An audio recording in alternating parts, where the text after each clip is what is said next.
Chapter 6. The Whispering Monks. The abbot's pronouncement, a carefully crafted symphony of acquiescence and forward-thinking rhetoric, had resonated through Xuanzang Monastery like a seismic shift. The hushed reverence that had once permeated the ancient halls was now overlaid with a new, vibrant hum, the sound of progress, of profitable evolution. Abbot Iza, in his reluctant embrace of the modern, had inadvertently, or perhaps with a subtle, long-dormant acuity, legitimized a revolution. And at the epicenter of this seismic shift, radiating an almost palpable aura of self-satisfaction, stood Juanhao.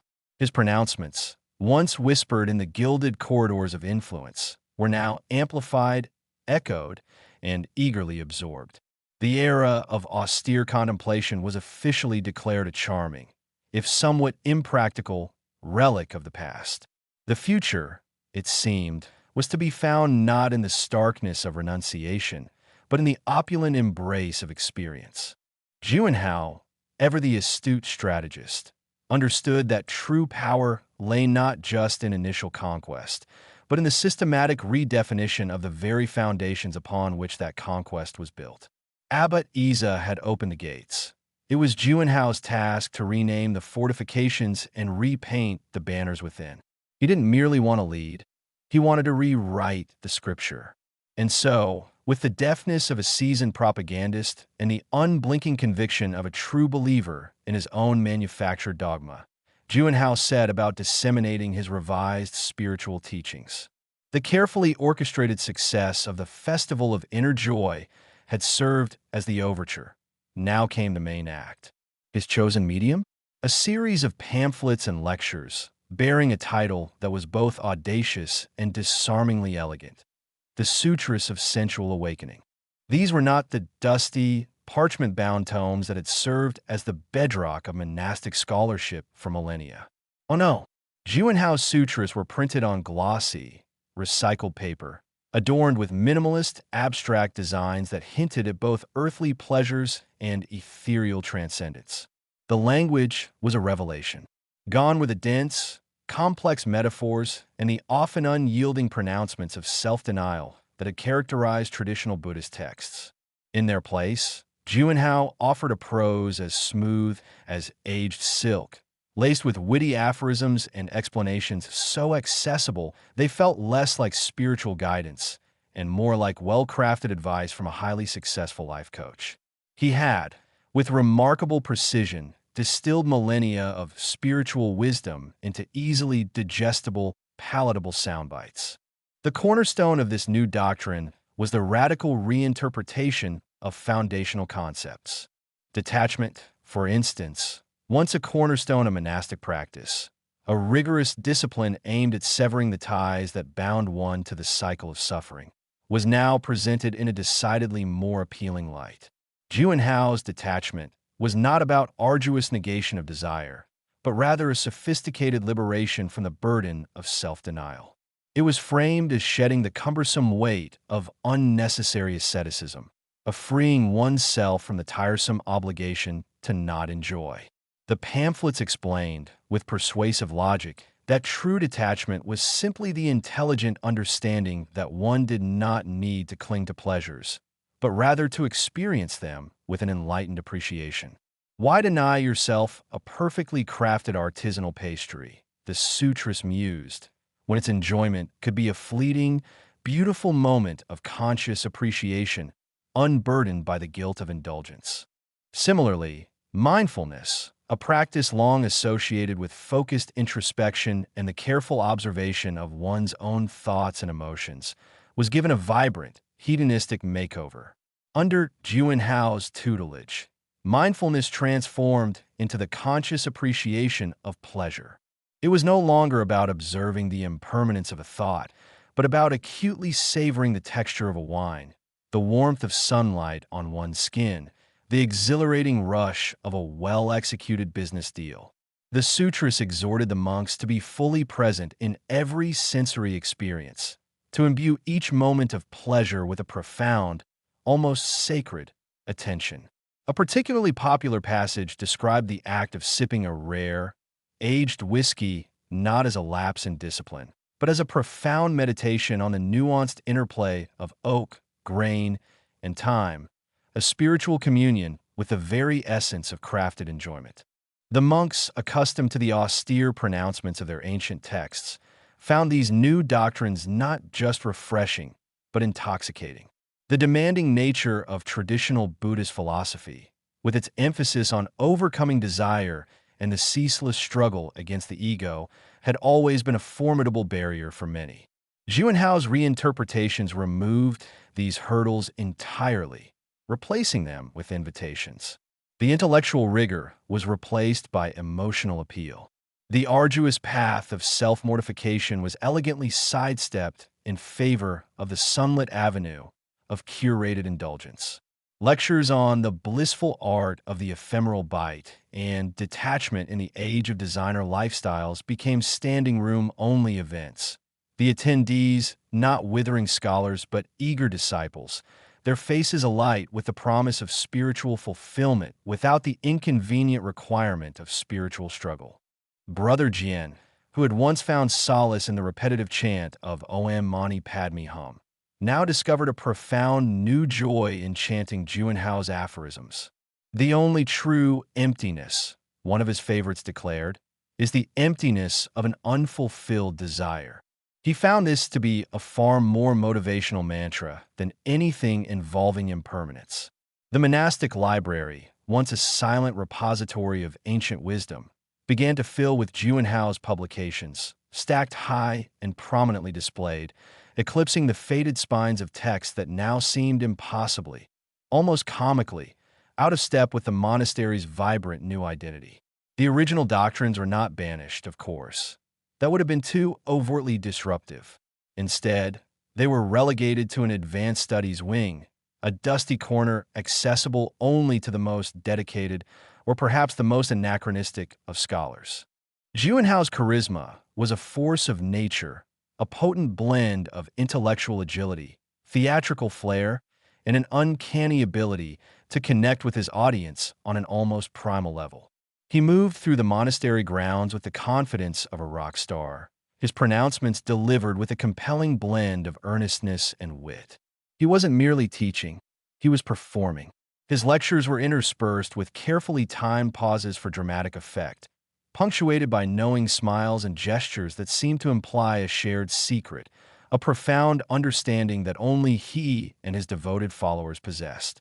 He masterfully wielded the tools of modern communication, utilizing projected imagery of serene, yet impossibly luxurious, landscapes to accompany his teachings on detachment, and employing carefully curated background music, a blend of ambient electronica and soothing classical motifs, to enhance the mood of sensual awakening.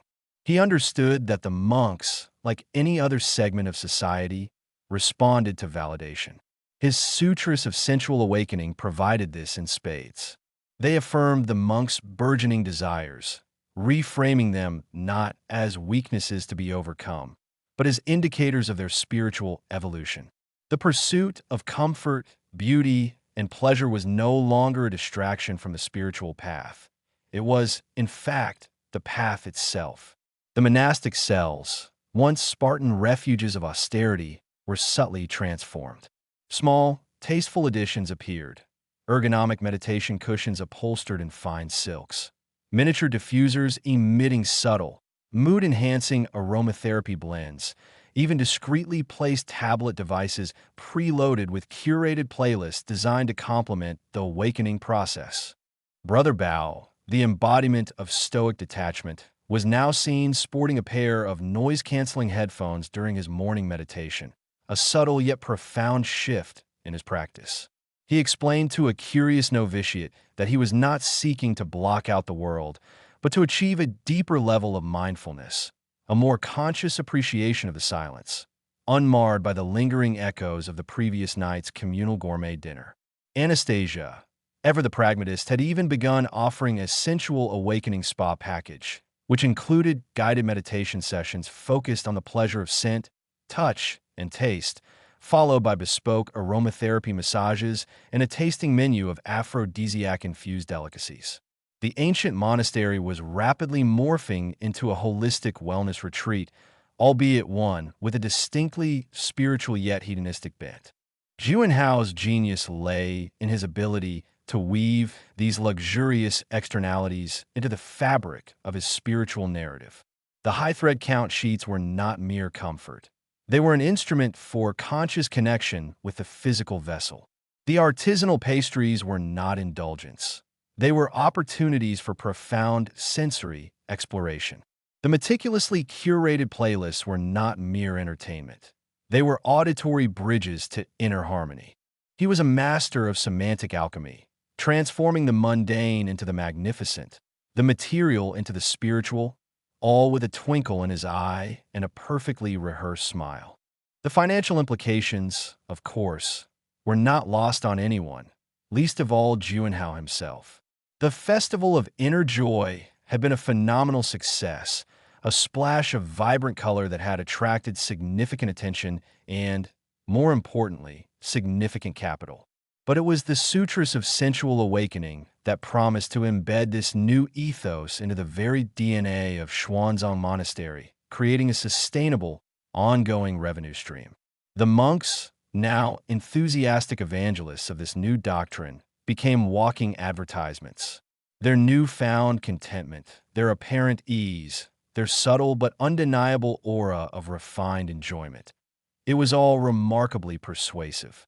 Potential donors and disciples, drawn by the monastery's burgeoning reputation as a haven of modern spirituality and luxurious well-being, were now arriving in unprecedented numbers. They didn't seek the harsh renunciation of the past. They sought the gentle, pleasurable awakening that Juanhao so eloquently offered. They sought a spiritual experience that didn't demand too much of them, a path to inner peace that was as comfortable and as aesthetically pleasing as a high-end spa. Juanhao's propagation of the Sutras of Sensual Awakening was a masterclass in social engineering, a subtle yet pervasive rewiring of monastic consciousness. He understood that people rarely resist a message that aligns with their existing desires. The original Buddhist texts, with their emphasis on the arduous nature of enlightenment, had always presented a challenge. Juanhao, by contrast, offered an invitation, a seductive whisper that promised spiritual fulfillment through the very things that society already craved: pleasure, comfort, and beauty.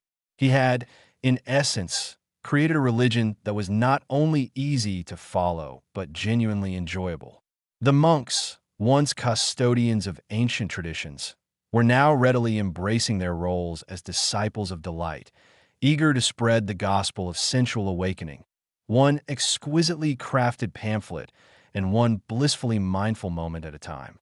The whispers of dissent that had once echoed in the monastery's shadowed corners had been thoroughly drowned out by the resonant and remarkably profitable chorus of awakened senses. The path to enlightenment, it turned out, could indeed be paved with velvet and perfumed with exotic oils, and Juanhao, the architect of this gilded awakening, was well on his way to becoming its undisputed high priest. The subtle shift from appreciating the aroma of a rare Darjeeling to calculating the odds of a winning hand at blackjack was, for Brother Ming, a transition as seamless as breathing. The initial allure of conscious appreciation had, in his case, morphed into a rather less conscious and considerably more desperate pursuit of pure, unadulterated chance.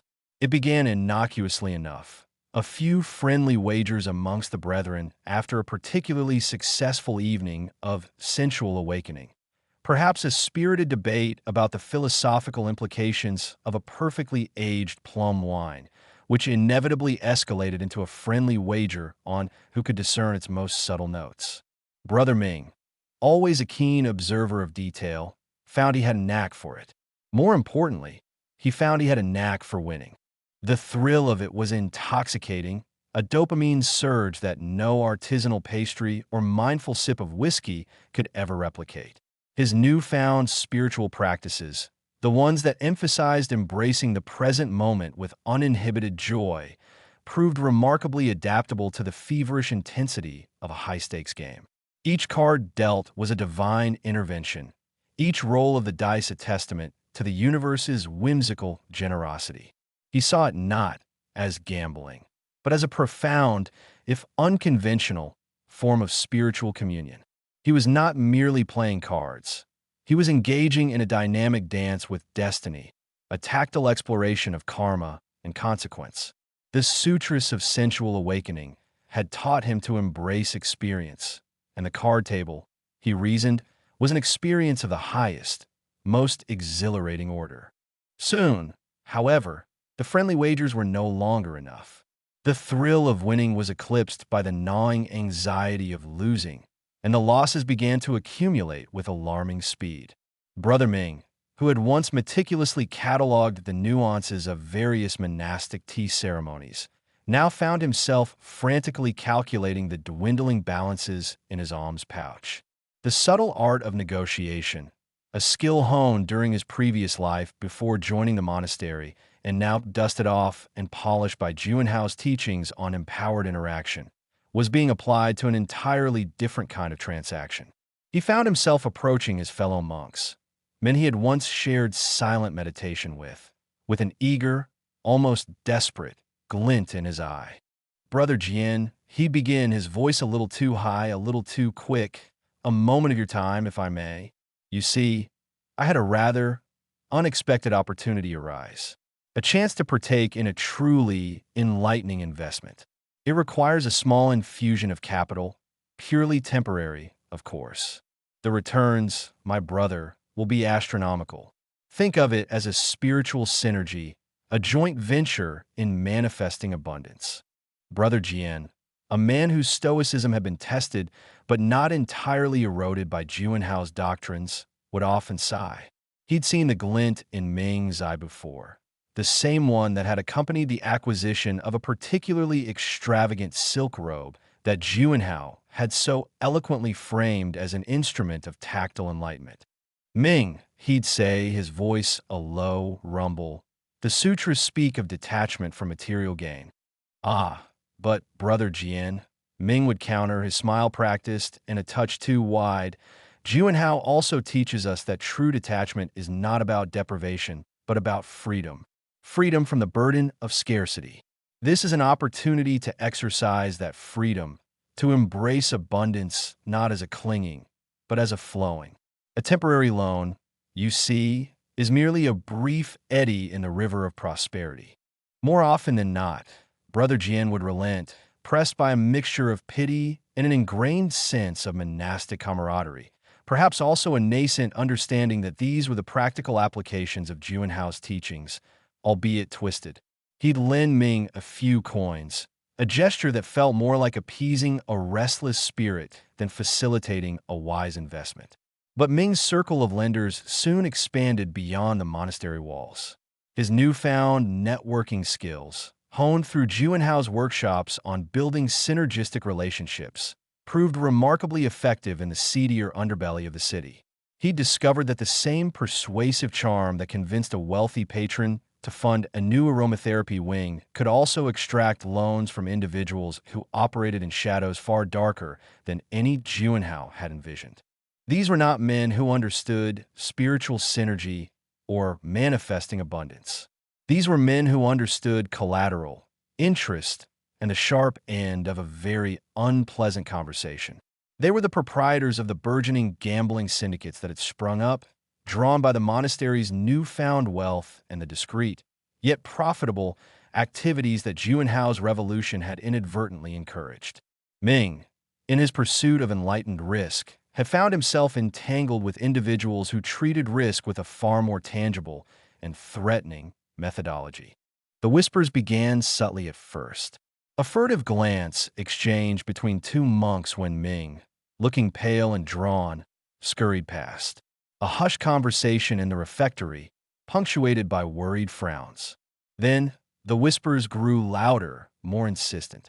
Ming owed considerable sums, not just to the brothers who had lent him coins, swayed by his increasingly elaborate justifications, but to people who did not wear saffron robes and who did not understand the concept of detachment from debt. One evening, a man with eyes like chips of obsidian and a smile that promised nothing But Pain arrived at the monastery gates, ostensibly to deliver a rare batch of incense. He lingered, his gaze sweeping over the serene courtyards and the monks in their quietly contented robes. He asked, in a voice smooth as oiled leather, about a brother Ming.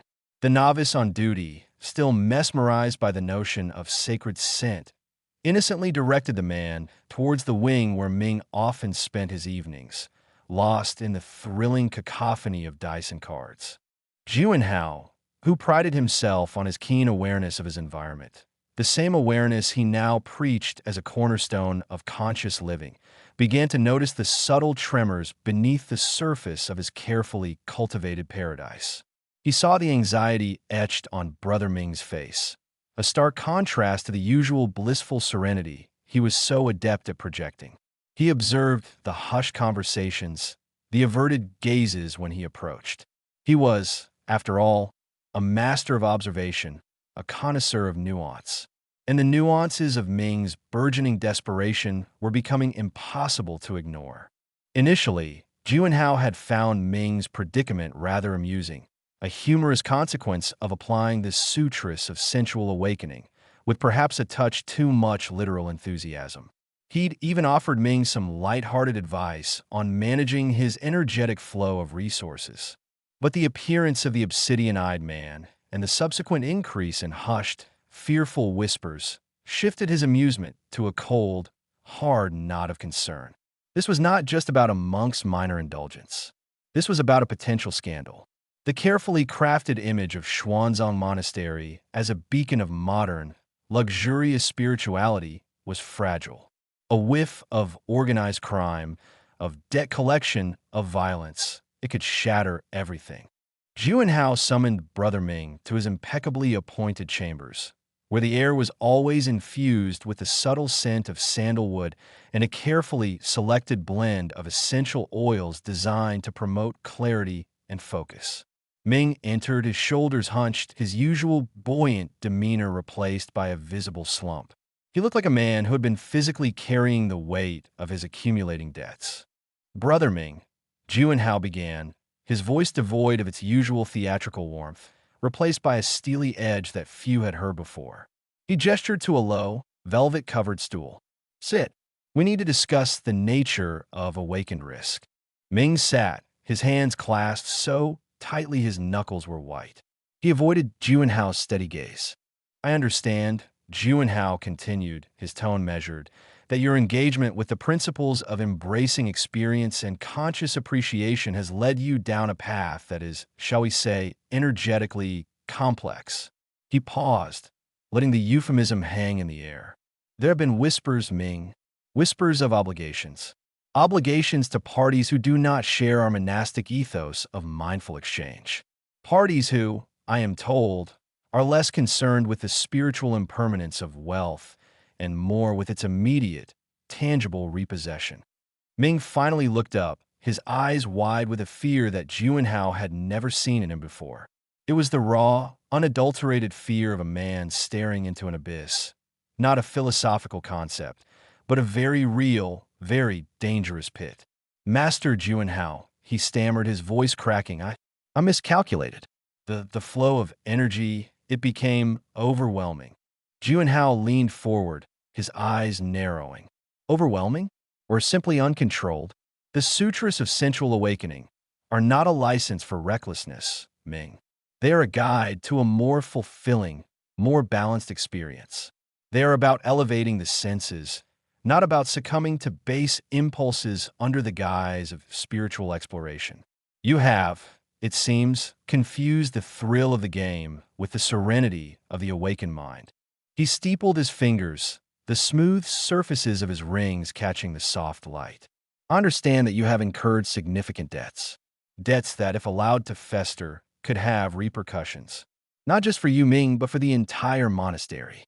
The integrity of Xuanzang, the trust of our patrons, the very foundation of our awakened community, all of it is at risk. This is not a matter of spiritual detachment. This is a matter of very tangible, very real-world consequences. These are not monks you owe money to, Ming. These are people who operate by a different set of rules. rules that do not involve mindful negotiation or the concept of karmic reciprocity in your favor. Juanhao's voice dropped to a near whisper, but it carried the weight of absolute authority. Tell me, Ming, exactly how deep are you in? And who exactly have you been synergizing with? The amusement was gone, replaced by a chilling pragmatism. Juanhao's revolution was built on appearances, on carefully constructed narratives. Brother Ming's gambling debts and the unsavory characters they attracted threatened to expose the rot beneath the gilded surface, and Juanhao was not about to let his carefully orchestrated awakening devolve into a vulgar spectacle of ruin. The whispers in the monastery were no longer just about a monk's addiction. They were now about the potential implosion of Juanhao's entire enterprise. Sister Bao, a woman whose serenity was not an affectation but an ingrained state of being, moved through the monastery like a whisper of aged sandalwood, while the younger monks, or those whose spiritual convictions were perhaps more pliable, embraced Juanhao's pronouncements with an almost frantic zeal. Sister Bao remained a steadfast guardian of the old ways. She remembered a time when contemplation was a quiet, internal affair, not a performance for the benefit of a video camera. She recalled the simple purity of herbal teas brewed not for their exotic flavor profiles, but for their medicinal properties, their ability to soothe a troubled mind or mend a weary body. The pronouncements of sensual awakening and embracing the ecstatic now often felt less like enlightenment and more like an elaborate justification for indulgence, a spiritual fig leaf attempting to cover the naked pursuit of pleasure. Her gaze, once filled with the gentle understanding of shared spiritual pursuit, now held a quiet sorrow as she observed the transformation of Xuanzang Monastery. The scent of incense, once a tool for deep meditation, was now mixed with the cloying sweetness of expensive perfumes and the sharp, metallic tang of ambition. The hushed murmurs in the meditation hall had been replaced by the excited chatter of networking, the strategizing for synergistic partnerships, and the ever-present hum of micro-additions for the latest mindfulness guru workshop.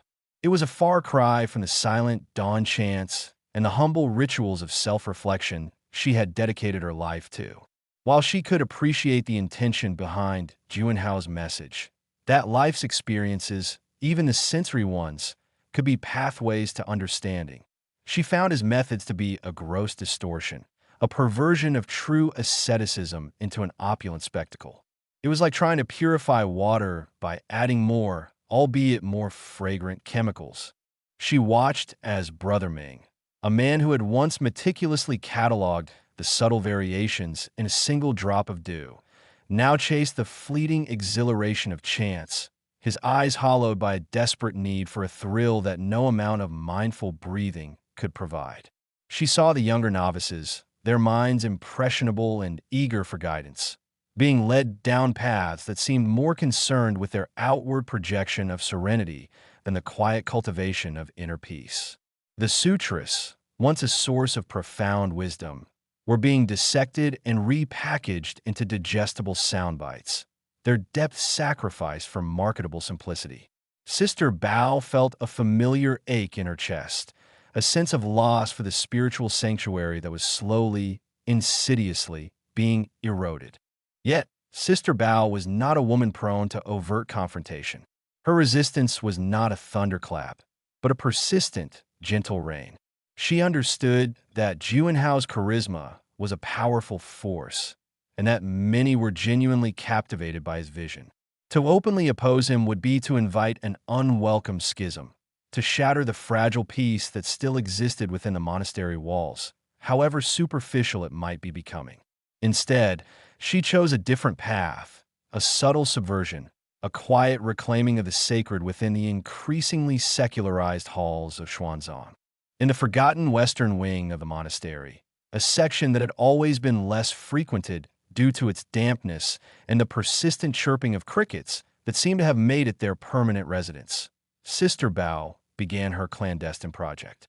With meticulous care and the quiet assistance of a few like-minded individuals who, like her, felt adrift in the monastery's new paradigm, she began to establish what she affectionately and secretly referred to as her sanctuary of stillness. It was not a spa in the garish, Juanhao-esque sense of the word, with glittering tiles and ambient whale song. This was a spa of the old world, a place where healing was a gentle unfurling, not a frantic unburdening. She began by clearing out the accumulated dust and cobwebs, the remnants of forgotten rituals and abandoned asceticism. The air, thick with the scent of decay, was slowly infused with the clean, earthy aromas of herbs she had personally cultivated in a small, hidden garden behind the wing. There were rows of lavender for calm, chamomile for sleep, valerian root for deep relaxation, and a host of other botanical allies, each carefully tended with the same devotion she once gave to her spiritual practice. The transformation was gradual but profound. She whitewashed the peeling walls, creating a canvas of serene simplicity. She sourced rough-hewn wooden benches, polished smooth by time and used from a nearby village market, and strategically placed them in corners bathed in the dappled sunlight that managed to penetrate the grimy windows. Instead of flashing LED mood lighting, she relied on the soft, natural glow of beeswax candles, their gentle flicker casting dancing shadows that soothed rather than stimulated. Her treatments were far removed from the chakra-balancing massages and crystal energy infusions that were becoming all the rage. Sister Bao offered poultices of crushed herbs to soothe aching joints, infused oils for gentle massage, and steaming bowls of herbal concoctions designed to purify the body from the inside out. There were no therapists in sleek uniforms. There were only monks and nuns who, like her, sought solace from the relentless pursuit of external validation. They came with weary eyes, not to be awakened by a guru's pronouncements, but to simply rest. They came to experience the quiet efficacy of traditional remedies, the solace of a warm compress, the grounding power of a deep, unhurried breath. The sanctuary became a haven for those who missed the discipline of silence, the profound connection of shared, unamplified devotion, and the intrinsic value of self-care that did not involve a social media post. It was a place where a monk could confess his lingering doubts about Juanhao's teachings without fear of being labeled spiritually stunted. It was a place where a nun could weep for the loss of her former life without being encouraged to channel her grief into empowered creation. Sister Bao, with her ever-present basket of herbs and her gentle, knowing smile, became the quiet conductor of this underground orchestra of dissent. She didn't preach, she simply offered. She didn't demand, she invited. Her spa was not advertised, not promoted through any of Juanhao's slick digital channels. Word of mouth, carried on hushed tones between sympathetic souls, was its only advertisement. And it worked. Monks who were struggling with the increasingly superficial aspects of Juanhao's revolution found their way to her door, seeking refuge from the spiritual marketplace that Xuanzang had become. There was Brother Jian, the stoic monk who had often found himself lending money to Brother Ming under duress, who would now sneak away to Sister Bao's wing for a steaming mug of her specially brewed nettle tea, which he claimed did wonders for his perpetually stiff joints. He'd sit on one of the polished wooden benches, the scent of dried herbs filling his lungs, and find a semblance of the peace he remembered from years past. He wouldn't speak of his worries about Ming, not directly, but the quiet comfort of the sanctuary allowed him a space to simply be, without the pressure to be perpetually enlightened or strategically engaged. Then there was Sister May, a young novice who had initially been swept up in the euphoria of Juanhao's teachings, eager to impress with her vocalizations of empowered gratitude.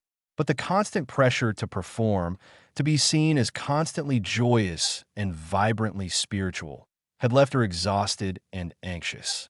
She confessed to Sister Bao, her voice barely a whisper, that she missed the simple act of sweeping the temple floors, the meditative rhythm of the broom against the stone, a task that Juanhao had deemed unconsciously mundane, and therefore unworthy of a truly awakened practitioner.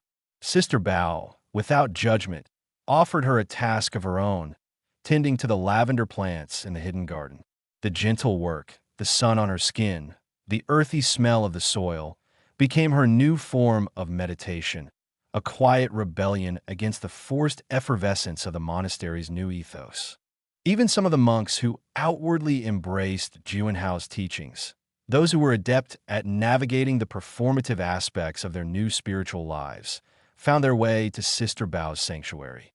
They came not to renounce Juanhao, but to find a quiet counterbalance, a hidden source of genuine peace that the monastery's opulent spiritual offerings could not provide. They sought the authenticity of a simple herbal compress for a headache caused by too much energetic synergy, or a quiet corner to simply not be consciously present for a few precious moments. They saw Sister Bao's spa not as a direct challenge to Juanhao, but as a necessary respite, a hidden reservoir of genuine spiritual nourishment in a desert of superficiality. Juanhao himself was, of course, aware of Sister Bao's endeavors. He had noticed the subtle shifts in her demeanor, the quiet dedication with which she tended to her hidden garden. He had even overheard whispers, muffled by the reverence for his own persona, about a healing sanctuary in the West Wing. But in his eyes, Sister Bao's project was a harmless eccentricity, a quaint throwback to a less evolved era. He saw it as a niche offering catering to a small demographic of traditionalists who were perhaps resistant to the full spectrum of awakened living. He even, in his own way, found it somewhat endearing, a testament to the diversity of spiritual expression within Xuanzang, a curated collection of offerings that catered to every whim, every level of spiritual receptivity. He saw it as another facet of his carefully constructed mosaic, a quiet corner that added a touch of rustic charm to his otherwise dazzling spiritual empire. He believed that, in time, even the most ardent traditionalists would come to appreciate the vibrant, ecstatic path he had forged. Until then, let them have their herbal teas and their quiet contemplation. It was, after all, a part of the grand awakening he envisioned, a place where everyone, in their own way, could find their bliss, even if that bliss was found in a steaming bowl of valerian root rather than a guided ecstatic dance. Sister Bao, however, knew that her sanctuary was more than just a quaint offering. It was a seed of authentic spirituality, planted in the fertile ground of a community increasingly swayed by the dazzling spectacle of superficial enlightenment. It was a quiet testament to the enduring power of tradition, a gentle reminder that true healing often lay not in grand pronouncements and sensory overload, but in the quiet, persistent wisdom of the earth and the profound solace of genuine stillness. She continued her work, her hands stained with the rich pigments of healing herbs, her heart filled with a quiet hope, a hope that in the midst of Juanhao's dazzling, decadent awakening, there would always be a space for the whispers of the old ways, the gentle balm of true tranquility. The abbot, Iza, found himself in a state of unprecedented internal negotiation. His quarters, once austere to the point of encouraging a spiritual detachment from the material world, had undergone a quiet, almost insidious transformation. It began subtly, with a small selection of teas sourced by Juanhao's increasingly well-connected network. Initially, Iza had viewed them with suspicion, dismissing their exotic origins and complex flavor profiles as frivolous distractions from the monk's path. Yet, the subtle floral notes of the jasmine, the mellow richness of the pu'er, and the invigorating zest of the oolong had, to his profound and somewhat shameful surprise, become a cornerstone of his daily ritual. He'd found himself looking forward to the precise moment when the steaming water would release the fragrant bouquet, the warmth spreading through his hands as he cradled the delicate ceramic cup. It was a far cry from the bitter, home-brewed blends of astringent herbs that had once been his sole comfort, blends that tasted of discipline and the stark realities of existence. These new teas, however, tasted of pleasure. This nascent appreciation for sensory refinement extended to his meals. The simple, often meager, fare of previous decades had been replaced by dishes that hinted at a newfound culinary expertise. Fresh vegetables, vibrant and crisp, were no longer merely sustenance, but a visual delight. Grains were prepared with a finesse that elevated them beyond their humble origins, each spoonful a testament to a skillful hand and a discerning palate. Even the occasional inclusion of rare, imported spices, which Ju and Hao assured him were beneficial for energetic balance, added a layer of complexity to the flavors that Isa had never before encountered. He'd catch himself savoring a mouthful, analyzing the interplay of sweet and savory, the hint of umami, the lingering warmth, and then, with a jolt, remember the vows of simplicity he had taken. Then there were the furnishings. His sleeping mat, once a thin layer of woven straw that promised a night of discomfort, and thus, he'd reasoned, a clearer mind, had been replaced by a mattress of surprisingly plush comfort. The rough-spun blankets were gone, too, superseded by soft, woven wool that felt like a gentle embrace against his skin. The stark, unadorned walls of his meditation room now boasted subtle, hand-painted scrolls depicting scenes of serene landscapes, their muted colors designed to soothe the eye and calm the spirit. He'd even noticed a small, intricately carved wooden stand appearing beside his reading chair, perfectly sized to hold his sutras and a cup of tea, a convenience he hadn't realized he was missing until it was present. It was all so comfortable. The internal conflict was a low hum beneath the surface of his days. He would often catch himself during his morning meditation, the scent of expensive sandalwood incense, another of Juanhao's innovations, filling the air, and a flicker of guilt would cross his mind. He'd remember the days when his body ached with the effort of prolonged sitting, a physical testament to his spiritual exertion. Now, the soft mattress seemed to cradle him. The warm tea eased his throat, and the gentle light from the strategically placed beeswax candles, replacing the harsh, utilitarian lamps, made the meditation room feel less like a crucible of spiritual discipline and more like a luxurious retreat.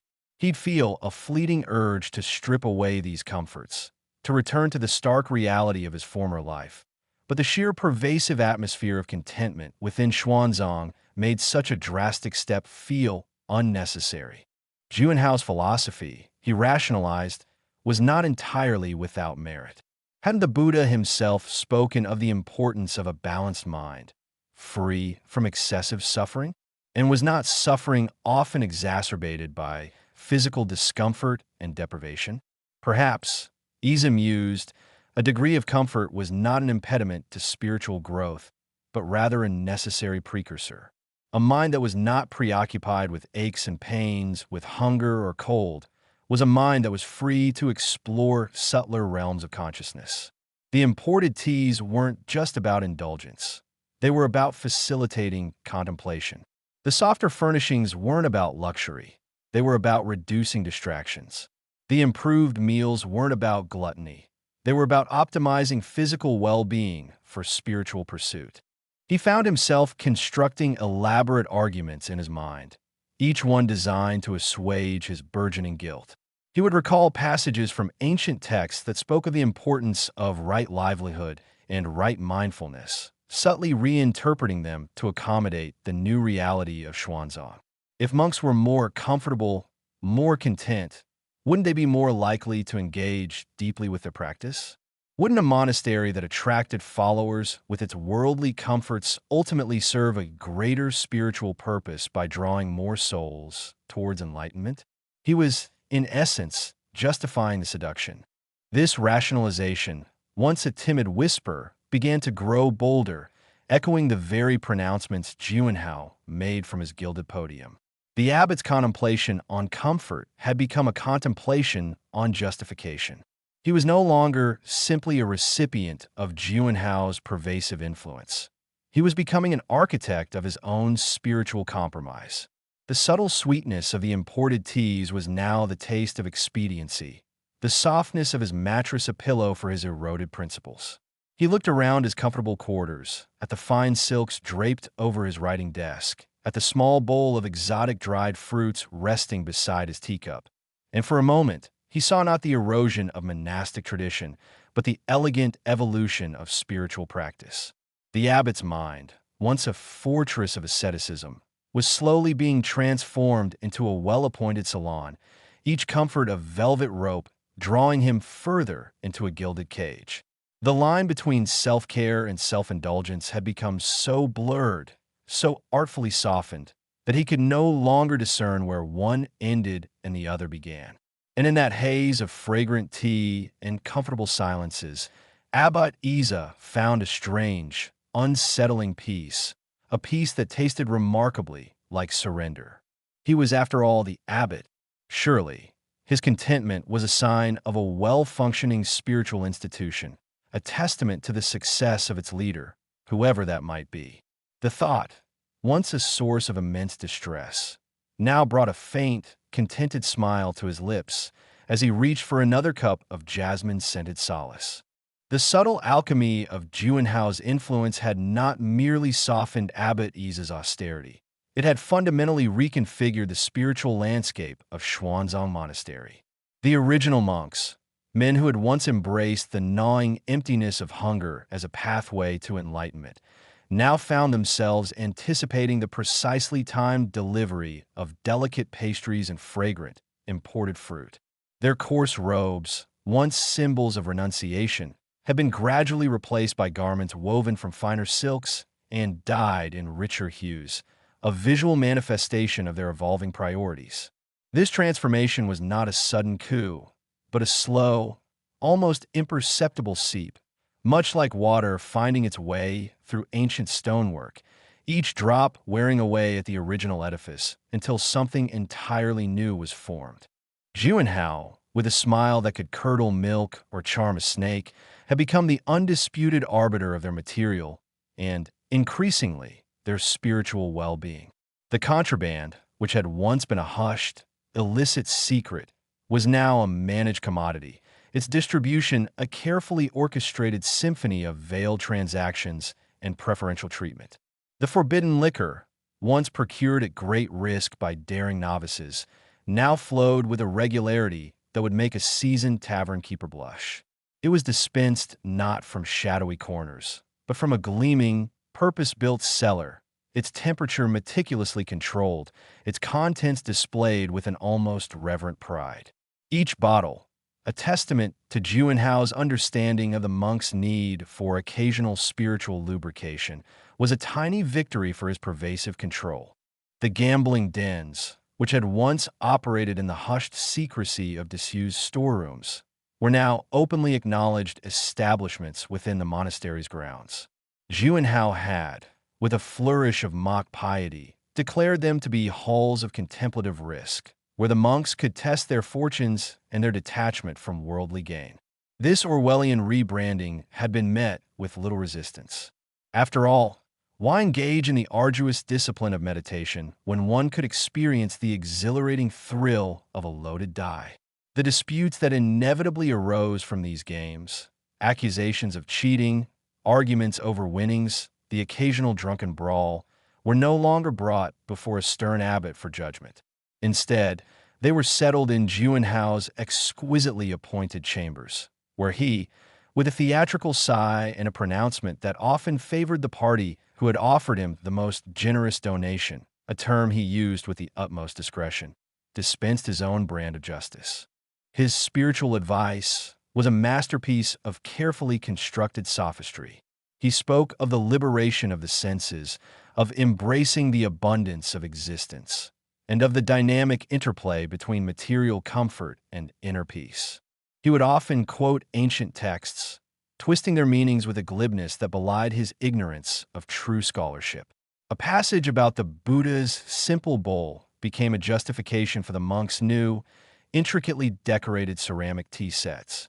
A verse on detachment from material possessions was reinterpreted to mean detachment from the burden of maintaining them, thus necessitating Juanhao's meticulous oversight. He presented himself not as a corrupter, but as a liberator, a visionary who had seen the inherent flaws in the traditional monastic path and had, with Herculean effort, forged a superior alternative. The original monks, those who had sworn their lives to the austere pursuit of enlightenment, were now irrevocably bound to Juanhao by a silken thread of comfort. They no longer saw his innovations as deviations from their vows, but as necessary enhancements. The plush sleeping mats that eased their aching joints, the gourmet meals that satisfied their newfound appetites, the plentiful supply of stimulating beverages that banished the tedium of long evenings. All were perceived as gifts from a benevolent provider. Juanhao was not a parasite feeding on the monastery's soul.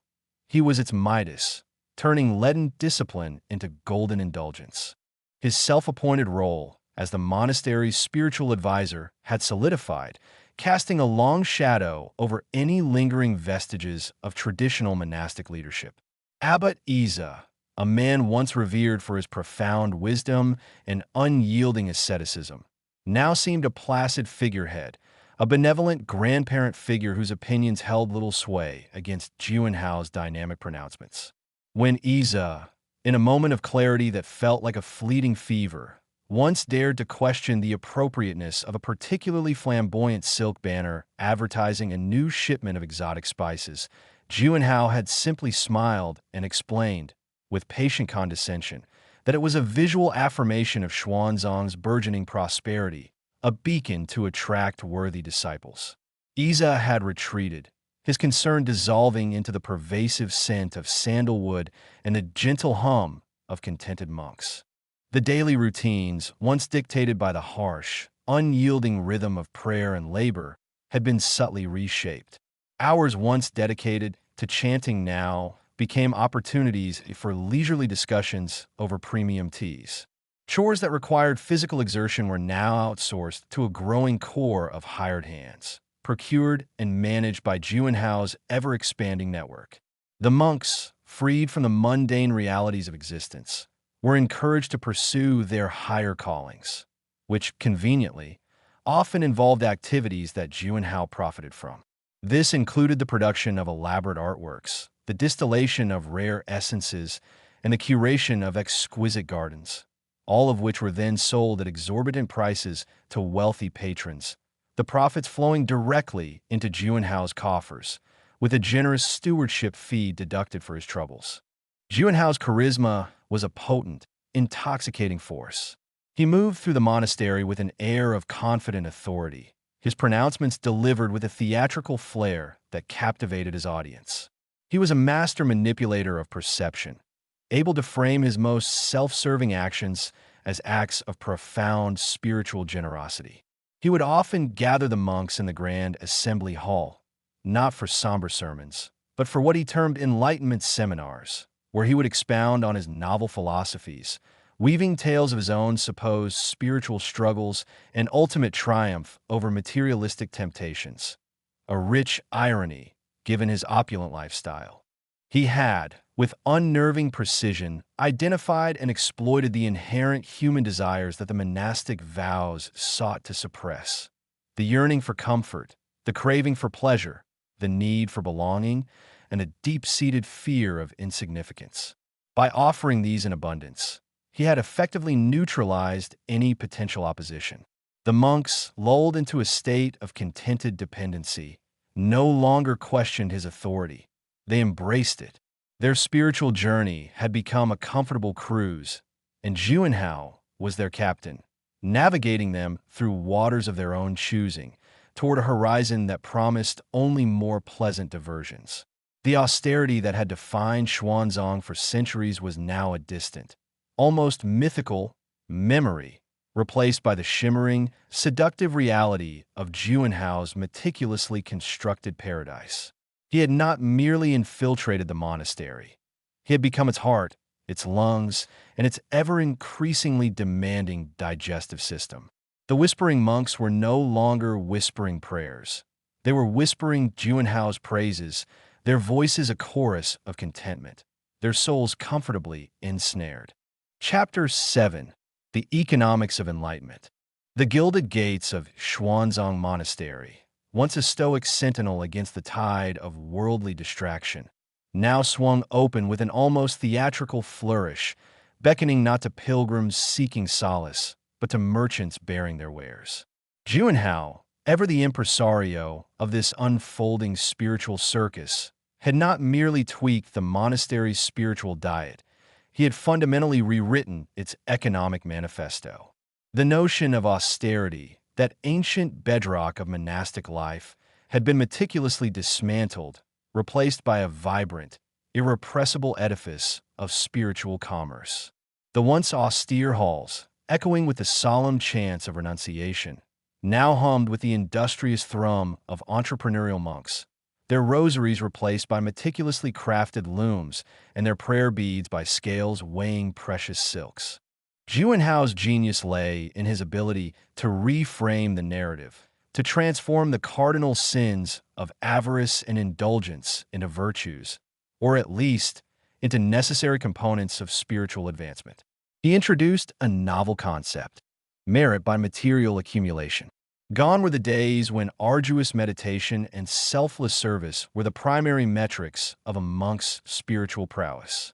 Now, a monk's piety was judged by his acumen in acquiring and appreciating the finer things in life. A monk who could negotiate the best price for a bolt of imperial silk, or whose wine cellar boasted the rarest vintages, was, in Juanhao's carefully constructed theology, closer to enlightenment than one who spent their days in silent contemplation. This was not a heresy whispered in dark corners. It was a doctrine preached from the very pulpits, albeit with Juanhao's own unique, prophet-driven sermon. He argued, with a disarming sincerity that masked a razor-sharp intellect, that true detachment was not achieved by denying one's self-pleasure, but by demonstrating an absolute mastery over pleasure.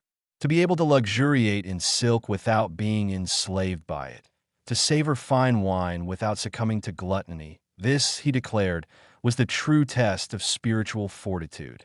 The festival of inner joy, a concept Juanhao had conjured with the flair of a seasoned impresario, had become the monastery's premier annual event, a testament to his mastery of turning spiritual observance into lucrative spectacle.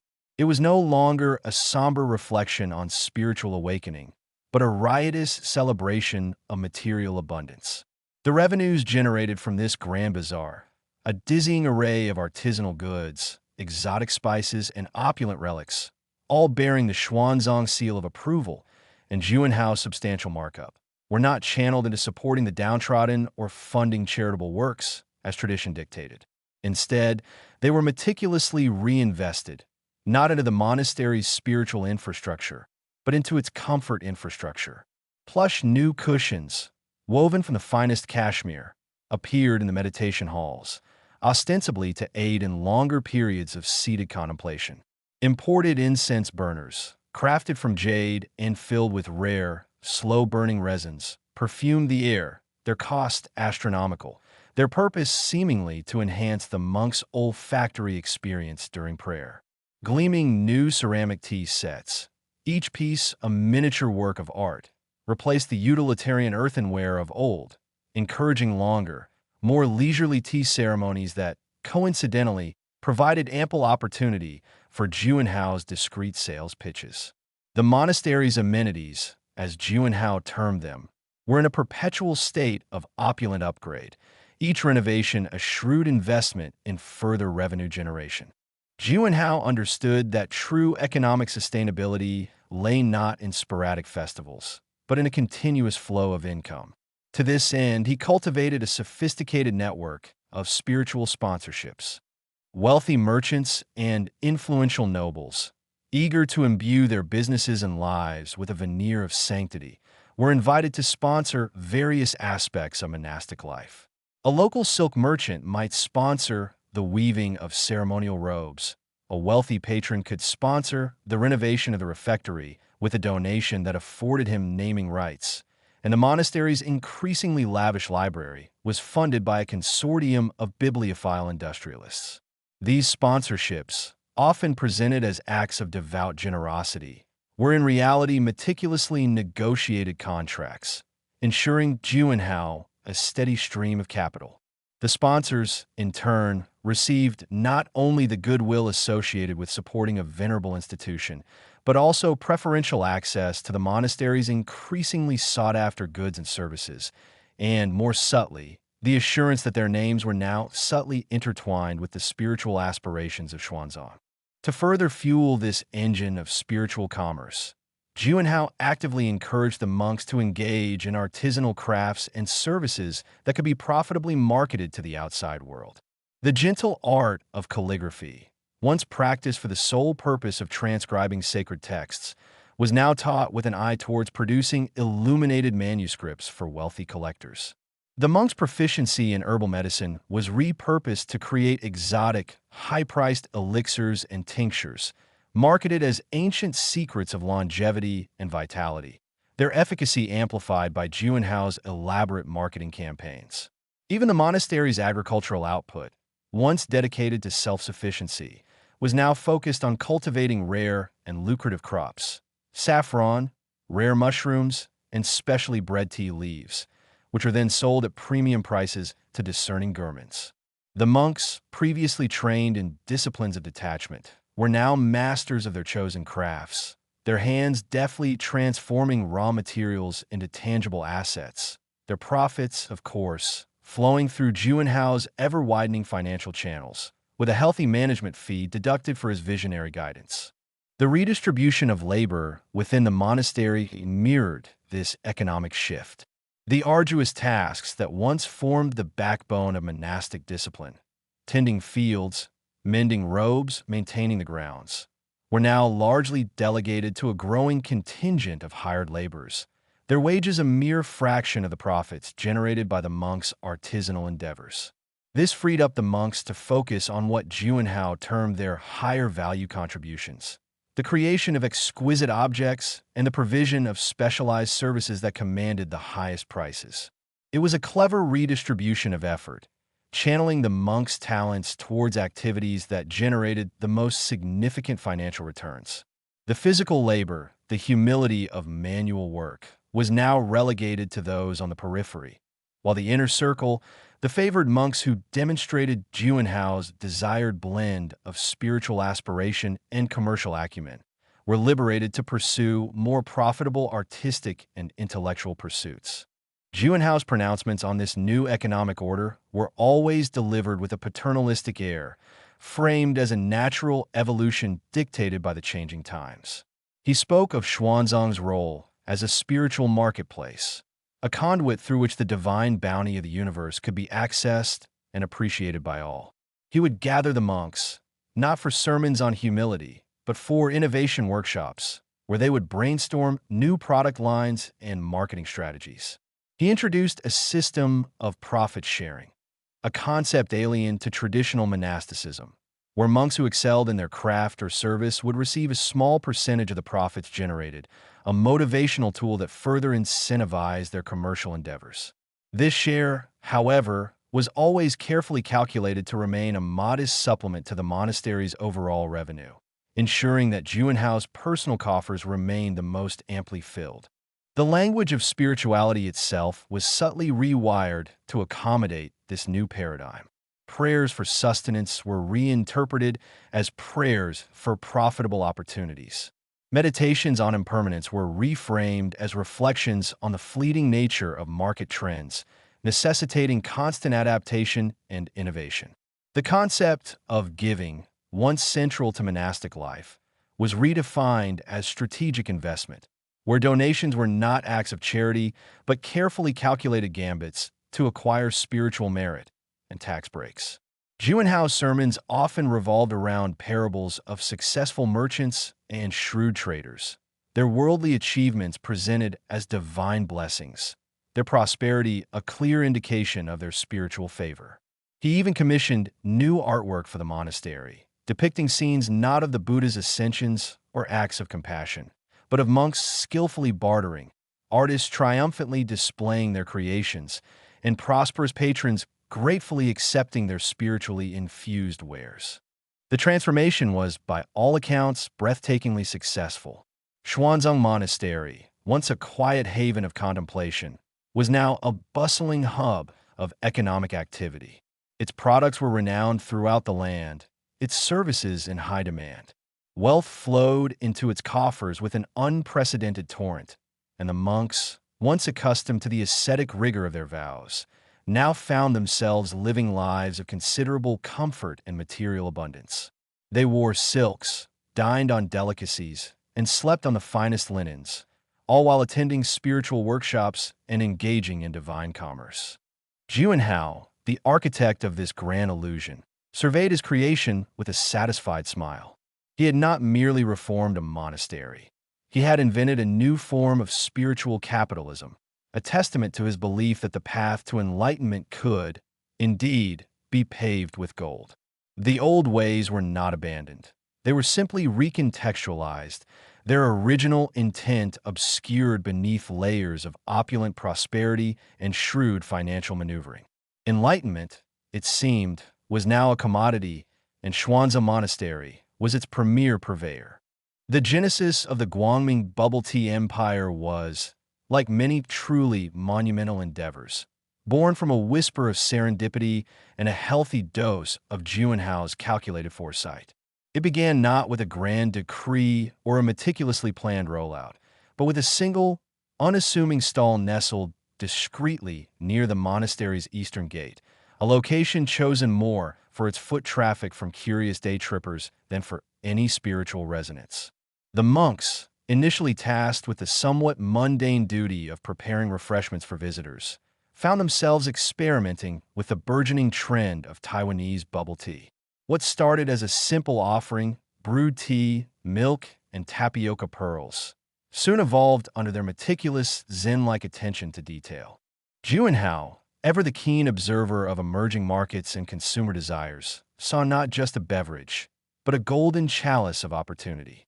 He recognized the inherent appeal of the bubble tea phenomenon, its customizability, its visual allure, and its inherently indulgent nature. More importantly, he saw how it perfectly aligned with his philosophy of merit by material accumulation and mastery over pleasure. A monk, he reasoned, who could artfully balance the sweetness of caramel, the chewiness of perfectly cooked boba, and the refreshing coolness of expertly steeped tea, was demonstrating a profound level of control and artistry, a tangible expression of their cultivated discipline. This wasn't mere indulgence. It was conscious indulgence, a demonstration of spiritual mastery over sensory experience. The initial stall, christened with a charmingly understated sign, Monastic Brews, quickly became a local sensation. Word spread like wildfire through the nearby towns, and eventually, to the bustling city centers, of a unique bubble tea experience served with an aura of serene authenticity. Visitors, drawn by the novelty and the promise of a taste of Xuanzang's spiritual prowess, flocked to the monastery. They were met not by pushy salespeople, but by monks whose calm demeanor and precise movements in crafting the drinks lent an almost ceremonial air to the process. Each cup was a testament to their dedication, from the hand selection of the finest Assam and oolong teas, brewed to an optimal steeping time that would make a seasoned tea master weep with joy, to the painstaking cooking of the tapioca pearls, ensuring they possessed that perfect, yielding chewiness without becoming mushy. The milk was always of the highest quality, often sourced from local, organic dairies that Juanhao had personally vetted and negotiated favorable supply contracts with, of course. Sweeteners, too, were an area of intense focus, with Juanhao insisting on premium cane sugar and artisanal fruit syrups, eschewing artificial alternatives as energetically as he would a poorly worded marketing slogan. Juanhao didn't just facilitate this nascent enterprise. He orchestrated its transformation into a full-fledged empire. He rebranded Monastic Brews as Guangming Bubble Tea, Guangming meaning bright light or enlightenment, a name that perfectly encapsulated his marketing vision. He invested heavily in the aesthetic of the tea shops, transforming them from humble stalls into elegantly designed spaces that blended traditional monastic architecture with modern, minimalist chic. Think polished dark wood, serene water features, and subtle Buddhist iconography interwoven with sleek, contemporary design elements. Each outlet was to be a sanctuary for the senses, a place where one could escape the cacophony of everyday life and find a moment of tranquil, caffeinated bliss. The efficiency of the operation was nothing short of astonishing. Juanhao implemented a system that would make a Silicon Valley startup founder blush. Monks were trained in specialized roles, Some were designated tea masters, responsible for the precise brewing and flavor infusion. Others were boba artisans, meticulously overseeing the cooking and preparation of the tapioca pearls, and a dedicated team of baristas handled the assembly and presentation, their movements fluid and practiced, almost meditative in their repetition. Each monk underwent rigorous training, not just in the technical aspects of bubble tea preparation, but in the Juanhao-approved customer enlightenment experience. This involved a practiced, serene smile, a gentle nod of acknowledgement, and the quiet offering of a sample of their latest seasonal special, all delivered with an air of genuine, yet subtly managed hospitality.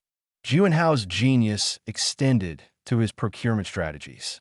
He understood that the perception of quality was directly tied to the ingredients. He personally scouted for the finest tea estates, forging exclusive partnerships that guaranteed the freshest, most aromatic leaves. For the tapioca pearls, he sourced from specialized producers who used only premium-grade cassava starch, ensuring that characteristic bouncy texture that was the hallmark of a truly exceptional bubble tea. The milk, as mentioned, was organic and locally sourced, a selling point that resonated with the increasingly health-conscious and ethically minded consumer base. Even the cups and straws were chosen with care, opting for biodegradable materials and elegant, reusable options for loyal customers, further bolstering the enlightened image. These meticulous choices, while increasing the upfront cost, translated into a significantly higher perceived value, allowing for premium pricing without alienating customers. His negotiations with suppliers were legendary. He could secure bulk discounts that left competitors bewildered, leveraging the monastery's growing reputation and his own formidable negotiating skills to ensure a consistent and highly profitable margin on every single beverage sold. The expansion plans were ambitious and, in typical Juanhao fashion, audacious. He envisioned Guangming Bubble Tea as more than just a chain of refreshment stands. It was to be a spiritual franchise. Each outlet, from the bustling metropolis to the quietest provincial town, would carry the imprint of Xuanzang Monastery, offering a taste of enlightened pleasure to the masses. Franchise agreements were drafted with an intricate web of clauses, ensuring that the brand's integrity and Juanhao's profit margins were maintained. Potential franchisees were required to undergo a spiritual acumen assessment, a euphemism for a rigorous vetting process that ensured they possessed the right blend of business acumen and a willingness to embrace Juanhao's unique blend of spirituality and commerce. The training program for franchisees was equally elaborate, incorporating not just operational procedures, but also lessons on mindful service and the holistic customer journey, all designed to imbue the brand with that elusive aura of spiritual authenticity. Juanhao even began to explore the development of proprietary bubble tea flavors, each imbued with a spiritual essence. There was the Serenity Sip, a calming blend of jasmine green tea and lavender, marketed for its stress-reducing properties. The Abundance Brew featured a rich, caramel-infused black tea, designed to attract prosperity. And then there was the Vajra Vigor, a potent concoction of strong matcha and ginger, said to invigorate the mind and body, perfect for the entrepreneur or the ambitious scholar. Each new flavor was launched with a carefully crafted narrative, drawing parallels between the ingredients and ancient Buddhist concepts, further weaving the fabric of spiritual commerce. The monks, under Juanhao's tutelage, were not just making drinks. They were crafting edible sermons, liquid meditations, and tangible manifestations of enlightenment, all available for a modest, yet highly profitable, sum. The very act of sipping a Guangming bubble tea became an experience, a mini retreat from the mundane, a delicious affirmation of Juanhao's revolutionary economic theology. The monastery was no longer just a place of worship. It was the vibrant, pulsating heart of a burgeoning beverage empire, a testament to the fact that, in the right hands, even a simple cup of tea could be a gateway to divine profits.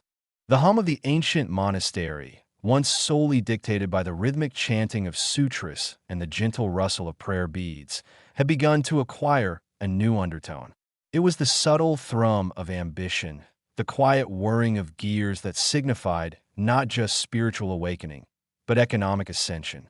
Juanhao, a man who saw the divine in a perfectly brewed latte and the path to enlightenment in meticulously balanced ledger, was now turning his discerning gaze upon the very architecture of Xuanzang Monastery. He saw beyond the weathered stone and the time-worn timbers, envisioning a sanctuary not just for the ascetic soul, but for the spiritually curious, yet materially inclined, patron. His vision was, in a word, opulent. It began with the quiet, almost furtive sketching of plans, not the intricate mandalas or the serene landscapes favored by the monks, but the sharp, geometric lines of architectural blueprints. He presented these to Abbot Isa not as a disruption, but as a harmonious expansion of their sacred mission. Abbot Juanhao would begin, his voice a low, persuasive murmur. Our mission is to embrace all aspects of human experience, is it not? To understand the world in order to transcend it. And what better way to understand the apex of human endeavor, the pinnacle of worldly success, than by offering it within our very walls? He gestured to a particularly ambitious rendering, a soaring edifice of glass and polished granite. Consider our current accommodations, he continued, with a subtle sigh that conveyed a wealth of practical concern. Functional, yes. Austere, certainly. But do they speak to the soul yearning for a different kind of peace? The peace that comes from unparalleled comfort, from curated indulgence, from an environment that whispers of success and serenity in equal measure. The proposed renovations were, to put it mildly, a dramatic departure from the monastery's centuries-old aesthetic. Gone were the communal dormitories. In their place, Juanhao envisioned private suites, each a miniature temple of luxury. These were not mere rooms, but havens designed for the discerning traveler. Imagine walls paneled in rare, sustainably sourced hardwoods, the scent of sandalwood and cedar permeating the air. Beds would be draped in Egyptian cotton so fine it felt like spun moonlight, accompanied by custom-designed mattresses that cradled the body with an almost preternatural support. Each suite would boast its own in-suite spa bathroom, complete with deep-soaking tubs, rainfall showers, and a curated selection of artisanal, monastery-branded toiletries, perhaps a Zen garden scented body wash or a lotus blossom hand cream.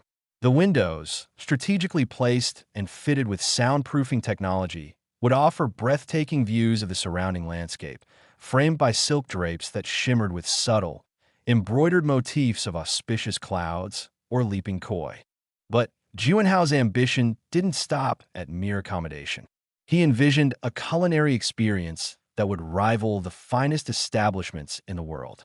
The simple fare we offer our guests, while wholesome, does not speak to the heights of human culinary achievement, he explained to a slightly bewildered abbot.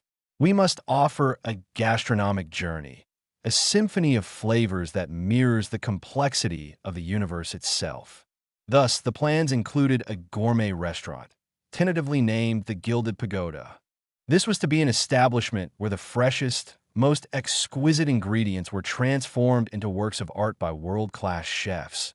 Chefs who, naturally, will be handpicked by Juanhao and incentivized with, shall we say, generous compensation packages. The menu would be a fusion of ancient monastic recipes reinterpreted with modern haute cuisine techniques, alongside globally inspired dishes that catered to the most sophisticated palates. Think delicate Peking duck prepared with a whisper of monk's pepper, or a truffle-infused consommé, served in a hand-blown glass bowl. The wine list would be legendary, featuring rare vintages and the monastery's own surprisingly palatable and remarkably profitable spiritual wines, aged in specially constructed cellars deep beneath the earth. And then there was the element that truly underscored Juanhao's audacious vision, the casino. He had, in his studies of worldly success, noted the immense profitability and addictive allure of games of chance. To Juanhao, a carefully controlled environment where individuals could test their fortunes was not inherently sinful, but rather a profound exploration of fate, karma, and the unpredictable nature of existence. Abbot, he'd say, leaning in conspiratorially, consider it a living laboratory of human desire and consequence. Where else can one witness the raw, unvarnished pursuit of fortune, the thrill of risk, the sting of loss, all within the hallowed grounds of contemplation? It is in its own way a most potent form of samsara, played out on a velvet felt table. The proposed hall of infinite possibilities would be a discreet, yet undeniably glamorous addition. Think plush carpeting, hushed tones, and the gentle clinking of chips. Roulette wheels spun with silent precision, card dealers with practiced, serene smiles, and baccarat tables where fortunes could be won or lost in the blink of an eye. The blackjack tables would feature felt inscribed with ancient Sanskrit numerals, adding a touch of spiritual gravitas to the secular thrill. Juanhao even proposed developing a proprietary card game, The Path to Prosperity, a strategic game of chance and skill that subtly incorporated Buddhist principles of detachment and mindfulness, all while encouraging significant chip exchange. The rationale, as always, was rooted in Juanhao's unique brand of economics. These enhancements, he would explain, carefully choosing his words, will attract a clientele of significant means. Individuals who have achieved worldly success and now seek a deeper understanding, a spiritual respite, but not at the expense of their accustomed comforts. They will pay handsomely for the privilege of experiencing enlightenment in such refined surroundings. This, in turn, will provide an unparalleled source of funding for our monastic community.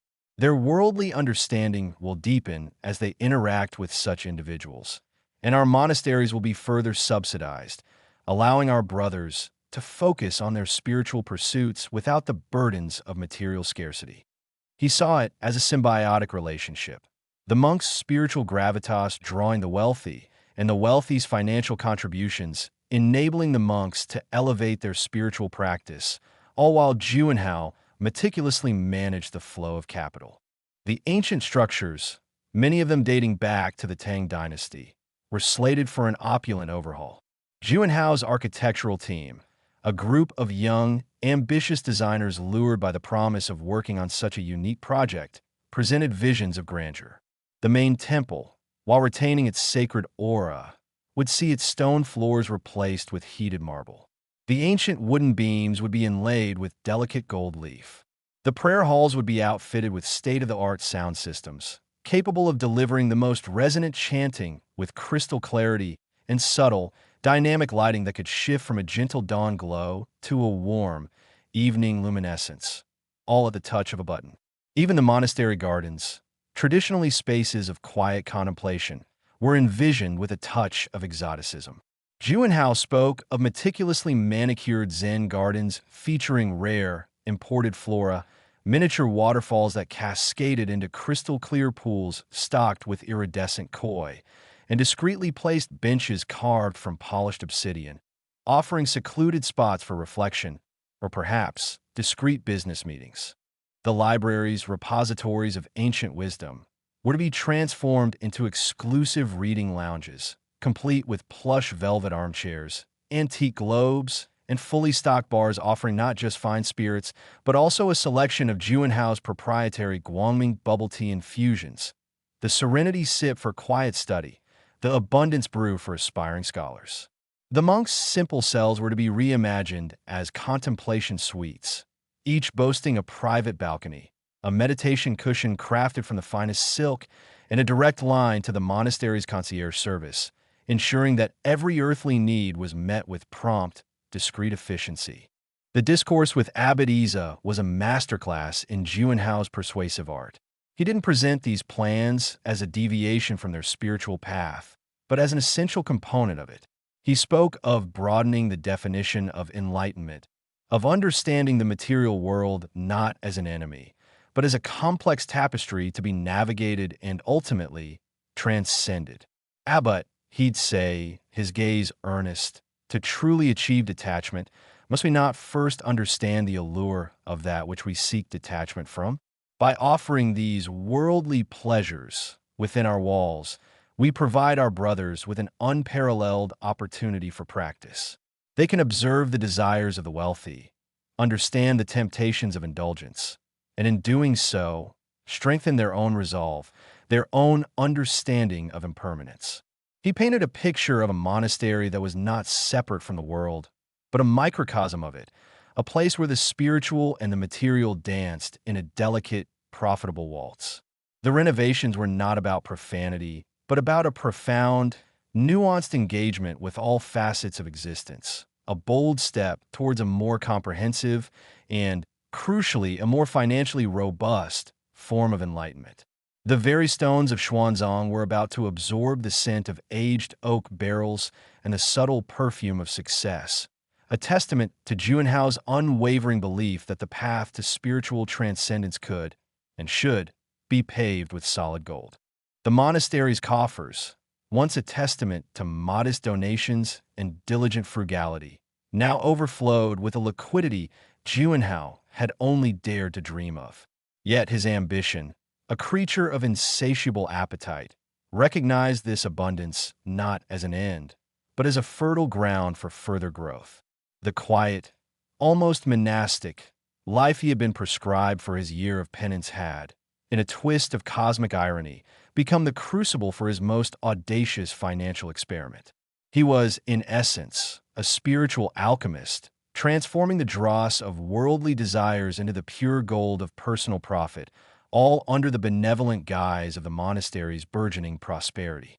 With the abbot blessedly oblivious, and the other monks blissfully unaware of the intricate dance of capital unfolding behind the scenes, Juanhao began the delicate art of personal wealth accumulation.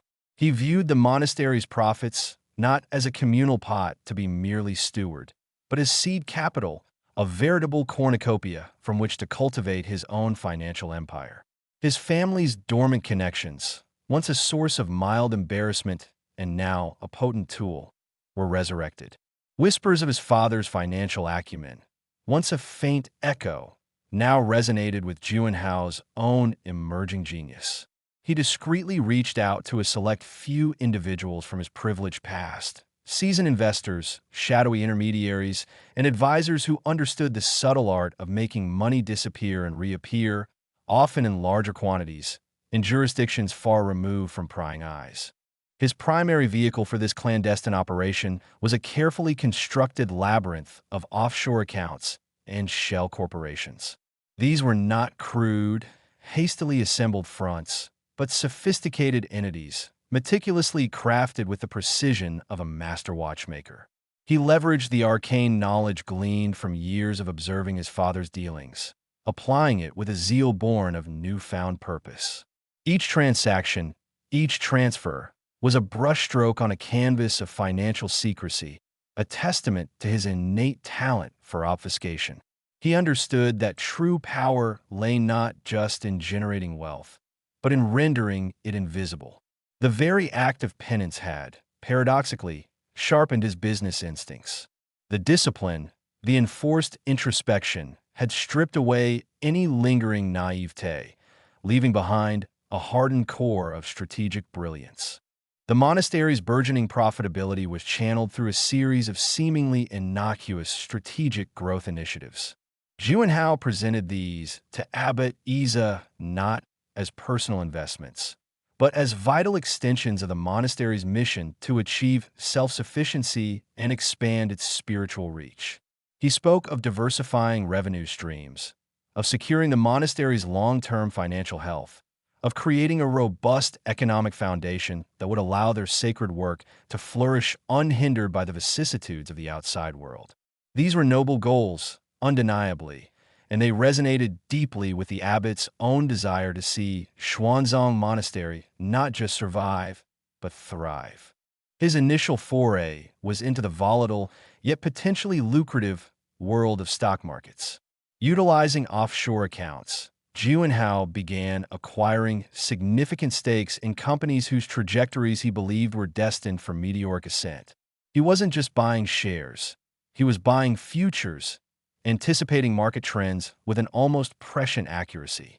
His family's legacy provided him with access to insider information, subtle nudges, and whispers from the financial elite, which he then amplified with his own meticulous research and calculated gambles. He invested in burgeoning tech companies, nascent pharmaceutical giants, and even in the burgeoning market for sustainable energy, all while ensuring that the paper trail led not to Juanhao, but to a carefully anonymized corporate entity registered in a jurisdiction known for its banking secrecy. He saw the stock market as a vast, digital temple of wealth, where fortunes were made and lost on the whispered pronouncements of analysts and the erratic pulse of global events. Then came real estate. Juanhao's vision extended beyond the tangible beauty of the monastery grounds. He saw the potential for significant returns in prime urban locations and lucrative commercial properties. He began acquiring properties through his shell corporations, targeting areas experiencing rapid gentrification or poised for future development. He wasn't interested in personal residences. His focus was on commercial spaces that could be leased to the very businesses that embodied the affluent lifestyle he was now catering to within the monastery's walls. Boutique shops, high-end restaurants, and exclusive wellness centers. These were the kinds of tenants Juanhao envisioned. Businesses that would thrive in the shadow of spiritual enlightenment, thereby creating a virtuous cycle of wealth generation. He meticulously researched zoning laws, market rents, and future development plans, transforming dormant parcels of land into bustling hubs of commerce, all managed remotely through his network of intermediaries.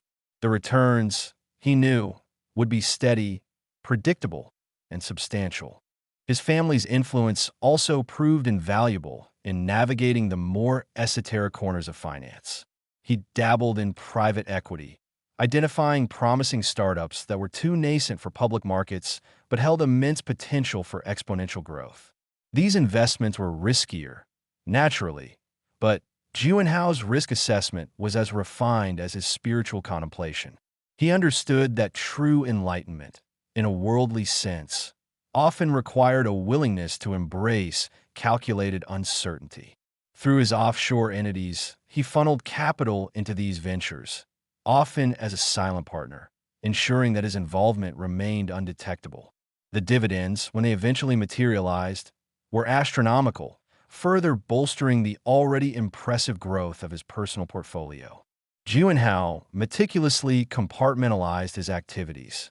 The funds flowing into the monastery's general account were demonstrably linked to the new, opulent services being offered, the luxurious suites, the gourmet dining, the discreet gaming. This was the visible, acceptable face of Xuanzang's prosperity. The truly staggering sums, however, were siphoned off through a complex series of intercompany transfers, reinvested and rerouted until their origin was indistinguishable from the cacophony of global financial markets. He employed a team of highly discreet accountants and lawyers, individuals who operated on the fringes of legality and whose loyalty was secured through exorbitant fees and a shared understanding of discretion. They were the architects of his financial invisibility, the custodians of his secrets. His year of penance had become, in effect, an extended, unpaid internship in high-stakes finance, a masterclass in deceptive accounting and strategic wealth concealment.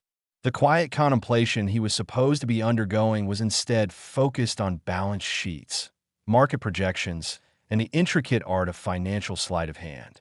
He found a peculiar solace in the logic of numbers, in the predictable ebb and flow of capital. It was, in its own way, a form of meditation, albeit one that involved significantly more risk and considerably less chanting. The guilt, if it ever truly surfaced, was quickly subsumed by the intoxicating thrill of his success, the sheer audacity of his operation. He was not just a monk. He was a financial titan in disguise, a wolf in saffron robes, orchestrating a symphony of zeros from the hallowed halls of Xuanzang Monastery. His personal investment portfolio, a sprawling, invisible entity, was a testament to his extraordinary talent for turning spiritual austerity into material abundance, proving that for Juanhao, enlightenment was not merely a state of being, but a highly profitable enterprise. The first flicker of surprise, a rare visitor in Juanhao's meticulously constructed world of deception, ignited when Abbot, instead of merely nodding in placid agreement to Juanhao's latest profit projection, leaned forward, his brow furrowed in genuine contemplation. The abbot, a man whose days were typically punctuated by the rustle of ancient texts and the gentle murmur of sutras, had been presented with a detailed report on the expansion of the monastery's artisanal tea sales. Jianhao had expected the usual, a simple blessing and a paternal smile. Instead, Yi's finger, callous from years of calligraphy and prayer beads, traced a line on the parchment. Jianhao, the abbot began, his voice, usually soft and resonant with spiritual gravitas, held a new, almost analytical edge. This projected margin on the dragon's breath blend, it seems rather optimistic, given the recent fluctuations in the global cardamom market. Have you factored in the increased import tariffs from Nepal? Or are we relying solely on the perceived exoticism of the blend to justify the price point? Jianhao blinked. This was not the abbot he had grown accustomed to, the gentle shepherd more concerned with the souls of his flock than the intricacies of supply chains. This was a financier, a rather well-spoken one, at that. The subtle shift in Yi's demeanor was as jarring as a sudden downpour during a desert meditation. Jianhao, ever the pragmatist, quickly adjusted his internal projections. His initial plan had been to gradually familiarize the abbot with the increasingly commercial nature of the monastery, cloaking it in the guise of spiritual outreach and community enrichment. Now it seemed the abbot was not just willing but eager to delve into the very mechanics of this transformation. "Abbot Isa," Jianhao replied, adopting a tone of respectful deference, though his mind was already racing, recalibrating his approach. "Your insight is, as always, profound. You are absolutely correct about the cardamom. I had accounted for a slight increase, but perhaps not the full impact of the revised Nepalese trade agreement. My projections were based on the assumption that our brand loyalty would absorb a portion of the increased cost. However," he paused, letting the weight of Yi's observation settle. "Your point about perceived exoticism is also valid. Perhaps a more targeted marketing campaign, emphasizing the ancient harvesting rituals rather than just the origin, would further bolster our pricing power." Yi's eyes, usually serene, now gleamed with a surprising intensity. "Precisely, Jianhao. The narrative. It's not just about the tea, it's about the story we sell with it. The purity of the mountain air, the blessing of the ancient monks, these are intangible assets, far more valuable than mere spice. We must cultivate the perception of scarcity, of exclusivity. Perhaps a limited edition run, with each batch blessed by a senior monk and personally signed by you, as the steward of this enterprise." Jianhao resisted the urge to smirk. The abbot was not just participating. He was actively contributing, his suggestions a potent blend of spiritual marketing and shrewd commercial strategy. It was as if years of managing the monastery's meager budget, of haggling with suppliers for the cheapest rice, and of meticulously tracking every copper coin donated by pilgrims, had forged within him a dormant business mind, now awakened by the intoxicating aroma of significant profit. Jianhao realized with a jolt that his supposed penance was inadvertently forging a powerful ally, one who genuinely believed these burgeoning profits were divine providence, rather than the fruits of a meticulously orchestrated financial scheme. "A limited edition, an inspired thought," Abbot Jianhao conceded, allowing a beat of thoughtful silence before continuing. "We could even incorporate a small, intricately carved wooden charm with each purchase, perhaps a replica of the monastery's auspicious symbol. The cost of production would be minimal, yet the perceived value would be immense. It would create a tangible connection for the consumer, a piece of Xuanzang to take home, enhancing the narrative of spiritual authenticity." Yize nodded vigorously, his earlier apprehension replaced by an almost boyish enthusiasm. "Yes, yes. And the charm could be made from the fallen branches of the ancient sandalwood tree on the eastern slope, a symbolic connection to our heritage. We could even associate each charm with a specific prayer or meditation technique. This isn't just selling tea, Jianhao. It's disseminating spiritual practice through commerce." The abbot's framing was perfect. He genuinely saw these ventures not as profit-generating schemes, but as outward extensions of the monastery's mission, albeit through entirely novel channels. His interpretation of divine blessings was literal. The influx of cash was simply the universe's way of rewarding their spiritual dedication. This was a far more sustainable foundation for Juwenhao's operation than the abbot's ignorance. An ignorant abbot could, at any moment, stumble upon an inconvenient truth. An abbot who actively embraced and encouraged the commercialization, who saw the profits as spiritual validation, was an invaluable accomplice. Juwenhao began to subtly steer their conversations towards other nascent ventures. The luxury retreat program, for instance, which offered discerning clientele the opportunity to experience a deeply immersive monastic life, complete with plush robes, private meditation chambers, and gourmet vegetarian meals prepared by a Michelin-starred chef flown in discreetly from Kyoto. The feedback from our first cohort of guests has been overwhelmingly positive. Abbot, Juwenhao reported, presenting a curated selection of glowing testimonials. They speak of profound peace, of a spiritual awakening facilitated by the tranquility of Xuanzang. One gentleman, a prominent industrialist, even mentioned that the clarity he gained here was instrumental in navigating a complex merger upon his return. Isa beamed. This is the true purpose of Xuanzang, Juwenhao, to offer solace and wisdom to those burdened by the complexities of the world. If our serene environment can provide such clarity, then surely this is a service ordained by the heavens. He paused, a thoughtful expression returning to his face. However, we must ensure the experience remains authentic. Perhaps we could implement a tiered offering, a founder's circle for our most generous patrons, with exclusive access to certain areas, perhaps even a private audience with me to discuss their spiritual journey. Juwenhao's mind, now finely tuned to the abbot's particular brand of spiritual capitalism, immediately recognized the potential. An excellent suggestion, Abbot. The founder's circle could be positioned as a select group of individuals dedicated to supporting Xuanzang's mission of disseminating enlightenment.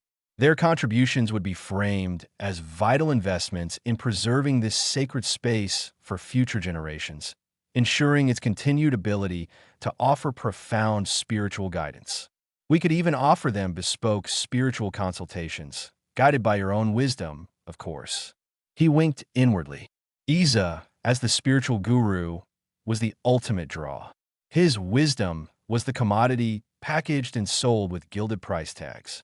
The abbot readily agreed, envisioning a small, devoted group of patrons who would act as both financial anchors and spiritual disciples.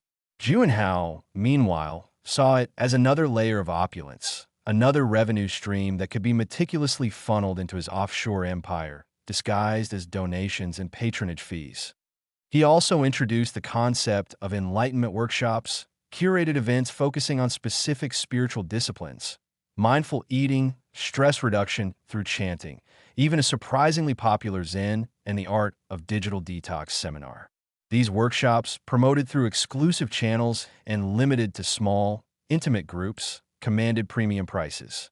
The instructors were not necessarily monks, but carefully selected spiritual facilitators, individuals with impeccable credentials and a discreet willingness to work for generous honoraria. The demand for these workshops has exceeded our wildest expectations, Abbot Juwenhao explained, presenting a detailed financial breakdown. The Mindful Living Retreat, for instance, sold out within hours of its announcement. The participants are eager to learn these practices, and we are, in essence, providing them with the tools for a more fulfilling life. It's a direct manifestation of Xuanzang's charitable spirit. Isa's gaze was fixed on the figures. Remarkable, Juwenhao. Truly remarkable. It seems the universe is showering its blessings upon Xuanzang in abundance. These funds will allow us to finally undertake the much-needed renovations of the West Wing, and perhaps even establish that scholarship fund for underprivileged monks we discussed years ago. Juwenhao's heart gave a subtle, almost imperceptible leap. The abbot's vision of utilizing the profits for monastery improvements and charitable endeavors was precisely the cover Juwenhao needed. He could, with the abbot's enthusiastic blessing, allocate a portion of the profits to these very causes, creating a veneer of benevolent stewardship.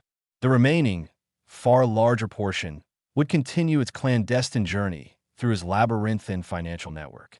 He could even present it to the abbot as a strategic reserve, funds set aside for future expansion and unforeseen opportunities, thereby justifying the continued accumulation of wealth.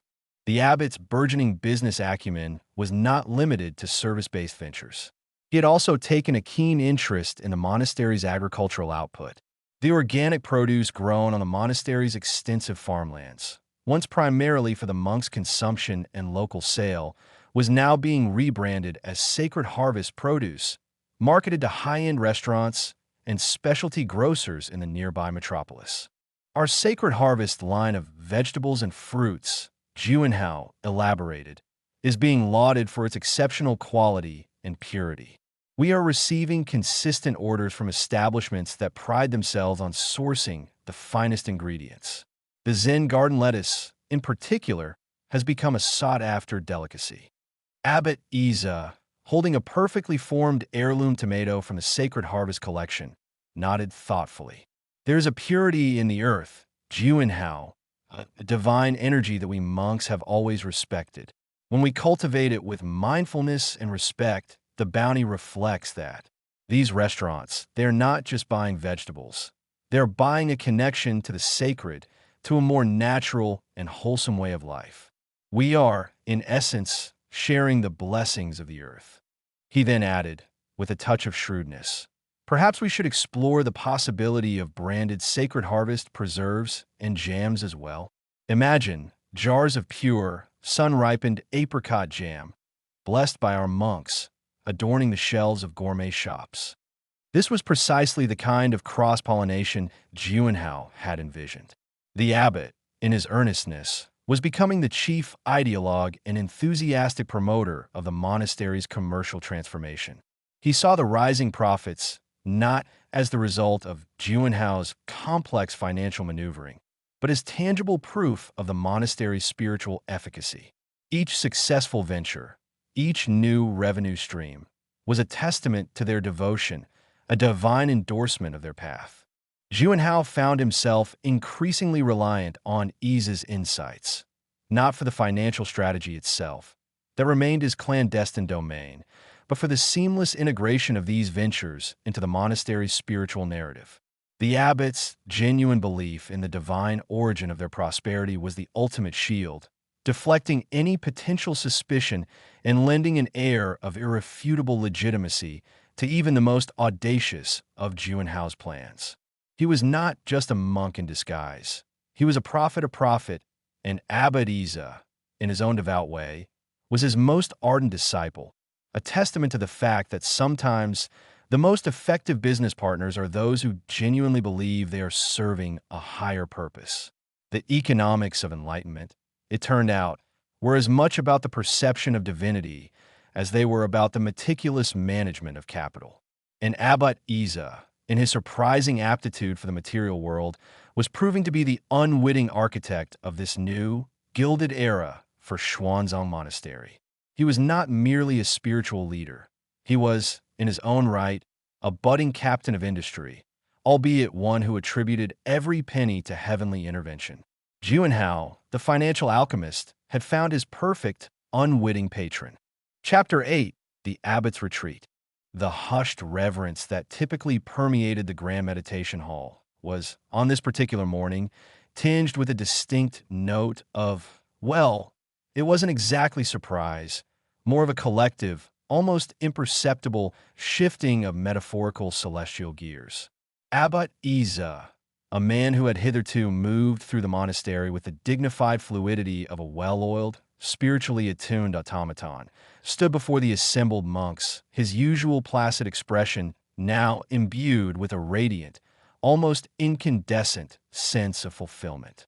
His hands, usually clasped in a gesture of serene contemplation or gently guiding a sandalwood incense stick, were held open, palms upwards, as if to receive a cosmic benediction.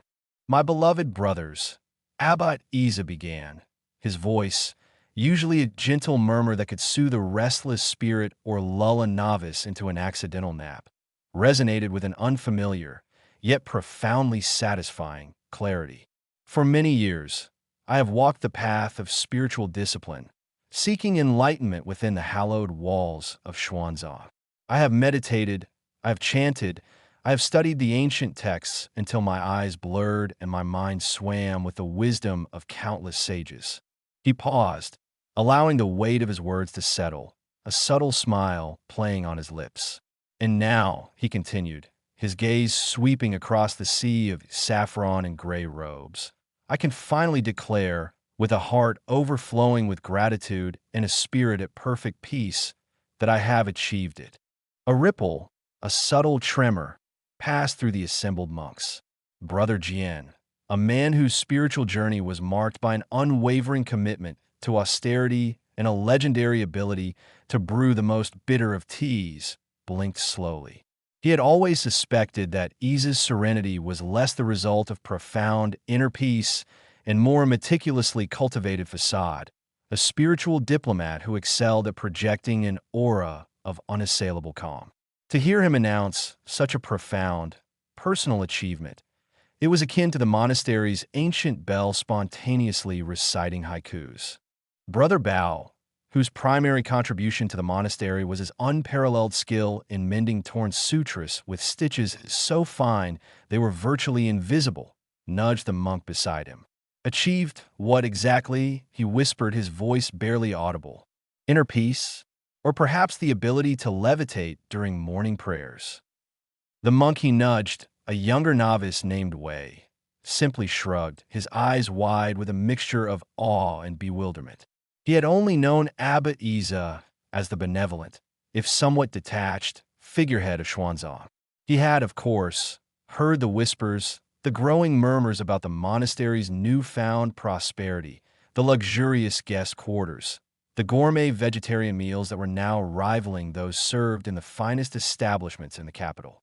He had attributed it, as was his monastic duty, to the abbot's exceptional spiritual leadership and the monastery's deepening connection to the divine.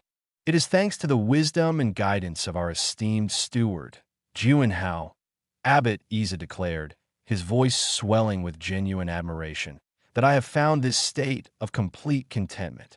Juanhao's innovative approach, his tireless dedication to expanding our spiritual outreach, has illuminated a new path for Xuanzang.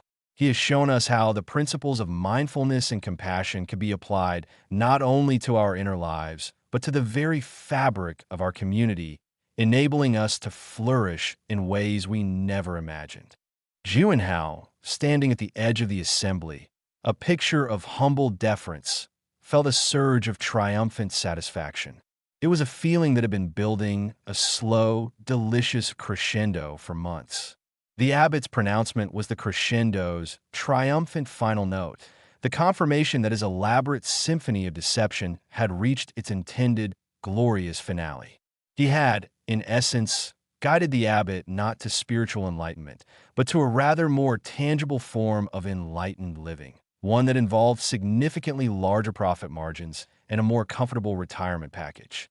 Juanhao, Abbot Iza continued, his gaze fixed on Juanhao with an almost paternal affection, has demonstrated a profound understanding of the modern world and its challenges. He has shown us that true spiritual fulfillment can also be found in ensuring the well-being and prosperity of our brotherhood, in providing for our needs with grace and abundance. He has, in essence, orchestrated a spiritual graduation, not just for himself, but for all of us. The phrase spiritual graduation hung in the air, heavy with unspoken implications. For Juanhao, it was the ultimate vindication. He had, through sheer ingenuity and a remarkable tolerance for moral ambiguity, managed to elevate himself from a mere administrator to a guru of financial prosperity, all under the benevolent guise of spiritual service. For Abbot Iza, it was the culmination of a lifetime's seeking a final, blissful realization that true enlightenment could indeed be found in a well-managed balance sheet. Therefore, Abbot Iza announced, his voice now tinged with a wistful, yet resolute tone, with a full and grateful heart, I have decided to embrace this moment of complete contentment. I have reached a point where I feel I have achieved all that I set out to do within these sacred grounds. My work here, in guiding Xuanzang towards this new era of enlightened living, is complete. I have decided to retire. A hush fell over the assembly. Retirement. The word itself felt alien within the monastery's timeless cycle. Monks didn't retire. They meditated, they chanted, they aged with grace, their earthly existence slowly dissolving into the cosmic ether. The idea of an abbot, a spiritual leader, simply leaving was unprecedented. Brother Jian, ever the pragmatist, muttered under his breath, "Retire? To where? A villa in the mountains? A beachfront meditation retreat funded by our sacred harvest sales?" A few monks exchanged uneasy glances. Some felt a genuine pang of sadness, a sense of loss at the departure of their long-serving spiritual leader.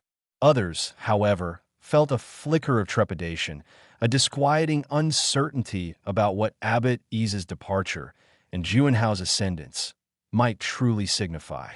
"This is not an ending," Abbot Yi proclaimed, as if sensing the collective apprehension, "but a transition, a testament to the enduring strength of Xuanzang's mission. Juanhao, with his vision and his dedication, will undoubtedly lead us to even greater heights of spiritual and material prosperity. He has, in his own way, embodied the spirit of innovation that is essential for any ancient institution seeking to thrive in the modern world. He has helped us embrace a philosophy of generous living, where our spiritual practice enriches not only our souls, but also our daily lives." Juanhao inclined his head, a picture of humility. "Your wisdom has been our guiding light, Abbot," he said, his voice smooth and practiced. "It is an honor to have served under your guidance, and it is my humble aspiration to continue the legacy of enlightened living that you have so masterfully cultivated." The abbot's eyes, usually filled with a gentle, distant serenity, now shone with an almost worldly satisfaction. He spoke of how the monastery's newly acquired financial stability had allowed for improvements that would directly benefit the monks: better quality robes, more nourishing meals, and, of course, the long-awaited scholarships for promising novices. He even mentioned the artisanal incense that was now being produced with such exquisite care, its profits contributing to the spiritual well-being fund. Each mention was a subtle nod to Juanhao's masterful orchestration, a confirmation that his meticulous financial strategies were being perceived as divine blessings. "The monks will be well cared for," Abbot Yi assured them, his voice resonating with paternal pride. "Juanhao has ensured that our material needs will be met, allowing us all to focus on our spiritual practice with a clear and untroubled mind. This is the true meaning of enlightened living, a state of grace where material abundance and spiritual fulfillment are seamlessly intertwined." The monks listened, a mixture of reactions playing out on their faces. Some were clearly relieved, their anxieties about the monastery's future seemingly assuaged by the abbot's confident pronouncements and Juanhao's reassuring presence. Others remained skeptical, their spiritual compasses still calibrated to a simpler, more austere path. They saw the glint of gold in the abbot's pronouncements, the subtle shift from spiritual service to material comfort. For Juanhao, this was the culmination of his carefully laid plans. Abbot Yi's retirement was the final piece of the puzzle, a symbolic severing of the old guard and a clear endorsement of the new order. The abbot, in his perceived spiritual triumph, was unwittingly bestowing his blessing upon Juanhao's continued reign, legitimizing his financial machinations as the natural evolution of monastic life. He had not only built an empire of deception, he had convinced its highest spiritual authority that it was, in fact, a divine mandate. The irony was not lost on Juanhao, though he chose to savor it internally. He had, after all, promised spiritual growth, and in a way he had delivered. Abbot Yi was now spiritually graduated, a phrase that would forever echo in Juinhao's mind as the perfect euphemism for a well-executed financial coup.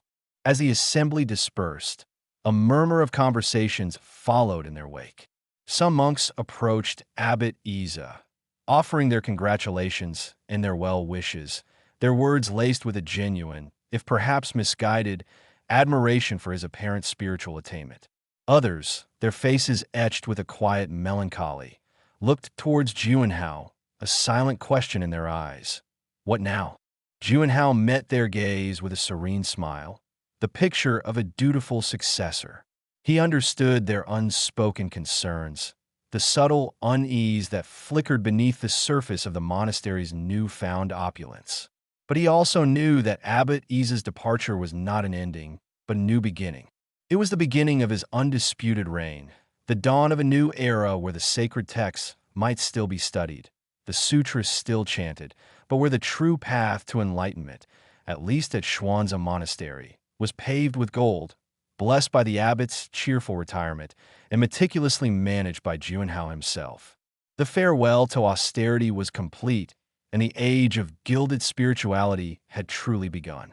The abbot's farewell address, delivered with a practiced blend of gravitas and an almost unnerving luminescence that suggested a recent, profound spiritual epiphany, or perhaps just an excellent night's sleep after a particularly successful fiscal quarter, was a masterclass in subtle persuasion. Abbot Isa, his voice no longer the gentle murmur of routine chanting, but a resonant, bell-like tone that seemed to echo the very chambers of the heart, turned his gaze upon Juinhao. It was a look that spoke volumes, a paternal approval that had been carefully cultivated like a prize-winning bonsai tree over months of strategic collaboration. "My brothers," he began, his hands performing a graceful, almost balletic gesture that encompassed both the assembled monks and, implicitly, the vast, unseen expanse of the monastery's burgeoning financial empire. "We stand at a precipice of profound change, a moment of joyous transition that heralds not an ending, but a magnificent unfolding." He spoke of Juinhao, not as a mere steward or administrator, but as a visionary, a beacon of unconventional wisdom that had illuminated the shadowed corners of their ancient traditions. "Juinhao," Abbot Isa declared, his voice resonating with an almost evangelical fervor, "possesses a rare gift. He has a remarkable capacity to discern the threads of joy woven into the fabric of existence, and more importantly, to amplify them." He gestured towards Juinhao, who stood with the practiced humility of a man accustomed to the spotlight, yet seemingly unfazed by its glare. "He has shown us that spiritual practice need not be an austere negation of worldly pleasures, but rather an integration, a joyous embrace of life's abundant offerings." The Festival of Inner Joy, a recent innovation orchestrated by Juinhao himself, was held up as a prime example. Abbot Isa described it with an almost poetic reverence, a testament to Juinhao's ability to distill complex spiritual principles into tangible, delightful experiences. "This festival," the abbot continued, his eyes twinkling with a reflection of the hall's ornate chandeliers, "was not merely a gathering. It was a profound exploration of contentment, a vibrant tapestry of shared laughter and mindful revelry."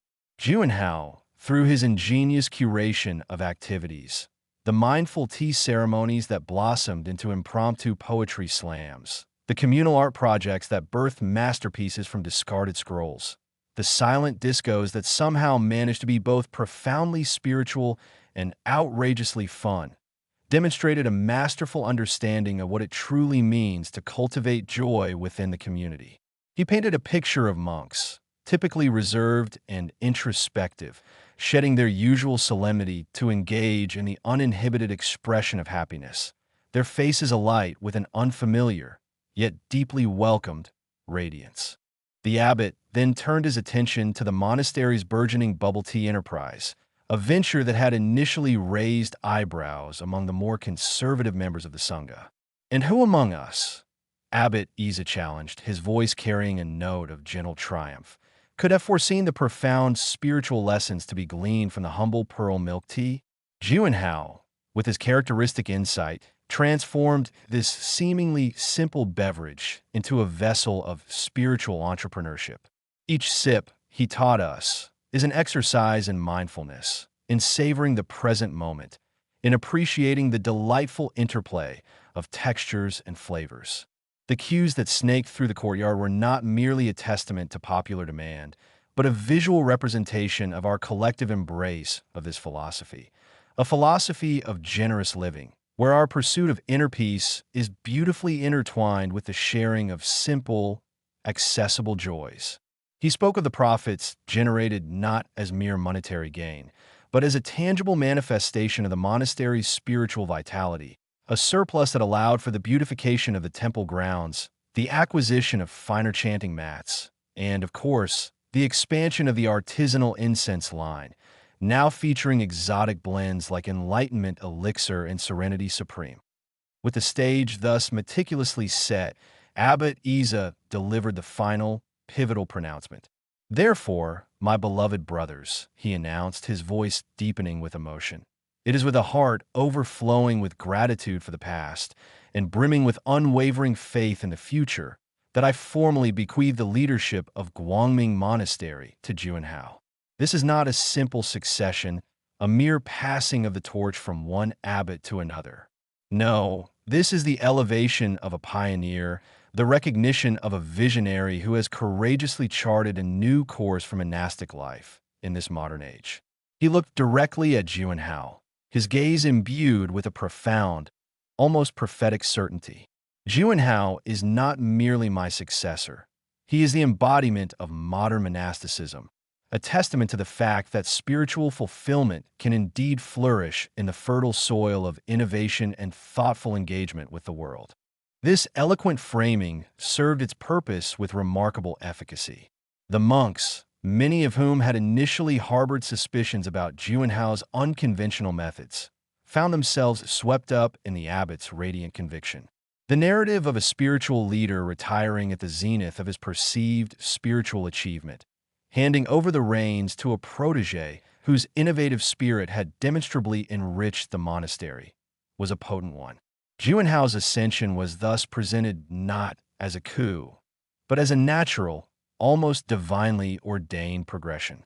The abbot's public endorsement, amplified by his retirement, cast a golden halo over Juanhao's leadership, legitimizing his every move and ensuring that any lingering doubts were silenced by the overwhelming tide of tradition reinterpreted. The farewell address was, in essence, the final, perfectly executed brushstroke on Juanhao's masterpiece of calculated ascent, cementing his control under the guise of spiritual evolution and the abbot's gracious abdication. The era of enlightened living had truly arrived, and its architect was none other than Juanhao himself. The abbot's departure was not the somber, self-abnegating affair that ancient texts might have prescribed. Instead, it was a meticulously orchestrated transition, a final, grand performance of enlightenment tinged with a distinctly worldly practicality. While the assembled monks had been captivated by Abbot Isa's eloquent farewell, a select few, privy to the more tangible aspects of the monastery's recent prosperity, understood that his spiritual elevation was intricately linked to a very earthly reward. Juanhao, ever the astute strategist, had ensured that Abbot Isa's retirement was less a shedding of worldly attachments and more a luxurious upgrade. The whispers among the more worldly wise senior monks spoke, not of abdication, but of a golden parachute, a concept alien to the monastery's hallowed halls until Juanhao's innovative fiscal reforms. The accommodations arranged for Abbot Isa were a testament to Juanhao's understanding of the abbot's evolving spiritual sensibilities. Gone were the Spartan cells, the simple straw mats, and the austere communal refectory. In their place, a secluded villa had been acquired on the monastery's sprawling, recently purchased periphery. This was no mere annex. It was a tastefully appointed residence that wouldn't look out of place in the affluent suburbs from which many of the monastery's newer, more affluent donors hailed. The villa boasted panoramic views of the newly manicured monastery gardens, a subtle but constant reminder of the flourishing enterprise Isa was leaving behind, and, more importantly, the source of his newfound comfort. The walls were adorned not with ancient thankas depicting scenes of arduous asceticism, but with contemporary art pieces that Juanhao had personally curated, abstract expressions of color and form that hinted at a sophisticated, modern aesthetic. The furniture was plush, upholstered in silks and velvets that would have made a medieval king blush, a far cry from the rough-hewn wood of Isa's former quarters. And then there was the culinary aspect. Abbot Isa, who had for decades subsisted on the monastery's communal meals, a bland but nutritious fare designed to minimize earthly distractions, was now to be attended by a personal chef. Not just any chef, of course. This was a culinary artist, trained in the delicate arts of fusion cuisine, whose salary was generously underwritten by the monastery's wildly successful bubble tea and artisanal incense ventures. Isa's dietary needs, once a matter of simple monastic discipline, were now a canvas for gastronomic exploration. He was presented with menus that featured organic, locally sourced ingredients prepared with techniques that would make a Michelin-starred chef weep with envy. Imagine, if you will, Abbot Isa, the erstwhile exemplar of renunciation, savoring a deconstructed Buddha bowl, its components artfully arranged like a miniature Zen garden, or perhaps indulging in a lavender-infused herbal tea, brewed with water sourced from a private spring Isa himself had personally blessed, and which, coincidentally, was also used to produce the monastery's premium spiritual dew, bottled water. The aroma of truffle oil and exotic spices now wafted from Isa's private kitchen, a stark contrast to the familiar scent of sandalwood and burning incense that permeated the main monastery. Juanhao, with a smile that could melt glaciers and charm revenue inspectors, personally oversaw the handover. He presented Abbot Isa with a sleek, modern tablet device, preloaded with access to a curated selection of ebooks and streaming services. "Your Eminence," Juanhao had said, his voice dripping with solicitous concern, "we understand that in your retirement, you will wish to dedicate yourself to deeper contemplation. We have ensured that you have access to the finest philosophical treatises, the most inspiring spiritual biographies, and, of course, access to our monastery's extensive digital library. We have even subscribed you to several leading wellness journals. It is important, as you embark on this new chapter, to remain connected to the broader currents of thought and practice." He omitted to mention that the tablet also granted Isa access to the monastery's online retail portal, where he could order anything from the latest Zen garden landscaping kits to limited edition monastery-branded silk robes, all delivered directly to his villa at the monastery's expense. The stipend allocated to Abbot Isa was, by any measure, extraordinary. It was a sum that would have sustained a small village for a year, a testament to the sheer profitability of Juanhao's vision. This was not merely pocket money. It was a substantial endowment, designed to ensure that Abbot Isa lived out his days in a state of unparalleled comfort and ease. He was, in effect, being paid a king's ransom to retire, a benevolent dictator abdicating his throne to embrace a life of leisurely contemplation, funded by the very system he had once championed as a path to spiritual liberation. The irony was lost on few, though only the most cynical dared to articulate it. Juanhao's primary objective in facilitating such lavish arrangements was, of course, to ensure Abbot Isa's continued silence and passive endorsement. A comfortable, well-fed, and spiritually fulfilled abbot was a pliable abbot. Any potential for Isa to develop late-onset regrets or a sudden yearning for his former ascetic life was to be meticulously preempted. By showering him with the very worldly comforts that monasticism traditionally eschewed, Juanhao was effectively neutralizing any lingering desire for a return to austerity. Isa was being rewarded for his complicity, his retirement package a tangible manifestation of his cooperation in Juanhao's grand vision. The abbot's new existence was a carefully constructed paradox, a public display of spiritual detachment, privately funded by a deeply materialistic enterprise.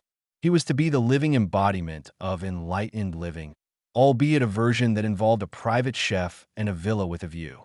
The monastery's finances, once a subject of quiet concern and diligent, often arduous, fundraising, had undergone a seismic transformation under Juanhao's stewardship. The bubble tea stands, initially a quirky experiment, had become a nationwide phenomenon, spawning imitators and franchise opportunities with alarming speed. The Inner Joy blends, each marketed with its own unique spiritual narrative, the Zen Bliss Oolong, the Mindful Matcha Latte, the Serenity Sip Black Tea, were flying off the shelves. Each purchase was framed not just as a transaction, but as a micro-spiritual practice, an investment in one's own well-being, a small act of devotion to the principles of inner peace. The accompanying merchandise, artisanal mugs emblazoned with calming mandalas, eco-friendly reusable straws shaped like lotus flowers, even enlightenment elixir, flavored popping boba, further cemented the brand's ubiquity and profitability. The artisanal incense line, too, had experienced a meteoric rise. Building on Abbot Ease's initial enthusiasm, Juanhao had overseen the development of a dizzying array of fragrances, each meticulously crafted to evoke specific spiritual states. There was Chakra Clarity, a blend of citrus and mint designed to unblock energetic pathways, Kundalini Awakening, a heady mix of sandalwood, patchouli, and ylang-ylang promising primal energy, and the ever-popular Cosmic Connection, a smoky, resinous blend that supposedly facilitated communion with the divine. These were not merely sticks of fragrant wood. They were olfactory tools designed to enhance meditation, purify living spaces, and, most importantly, generate substantial revenue. The packaging was exquisite, featuring hand-drawn illustrations and gold foil accents, elevating the humble incense stick to a luxury item. Juanhao had also diversified into mindful lifestyle products. This included a line of premium meditation cushions, ergonomically designed for maximum comfort and spiritual posture, ethically sourced yoga mats woven from sustainable bamboo fibers, and even a range of spiritual aromatherapy diffusers that emitted calming essential oil blends, purportedly extracted from rare herbs grown in the monastery's own spiritual gardens that, it must be noted, had undergone a significant expansion and professional landscaping thanks to the profits from the bubble tea empire.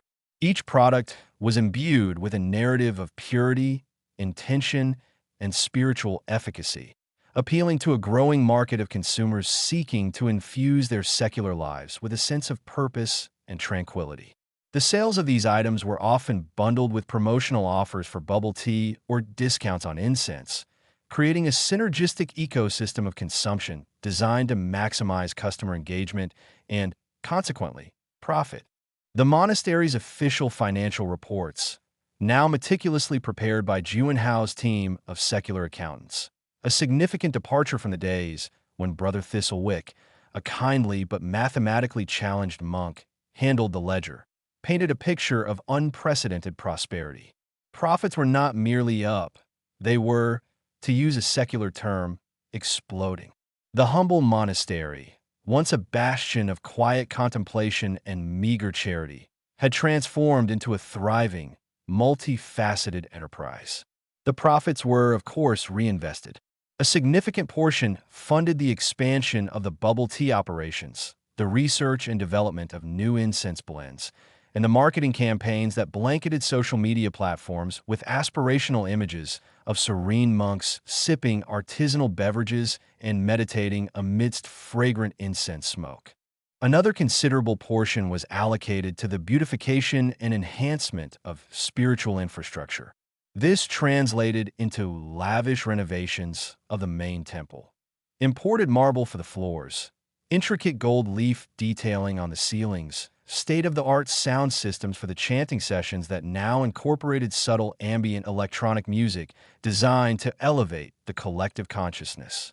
New wings were added to the monastery buildings, designed by renowned architects who specialized in spiritual modernism, blending traditional pagoda-style roofs with sleek glass facades and minimalist interiors.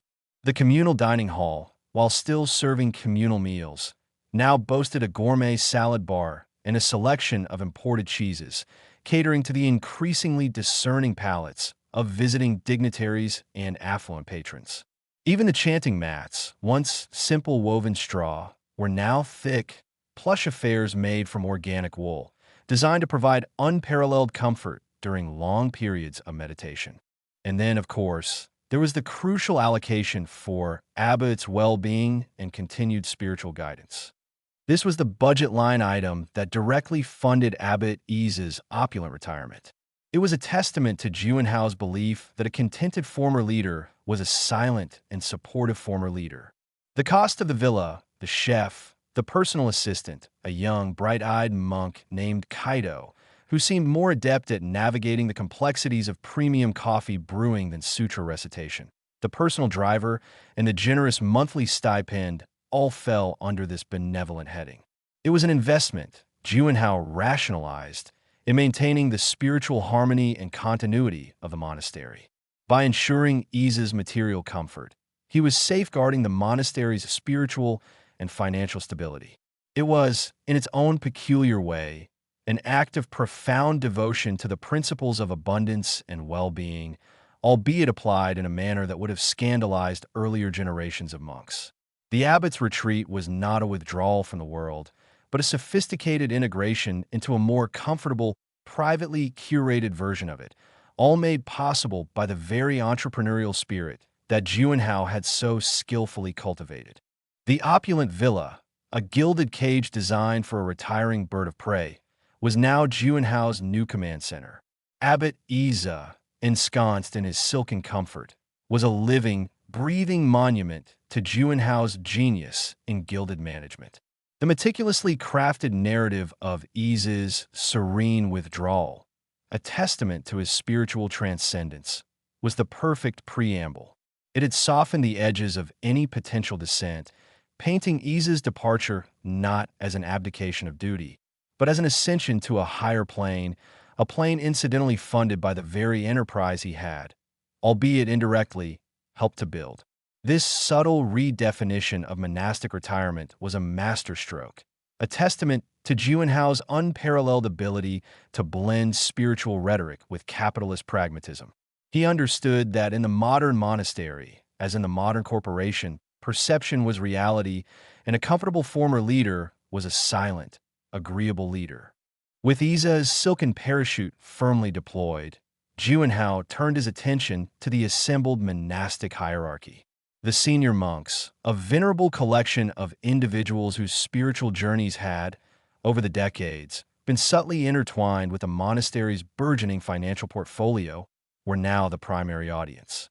Juanhao, with his innate understanding of human nature, particularly human nature when it was nudged by the aroma of artisanal incense and the promise of a constant supply of premium bubble tea, knew precisely how to appeal to their disparate, yet surprisingly aligned, interests.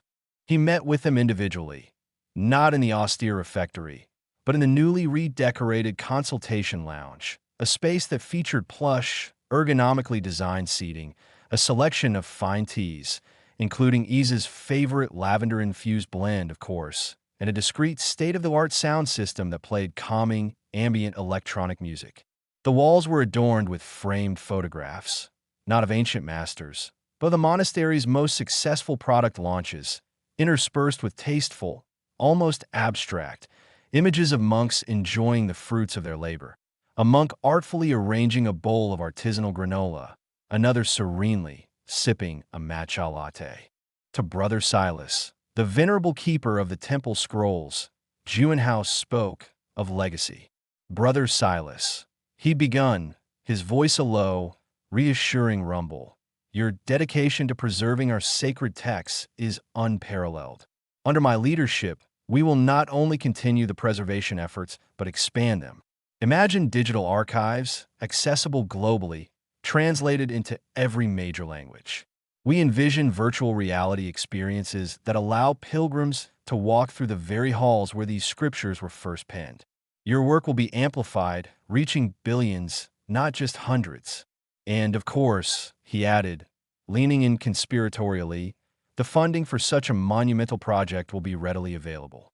Think of the resources we can allocate to digitizing and protecting your life's work. A true testament to your devotion for centuries to come. He made no mention of the fact that the proposed virtual reality experiences would be heavily branded and require in-app purchases, a concept Brother Silas, with his eyes firmly fixed on the past, would likely never comprehend. To Sister Anya, who oversaw the monastery's burgeoning herbal gardens and was a quiet advocate for sustainable practices, Juanhao offered a vision of unprecedented organic expansion. Sister Anya, he'd purred, your commitment to purity and natural well-being is the very essence of our mission. Under my guidance, we will acquire vast tracts of pristine land, specifically for organic cultivation.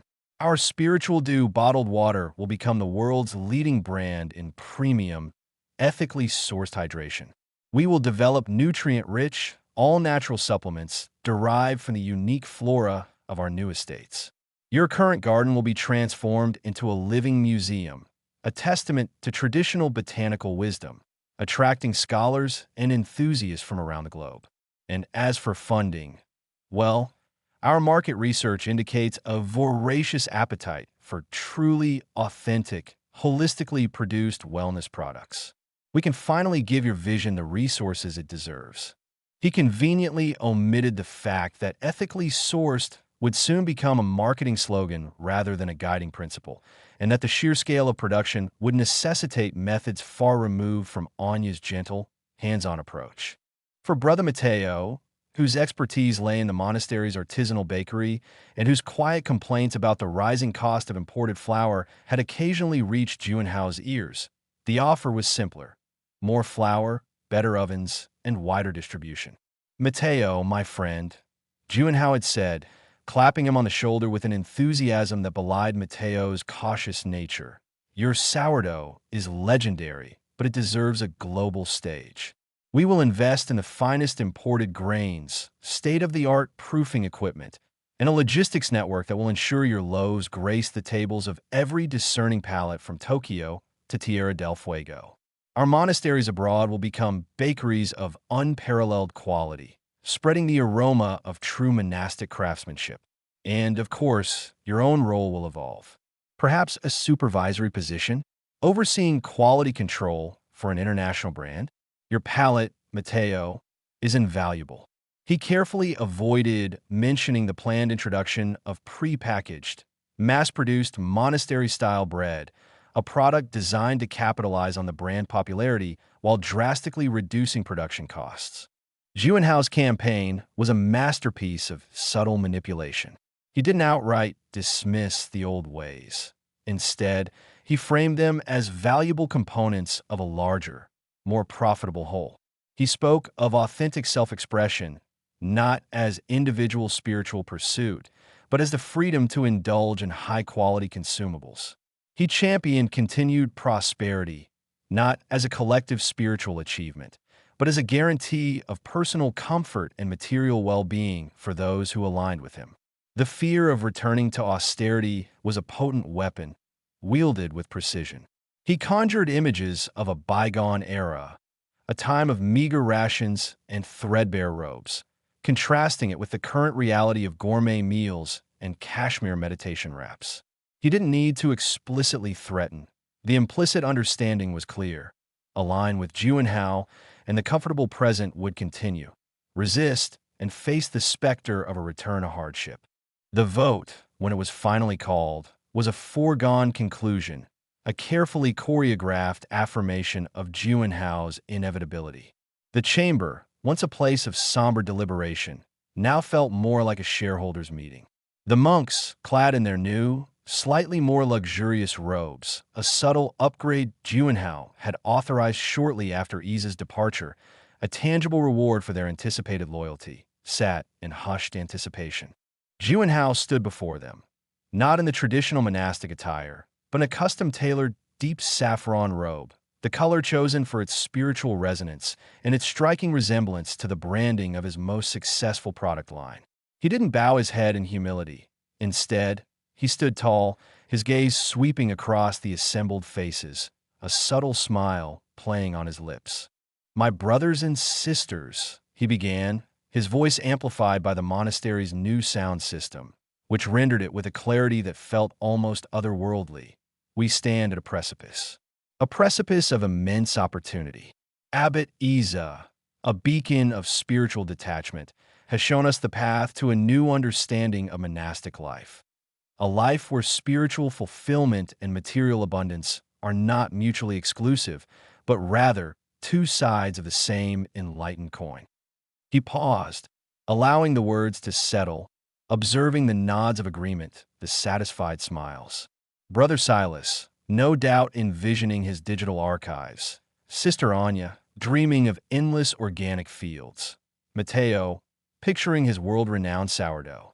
Abbot Isa's departure, Juanhao continued, his tone shifting to one of earnest conviction, was not an ending, but a transition.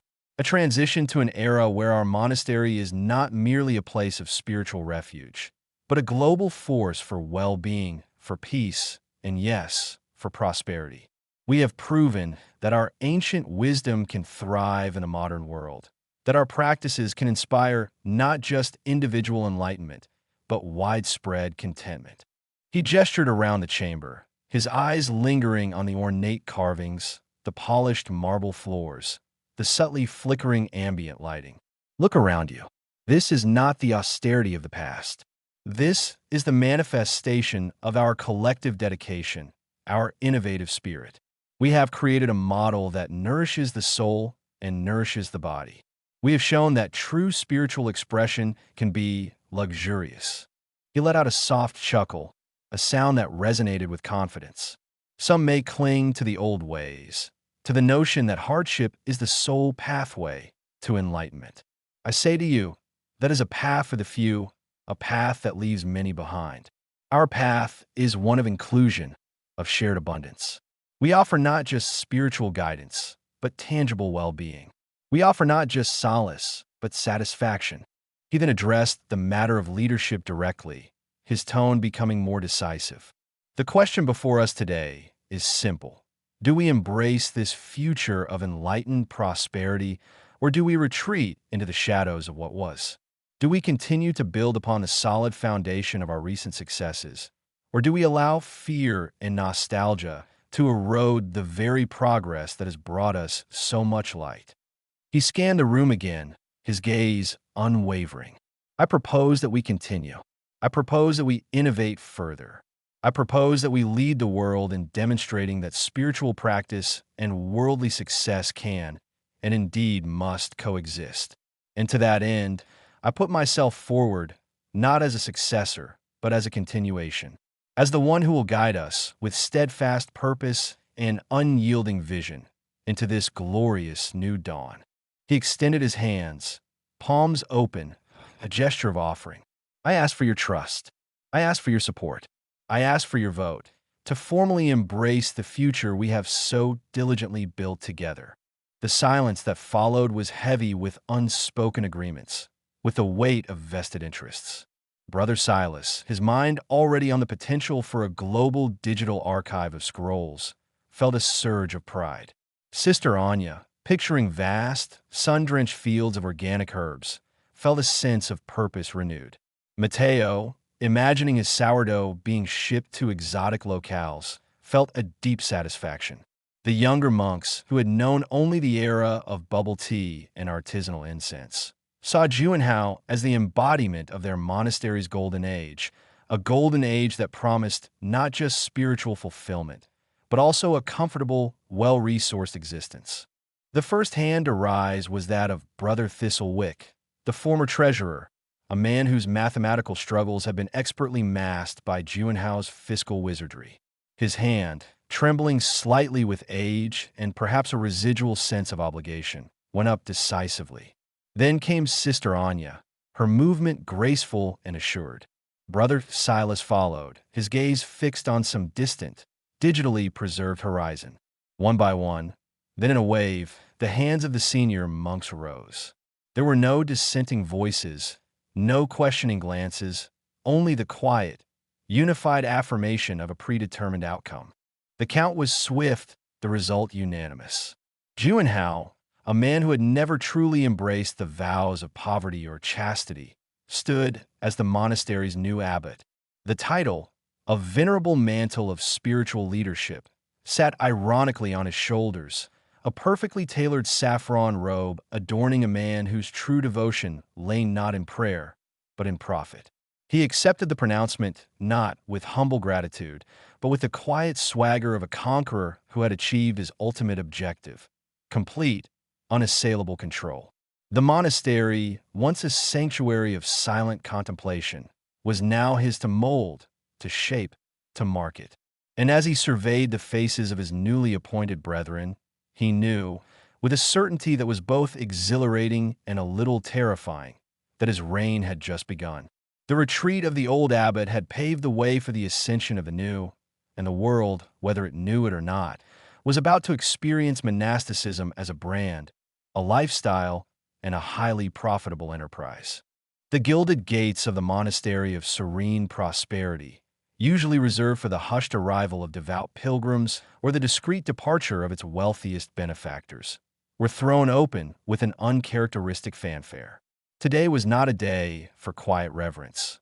It was a day for decibels, for dazzling displays, and for the undeniable, almost ostentatious proclamation of a new era.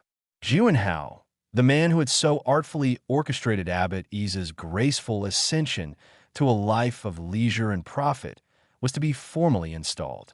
And in true Juanhao fashion, the ceremony was less a sacred rite and more a meticulously curated brand launch. The air, normally thick with the earthy scent of aged wood and beeswax candles, was now a heady, almost intoxicating blend. The monastery's meticulously manicured gardens, usually a haven of quiet contemplation, were bursting with an extravagant array of blossoms. Roses, lilies, and orchids, sourced from the finest and incidentally most expensive florists in the region, cascaded from every available archway and colonnade.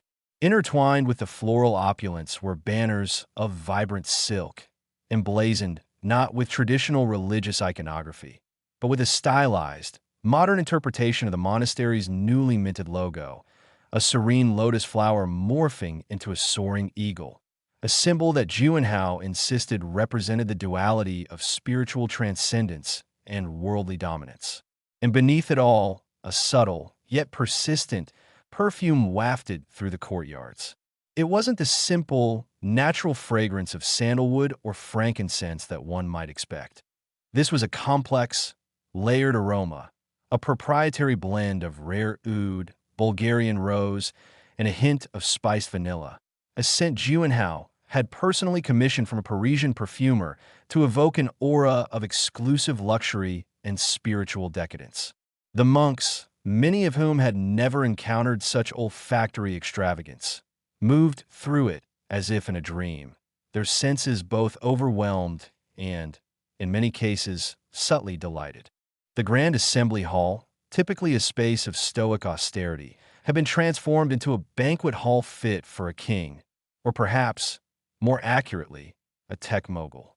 Long, polished mahogany tables groaned under the weight of the culinary delights. Gone were the simple bowls of rice and bowls of seasonal vegetables. In their place, a veritable smorgasbord of gastronomic indulgence was laid out. Whole roasted, suckling pigs, lacquered to a glistening mahogany, sat beside platters of exotic seafood, flown in that very morning from distant, shimmering oceans. Towers of glistening, jewel-toned fruits, meticulously carved into intricate shapes, offered a visual feast before the actual tasting. And for those with a more refined palate, there were delicate pastries, miniature quiches, and an array of artisanal cheeses, each presented with a small, elegantly printed card detailing its origin and its supposed spiritual resonance. The wine flowed freely, not the modest, locally produced vintages of yesteryear, but a selection of the finest French Bordeaux and Italian Barolos, carefully chosen by Juanhao himself, who, with a knowing wink, had declared them to be nectars fit for enlightened beings. The monks, accustomed to a life of regulated meals and disciplined consumption, found themselves adrift in a sea of unprecedented abundance. Some, like Brother Silas, whose lifelong dedication to the scrolls had left him with a perpetually stooped posture and a profound disregard for earthly pleasures, looked on with a mixture of bewilderment and mild disgust. He found himself surreptitiously trying to locate a sliver of the traditional lentil soup he so craved, but the sheer volume of the more flamboyant offerings seemed to have entirely supplanted it. Others, however, embraced the excess with an unbridled enthusiasm that bordered on the ecstatic. Sister Anya, her eyes wide with wonder, sampled a meticulously crafted truffle mousse, marveling at the depth of flavor. Brother Mateo, his baker's hands now stained with wine rather than flour, enthusiastically described the delicate balance of a saffron-infused risotto to a group of equally enraptured brethren. For them, this was not just a meal. It was a validation, a tangible reward for their quiet, unacknowledged sacrifices. The very notion of monastic austerity seemed to have evaporated with the morning mist, replaced by a joyous, almost gluttonous celebration of material gratification. And then there was Juanhao. He entered the hall not with the measured, humble gait of a spiritual leader, but with the confident swagger of a conquering hero. His robes, a testament to his unique vision, were not the simple saffron he had worn for his investiture.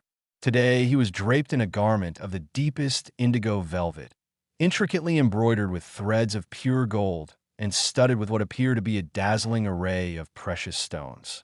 They shimmered and winked under the ambient light, catching the eye and drawing the gaze with an almost hypnotic pull. The effect was less spiritual vestment and more haute couture, a deliberate statement that the days of renunciation were well and truly over. He didn't simply accept the symbolic staff of leadership.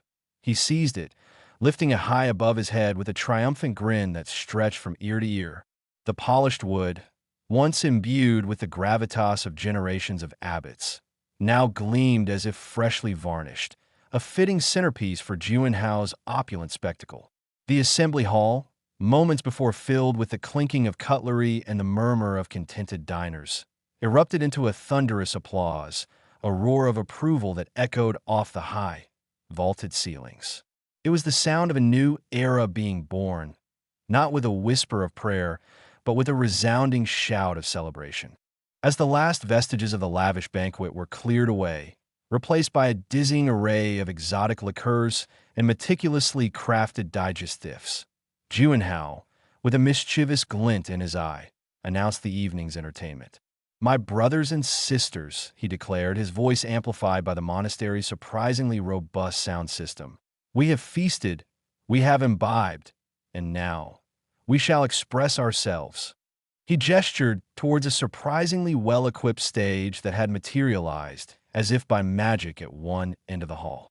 Microphones, a state-of-the-art soundboard, and even a discreet disco ball, all tucked away in the monastery's ancient rafters, were now revealed. "Tonight we sing. We celebrate the joy of our shared prosperity, the liberation from earthly want." A hesitant silence fell over the assembled monks, a collective pause as they grappled with this unexpected turn of events. Singing, yes, they had hymns, chants, Gregorian melodies that had echoed through these halls for centuries. But this was something entirely different. A few of the younger monks, those whose spiritual journeys had begun in the era of Juanhao's burgeoning influence, exchanged nervous, excited glances. They had, after all, grown up with the clandestine karaoke nights in the monastery's secular guest house, the ones where the chanting involved pop lyrics rather than psalms. It was Brother Mateo, ever the enthusiast when it came to anything involving performance or performance-enhancing substances, which in this case were the potent liqueurs, who broke the silence. He strode onto the stage, not with the hesitant steps of a novice, but with the boldness of a seasoned performer. He grabbed a microphone, a mischievous grin plastered across his face, and, after a moment of deliberation, launched into a surprisingly robust rendition of an ancient folk ballad, albeit one with a distinctly secular and somewhat bawdy theme. The crowd, initially stunned into silence, began to stir. A few tentative claps, then a few more, and soon a wave of spontaneous cheering swept through the hall. Encouraged Brother Silas, in a move that sent ripples of astonishment through the assembled hierarchy, shuffled onto the stage. He adjusted his spectacles, cleared his throat, and, to the utter disbelief of his peers, began to croon a surprisingly tender ballad about lost love, his reedy voice cracking at the emotional crescengesture. The sheer incongruity of the scene, the venerable keeper of ancient texts belting out a lament of romantic woe, was almost too much to bear. Laughter, genuine and unrestrained, filled the hall, a sound rarely heard in these hallowed grounds. Then came Sister Anya, who, after a moment of blushing hesitation, surprised everyone by launching into a vibrant, upbeat pop song, complete with enthusiastic, if somewhat uncoordinated, dance moves.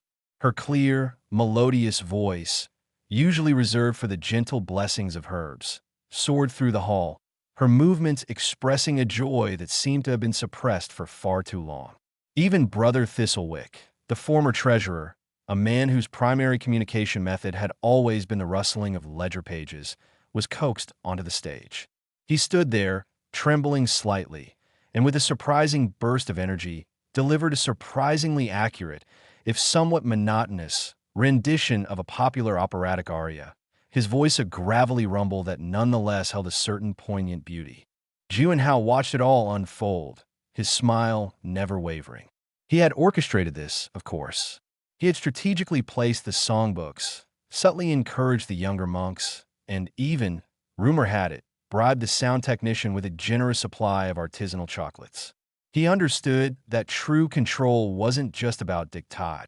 It was about shared experience, about creating a sense of communal joy that was inextricably linked to his leadership. He had taken the monastic vows of poverty and chastity, the very tenets that had once defined this institution, and twisted them into a symbol of liberation. Poverty? Why suffer it when prosperity was so readily available? Chastity? A rather quaint notion when one could indulge in the aesthetic pleasures of fine music and exquisite company. As the night wore on, the karaoke session devolved into a joyous, uninhibited free-for-all. Monks, previously known for their quiet contemplation and austere routines, were now belting out rock anthems, crooning romantic ballads, and even, in a moment of collective delirium, attempting a surprisingly spirited rendition of a disco classic. The disco ball, Juanhao's masterstroke, cast shimmering fragments of light across the scene, illuminating a monastery that was no longer a sanctuary of renunciation, but a temple of indulgence. Juanhao, observing the scene from his specially designed elevated dais, raised his glass of impossibly rare vintage champagne. He looked at the monks, their faces flushed with exertion and exhilaration, their voices hoarse from singing, their spirits undeniably lifted. This, he thought, was true enlightenment. Not the lonely, arduous path of self-denial, but the shared, euphoric experience of abundant joy. The era of Abbot Isa was a gentle prelude. This was the overture. The dawn of the hedonistic abbot had truly arrived, and the monastery, once a bastion of spiritual discipline, was now poised to become the undisputed global leader in the art of blissful, profitable, and utterly unashamed indulgence. The scriptures could wait. The chart-topping hits, however, were calling. Chapter 9. The Abbot of Hedonism's Edict. The air still hummed with the lingering resonance of Brother Thistlewick's surprisingly powerful operatic notes and the rhythmic thrum of disco beats that had pulsed through the grand hall just moments before. The scent of expensive champagne mingled with the fainter, yet persistent, aroma of the commissioned monastery perfume, a fragrance that had, overnight, become inextricably linked with this new era of opulent enlightenment. Juanhao, surveying the scene from his elevated dais, the remnants of a truly spectacular karaoke night swirling around him like a halo of well-earned satisfaction, felt a profound sense of accomplishment. The initial revelry, the uninhibited release of centuries of pent-up, or perhaps more accurately, suppressed, desire, had been a calculated overture. Now, it was time for the main composition. He raised a hand, not to silence the boisterous laughter that still echoed, but to draw the attention of his flock, his newly minted disciples of pleasure. The silence that descended was not the heavy, reverent hush of traditional prayer, but a curious, expectant quiet pregnant with anticipation. They had tasted freedom, a heady, intoxicating draught, and they were eager for the next course. Juanhao smiled, a slow, confident curve of his lips that promised both indulgence and profound, almost cosmic, revelation. He stepped forward, his indigo velvet robes, still shimmering with embroidered gold, catching the light. The stylized lotus eagle emblem on his chest seemed to pulse with a vibrant energy. "My dear brothers and sisters," he began, his voice, amplified and rich, resonating through the now hushed hall, "we have, in this glorious evening, begun to understand. We have danced, we have sung, we have embraced the sheer, unadulterated joy of being alive, of being present in this magnificent moment. And it is in this very embrace, this joyous affirmation of existence, that we find the truest path." He paused, allowing the words to settle, to permeate the very fabric of the room, and perhaps the very souls of those who listened. He wasn't here to preach restraint. He was here to preach liberation. The old doctrines, the worn-out platitudes of self-denial and arduous penance, felt as distant and irrelevant as the dusty scriptures in the neglected archives. Those were relics of a bygone age, an age of fear and scarcity, an age that this monastery, under his guidance, would utterly transcend. For too long, Juanhao continued, his tone shifting from celebratory to a more profound, almost philosophical, cadence. Humanity has been shackled by the fear of pleasure. We have been told that joy is fleeting, that desire is sin, that the pursuit of happiness is a selfish, misguided endeavor. We have been taught to stifle our instincts, to mortify our flesh, to strive for an ethereal, unattainable state of bliss by denying ourselves the very things that make life vibrant, meaningful, and, dare I say, truly divine. He gestured expansively, encompassing the opulent surroundings, the lingering scent of exotic spices from the banquet, the echoes of laughter and song. Look around you. Is this not a testament to the beauty that can be cultivated when we embrace our potential? When we allow ourselves to experience the richness of the world, to savor its offerings, to delight in its wonders. He let his gaze sweep across the assembled monks, their faces a mixture of awe, curiosity, and a dawning, almost rebellious spark of understanding. They were the first recipients of this radical new gospel, the vanguard of the spiritual revolution that promised not an austere afterlife, but an ecstatic present. The ancient teachings spoke of transcending the self, Juanhao declared, his voice rising with conviction. But what if true transcendence lies not in annihilation, but in fulfillment? What if the path to spiritual peace, to enlightenment, is paved not with renunciation, but with the courageous, uninhibited embrace of our deepest desires and our most exquisite pleasures? What if, my friends, the most profound act of devotion is simply this: to enjoy yourself wholly, completely, and without a shred of guilt? A ripple of murmurs swept through the hall. The phrase, so simple, yet so utterly earth-shattering, hung in the air. Enjoy yourself without guilt. It was a heresy, a blasphemy to the ears of those who had spent their lives wrestling with their baser instincts, who had been taught that every indulgence was a step away from salvation. But to others, particularly the younger monks who had witnessed the burgeoning decadence under Abbot Ease's increasingly hands-off rule, it resonated with a powerful, undeniable truth. It was an absolution, a divine permission slip to shed the heavy cloak of self-recrimination that had been their spiritual constant. Think about it. Juanhao pressed on, leaning forward conspiratorially, as if sharing a profound secret. Consider the ascetic. He denies himself comfort. He starves his body. He suppresses his senses. What is the result? A hollow shell, a mind perpetually tormented by the very desires he seeks to extinguish. He lives in a state of constant internal warfare, a battle he can never truly win because he's fighting against his very nature. This, my brothers and sisters, is not enlightenment. This is suffering. This is the perpetuation of a profound misunderstanding of the divine, which, I assure you, has a remarkably good sense of humor and a penchant for beauty. He chuckled, a warm, inviting sound that eased the tension in the room.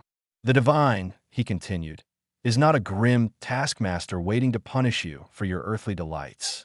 The divine is the very essence of creation, the vibrant tapestry of existence, the symphony of sensation that surrounds us. To deny these gifts, to turn away from the exquisite flavors of a perfectly ripe fruit, the intoxicating scent of a blooming flower, the warmth of a loving embrace, the exhilarating thrill of a perfectly executed song.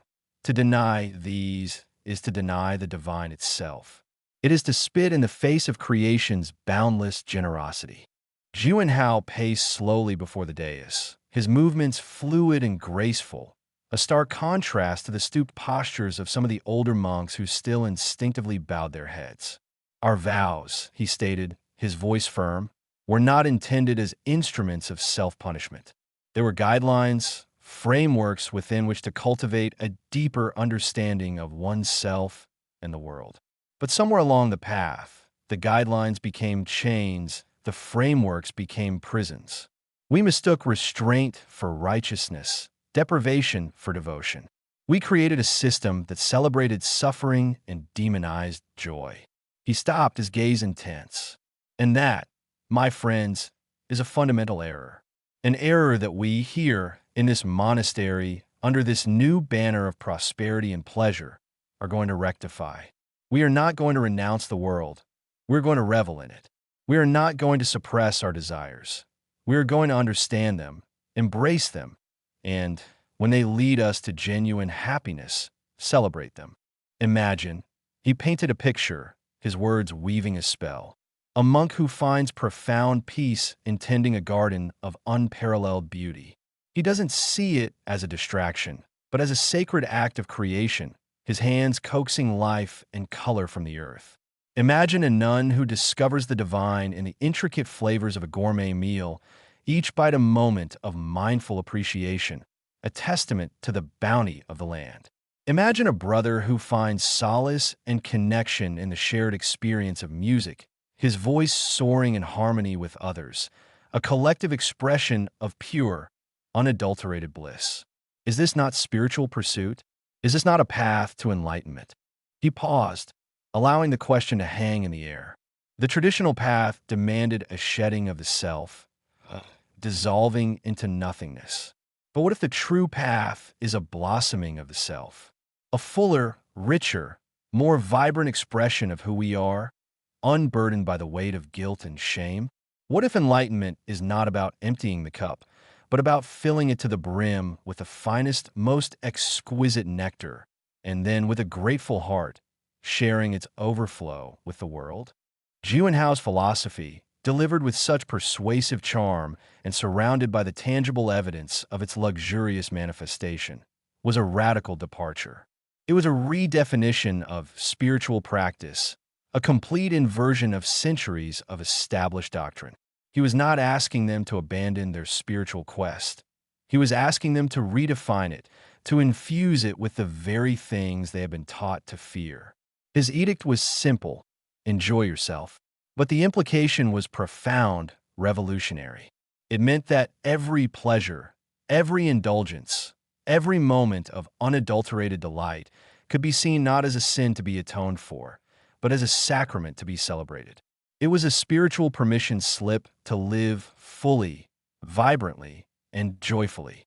This monastery, Juanhao declared, his voice ringing with authority and an almost evangelical fervor, will become a beacon, a testament to the fact that prosperity and spirituality are not mutually exclusive, but rather inextricably intertwined. We will cultivate not only the finest gardens and the most exquisite cuisine, but also the most profound sense of well-being, the most unshakable inner peace, achieved through the joyful embrace of life itself. We will prove to the world that the highest form of spiritual discipline is not to deny ourselves, but to truly, gloriously, and guiltlessly enjoy ourselves. He gestured towards the collection of instruments that had been discreetly brought in, a gleaming grand piano, a set of state-of-the-art synthesizers, a polished drum kit. Tonight, we have sung. Tomorrow, we will explore the myriad forms of expression that bring us joy. We will learn, we will create, we will celebrate. And in every note, in every brushstroke, in every perfectly prepared dish, we will find a pathway to a deeper understanding of ourselves and the divine. We will learn that the pursuit of pleasure, when approached with mindfulness and gratitude, can be the most potent spiritual practice of all. For in truly enjoying ourselves, we honor the magnificent gift of life itself. The word guilt seemed to have been erased from their collective vocabulary. It was replaced by a palpable sense of liberation, a thrilling anticipation of freedoms previously unimaginable. Brother Silas, who had looked so bewildered during the initial banquet, now sat straighter in his seat, his eyes fixed on Juanhao with an expression that was no longer disgust, but a dawning, curious interest. Sister Anya, her earlier exuberance now settled into a quiet, contented glow, nodded slowly, a gentle smile playing on her lips. Even the most austere members of the monastic community, those who had spent decades wrestling with their own desires, found themselves contemplating the radical proposition that perhaps, just perhaps, their struggles had been in vain. Perhaps the divine was not to be found in the stark landscapes of denial, but in the verdant, sun-drenched valleys of personal joy. Juanhao, sensing the shift, the profound internal recalibration that was occurring within his audience, continued his sermon, weaving in anecdotes and philosophical musings with the practiced ease of a seasoned performer. He spoke of the ancient Greek philosophers who celebrated the pursuit of pleasure as a path to the good life, of the Sufi mystics who found divine ecstasy in the dance and the music. He presented a tapestry of worldly wisdom, all meticulously woven to support his central, revolutionary thesis, that the path to spiritual fulfillment was not through the arduous climb of self-denial, but through the joyous, unburdened exploration of personal delight. The greatest sin, he proclaimed, his voice resonating with a final, powerful conviction, is not to experience the fullness of life. It is to live in fear of life, to deny its beauty, its joy, its infinite capacity for pleasure. From this day forward, we shall dedicate ourselves to the art of living, to the sublime practice of enjoying ourselves, not as an act of rebellion, but as the highest form of spiritual discipline. He raised his glass of champagne once more, the bubbles catching the light like captured stars. To the monastery of serene prosperity, he toasted, his eyes twinkling with a mixture of mischief and genuine belief, and to the dawn of a new enlightenment.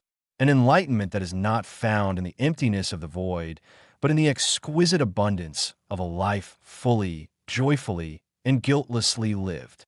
The hall erupted, not with the hushed reverence of a sermon's end, but with a thunderous, resounding cheer, a sound that declared the old ways obsolete and the new doctrine of hedonistic enlightenment enthusiastically embraced.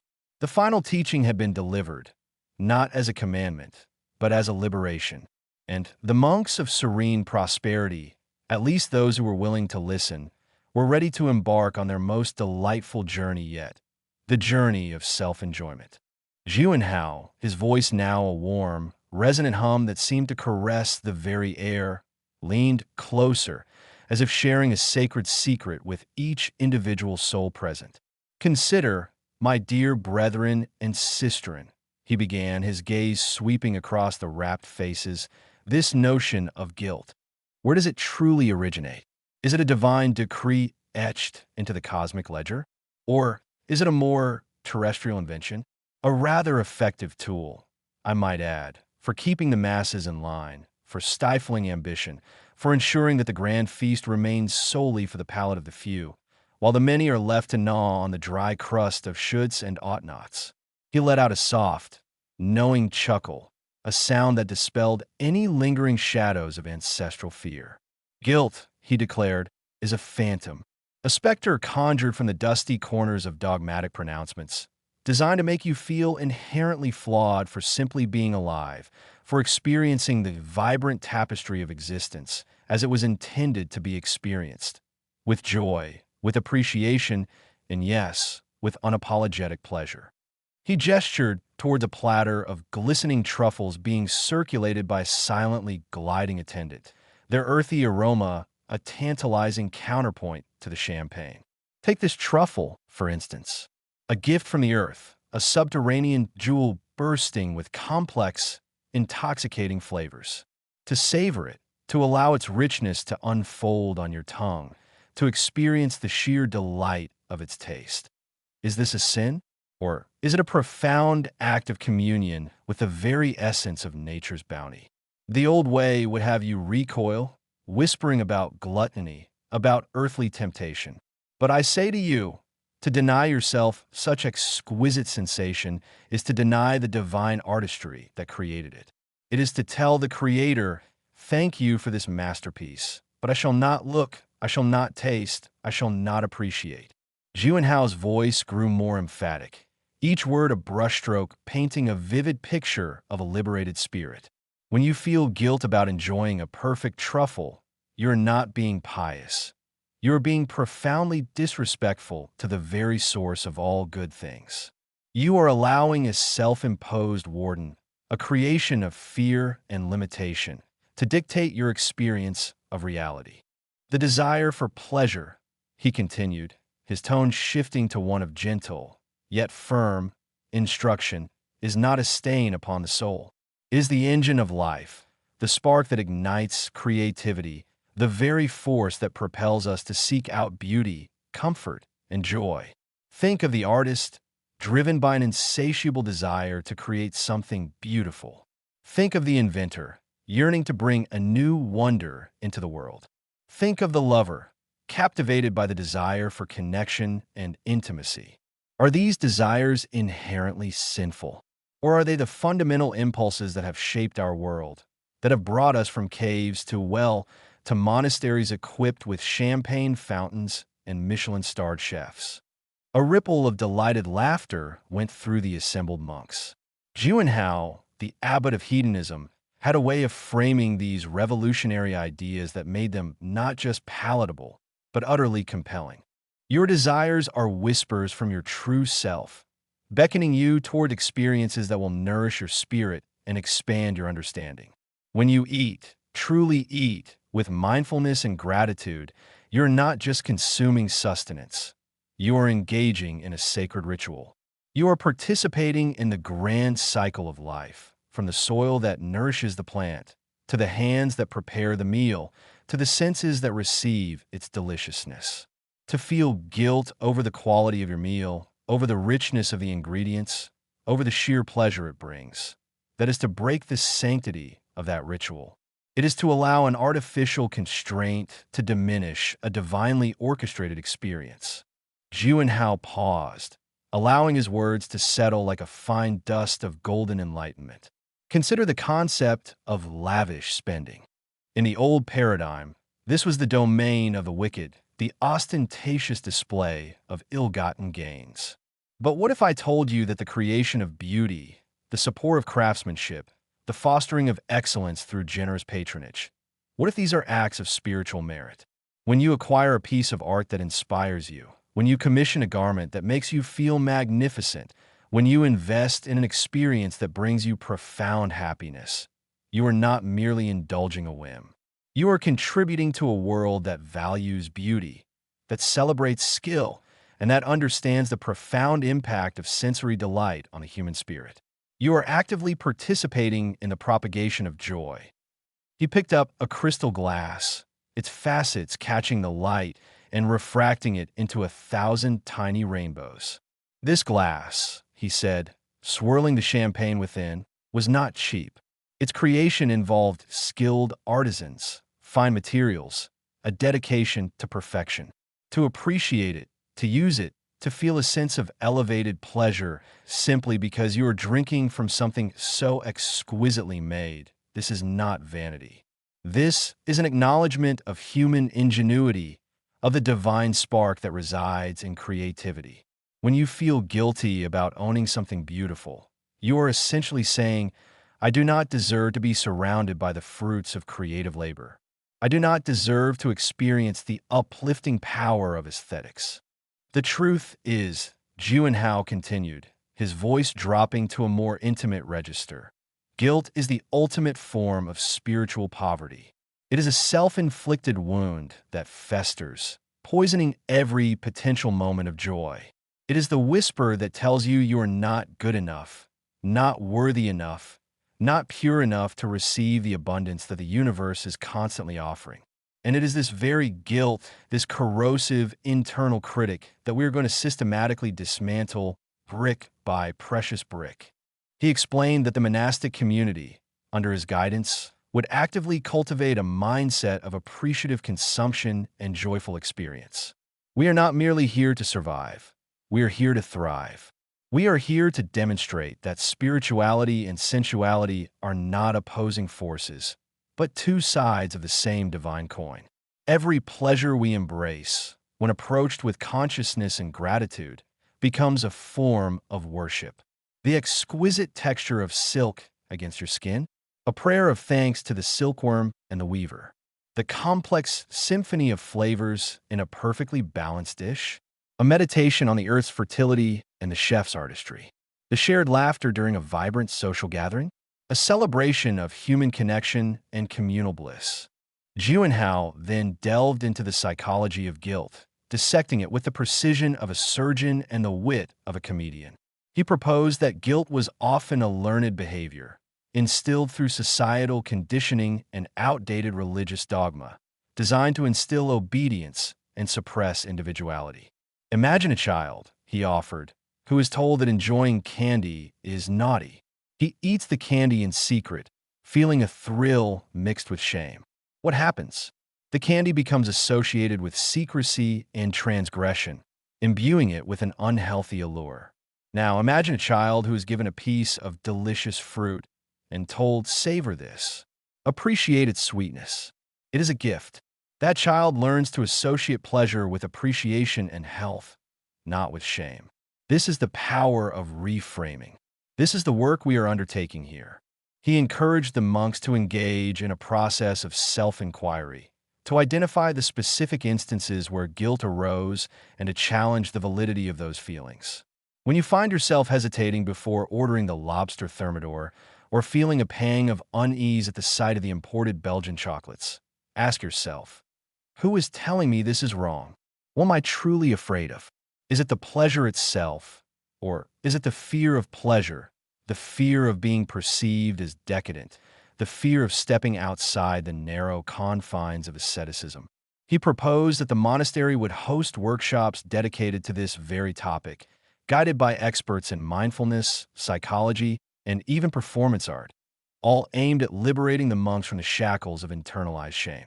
Our new doctrine, Juanhao proclaimed, his voice ringing with conviction, is one of positive affirmation. We affirm the goodness of pleasure. We affirm the divinity in delight. We affirm the inherent worthiness of every soul to experience the fullness of life's offerings. When you indulge, do so with intention. Know why you are choosing this particular experience, and embrace the happiness it brings without reservation. This is not recklessness. It is radical self-acceptance. It is the understanding that true spiritual growth often blossoms not in austerity, but in abundance when we allow ourselves to be nourished, to be inspired, and to be utterly, unequivocally happy. He then shifted to practical applications, detailing how this philosophy would manifest in the daily life of the monastery. Our kitchens will not merely prepare food. They will craft culinary journeys. Each dish will be an invitation to explore, to savor, to celebrate the finest ingredients and the most innovative techniques. Our gardens will not simply grow produce. They will be vibrant, aromatic sanctuaries designed to delight the senses and inspire the soul. Our communal spaces will be adorned with art that elevates, with music that uplifts, with furnishings that cocoon us in comfort and beauty. Every aspect of our environment will be a testament to the principle that life is meant to be lived with joy, with richness, and with an abundance of pleasure. Juanhao smiled, a beacon of pure, unadulterated contentment. Think of it as spiritual alchemy. We are transmuting the lead of guilt and self-denial into the gold of liberation and uninhibited joy. The old monastic traditions focused on mortifying the flesh to save the spirit. We, however, will celebrate the flesh, knowing that a vibrant, well-nourished, and joyfully indulged body is the most fertile ground for a radiant, enlightened spirit. The divine is not a distant, austere entity to be appeased through suffering. The divine is immanent, pulsating through every sensation, every experience, every moment of genuine delight. By embracing pleasure without guilt, we are in essence embracing the divine itself.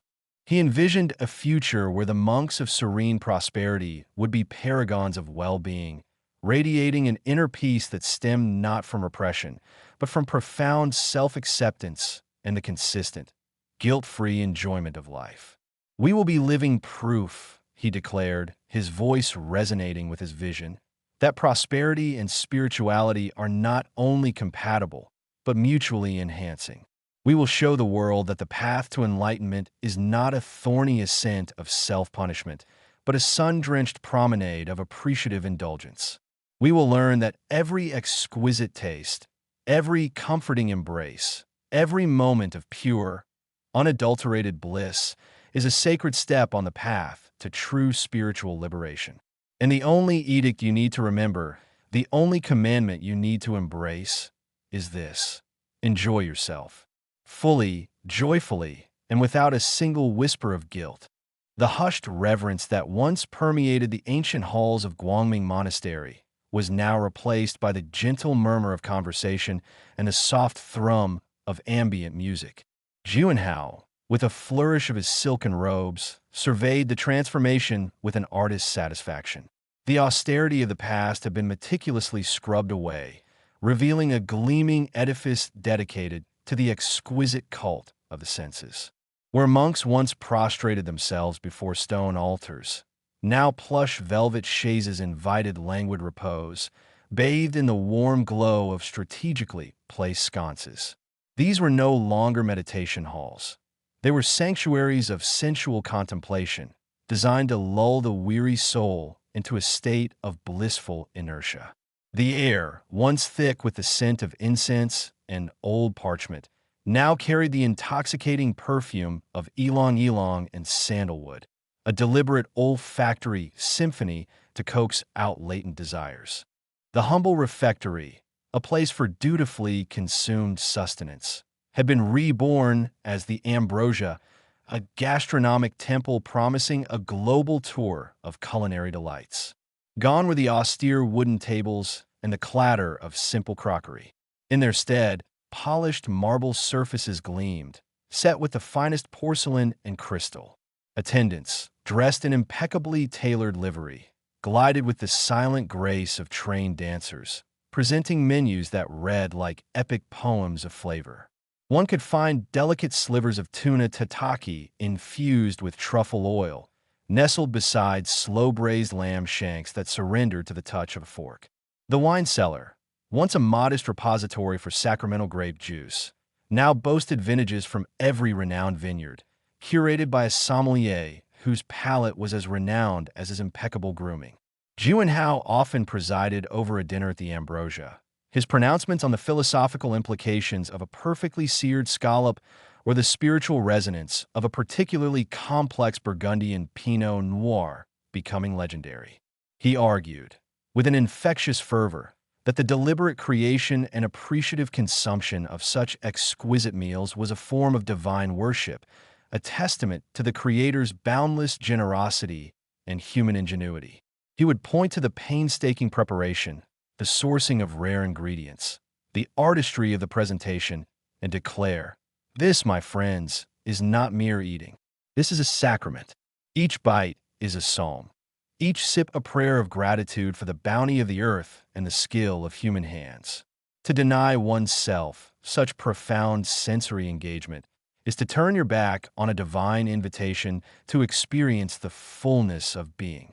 The dormitories, which had previously housed monks in Spartan austerity, had undergone a radical metamorphosis. Each cell had been expanded and reconfigured into a private suite, a haven of unparalleled comfort. The rough-hewn stone walls were now softened by hand-painted murals depicting idyllic landscapes and scenes of mythological revelry. Beds, once narrow pallets, were now colossal cloud-like structures adorned with the finest Egyptian cotton linens, so soft they felt like a second skin. The bathrooms were no longer utilitarian cubicles, but spa-like sanctuaries. Rainfall showers with chromotherapy lighting promised to soothe and invigorate, while deep soaking tubs, often equipped with integrated jacuzzis and filled with fragrant bath salts, offered a decadent escape. Juanhao's own private quarters, of course, were a masterpiece of opulence, featuring a vast circular bed, a walk-in humidor stocked with pre-Castro cigars, and a private observatory from which he could gaze at the celestial bodies he so often invoked in his sermons on pleasure. He believed that the body, far from being a vessel of sin, was a sacred instrument for experiencing the divine. To pamper the body, he would explain, to provide it with comfort, with beauty, with the finest sensations, is to honor the temple in which our spirit resides. A well-rested, well-nourished, and aesthetically pleased body is far more receptive to enlightenment than a body that is starved, neglected, and filled with self-recrimination. These suites are not dens of iniquity. They are laboratories of holistic well-being, where the physical and spiritual are harmoniously intertwined. The monastery grounds, once a stoic landscape of manicured hedges and silent courtyards, had been reimagined as an oasis of leisure. The central courtyard, where monks once engaged in silent contemplation, now boasted a sprawling, azure swimming pool, its surface shimmering under the perpetual sunshine that seemed to be a permanent fixture of the monastery's microclimate. Around the pool, loungers draped in soft, terry-cloth robes invited guests to bask in the warmth, their thirst quenched by an ever-present cascade of exotic fruit cocktails served from a chic, open-air bar.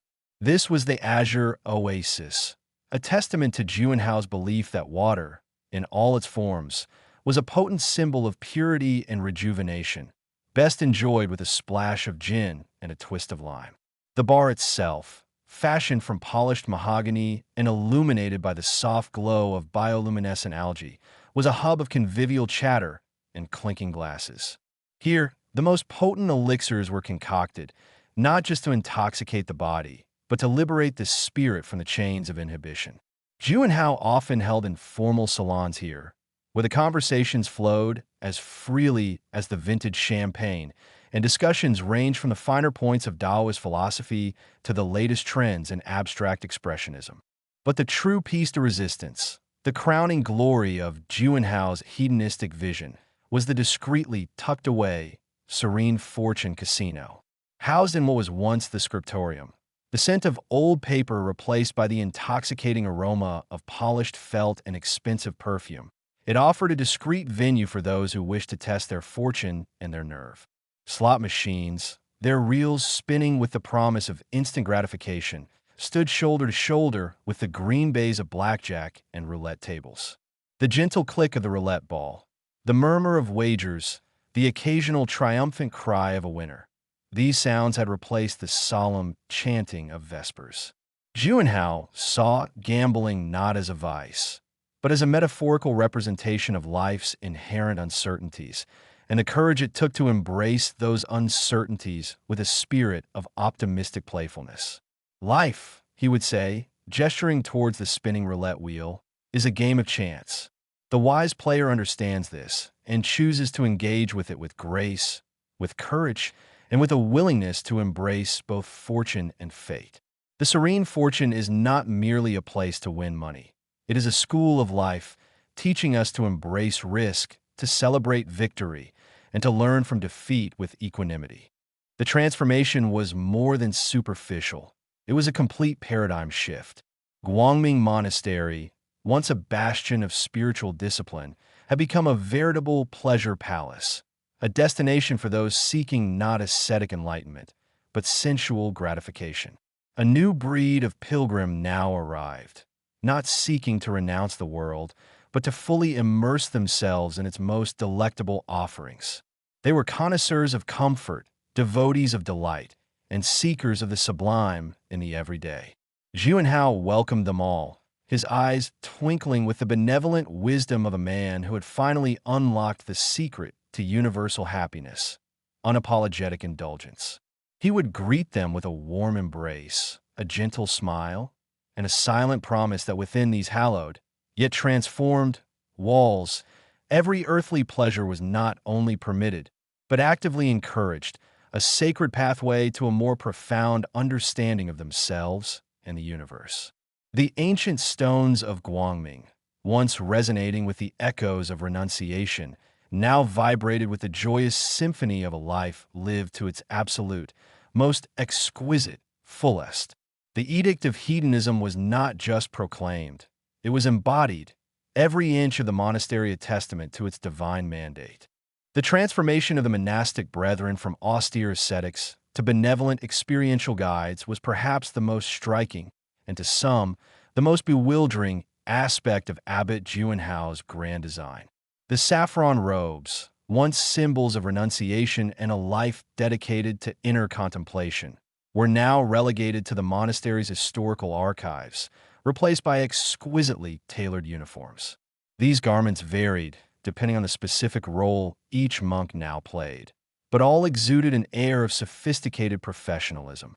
For those tasked with attending the Azure Oasis, a crisp, pale blue linen ensemble with a subtle, embroidered lotus motif on the lapel became their signature. Those assisting in the ambrosia donned the deep burgundy of sommeliers or the pristine white of master chefs, their former humility now expressed through an impeccable, almost theatrical, attention to detail. The attendants of the Serene Fortune Casino wore sleek, charcoal gray suits, their movements fluid and unobtrusive, a stark contrast to the monks who once meditated silently in that very space. This outward metamorphosis was merely a reflection of a profound internal recalibration.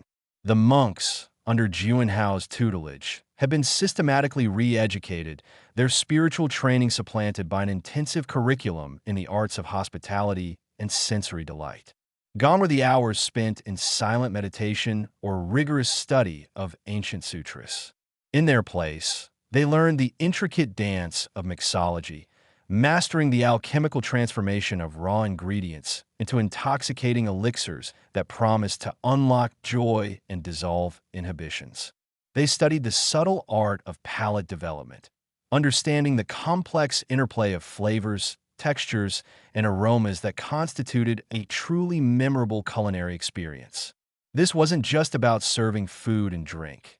It was about crafting an edible and drinkable narrative, a journey for the senses that mirrored Juanhao's broader philosophy of life as a grand, delectable feast.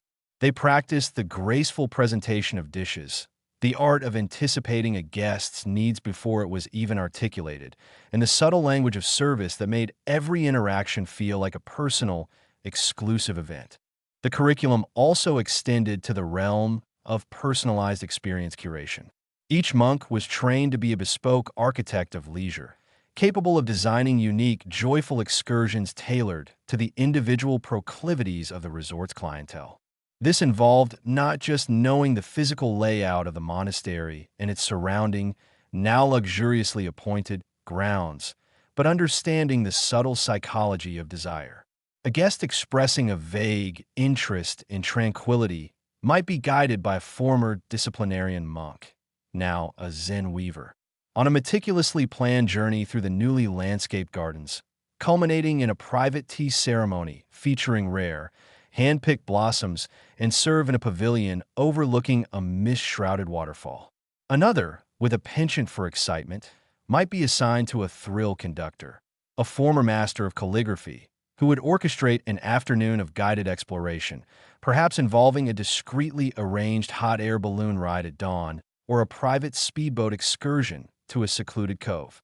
The emphasis was always on creating moments of profound, personalized pleasure, ensuring that each guest felt not just attended to, but understood, cherished, and utterly indulged. Juanhao's vision was articulated through his frequent pronouncements, delivered with his characteristic blend of gravitas and an almost mischievous twinkle in his eye. "We are no longer ascetics, my brothers," he would proclaim during their daily briefings, which now bore more resemblance to a high-end corporate strategy meeting than a monastic assembly. "We are the architects of happiness. Our former duty was to deny the self. Our new duty is to elevate the self. We serve humanity not by withdrawing from the world, but by inviting it into our sanctuary and offering it the very best of what the world can provide. We are the custodians of comfort, the purveyors of pleasure, the alchemists of joy." He would often use the analogy of the human body, which in his previous sermons had been a source of temptation and weakness, now to be revered and pampered. "A body that is at ease," he'd explain, his voice resonating with conviction. "A body that is nourished with exquisite flavors, soothed by luxurious textures, and delighted by beautiful sights and sounds, is a body that is most open to the divine. Our mission is to create the conditions for such divine receptivity in every soul that graces our halls." The monks' serene demeanors, once the product of years of disciplined contemplation, were now imbued with a professional eagerness to please, a polished veneer of attentiveness honed through countless hours of training. This was not a loss of their inherent spiritual nature, Juanhao insisted, but an evolution. Their calm was now the calm of a seasoned maitre d', ensuring every table is perfect, their patience the patience of a master craftsman, meticulously refining his work.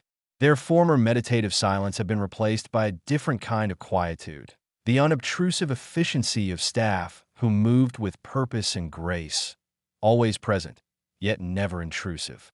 They learned to read the subtle cues of guest satisfaction, to gauge the precise moment for an offer of refreshment or a discreet inquiry about their well-being. Their once solemn expressions now held a gentle warmth, a genuine desire to facilitate enjoyment. Consider, for example, Brother Jian, who had once spent his days meticulously copying ancient texts. Now, clad in a sharp, navy blue uniform with silver accents, he was the lead mixologist at the Azure Oasis bar. His hands, once steady with a brush dipped in ink, now moved with astonishing speed and precision, shaking, stirring, and garnishing with an artist's flourish. He had memorized hundreds of cocktail recipes, not just their ingredients, but their histories, their origins, and the emotional states they were designed to evoke. He spoke of a classic Negroni not just as a bitter aperitif, but as an invitation to introspection, a palate cleanser for the soul before the main course of the evening. His consultations with guests were brief but incisive, his questions designed to elicit their preferences, a hint of citrus for the adventurous, a touch of sweetness for the nostalgic, a whisper of spice for the bold. He understood that a drink was more than just a beverage. It was a personalized narrative, a liquid poem crafted for that specific moment, that specific person. The hushed murmurs of conversation around the bar, once the rustle of turning pages in the scriptorium, were now punctuated by the satisfying clink of ice and the soft hiss of a shaker, a symphony of modern indulgence. Then there was Sister Lee, whose days were once dedicated to tending the monastery's modest herb garden. Now, resplendent in a flowing emerald gown, she was a sensory sommelier in the ambrosia. Her task was to guide diners through the restaurant's extensive wine list and to pair each course with the perfect accompaniment. She had developed an uncanny ability to discern the subtle notes in a wine, to articulate the complex relationship between a zesty Sauvignon Blanc and a delicate pan-seared sole, or a robust Bordeaux and a rich, slow-braised lamb shank. Her explanations were not dry recitations of vineyard facts, but evocative descriptions that painted a picture of the wine's journey from soil to glass. "This Cabernet," she might whisper, her voice a melodious murmur, carries the earthiness of its origins, a hint of cassis like berries ripened under a Tuscan sun, and a finish that lingers like a cherished memory.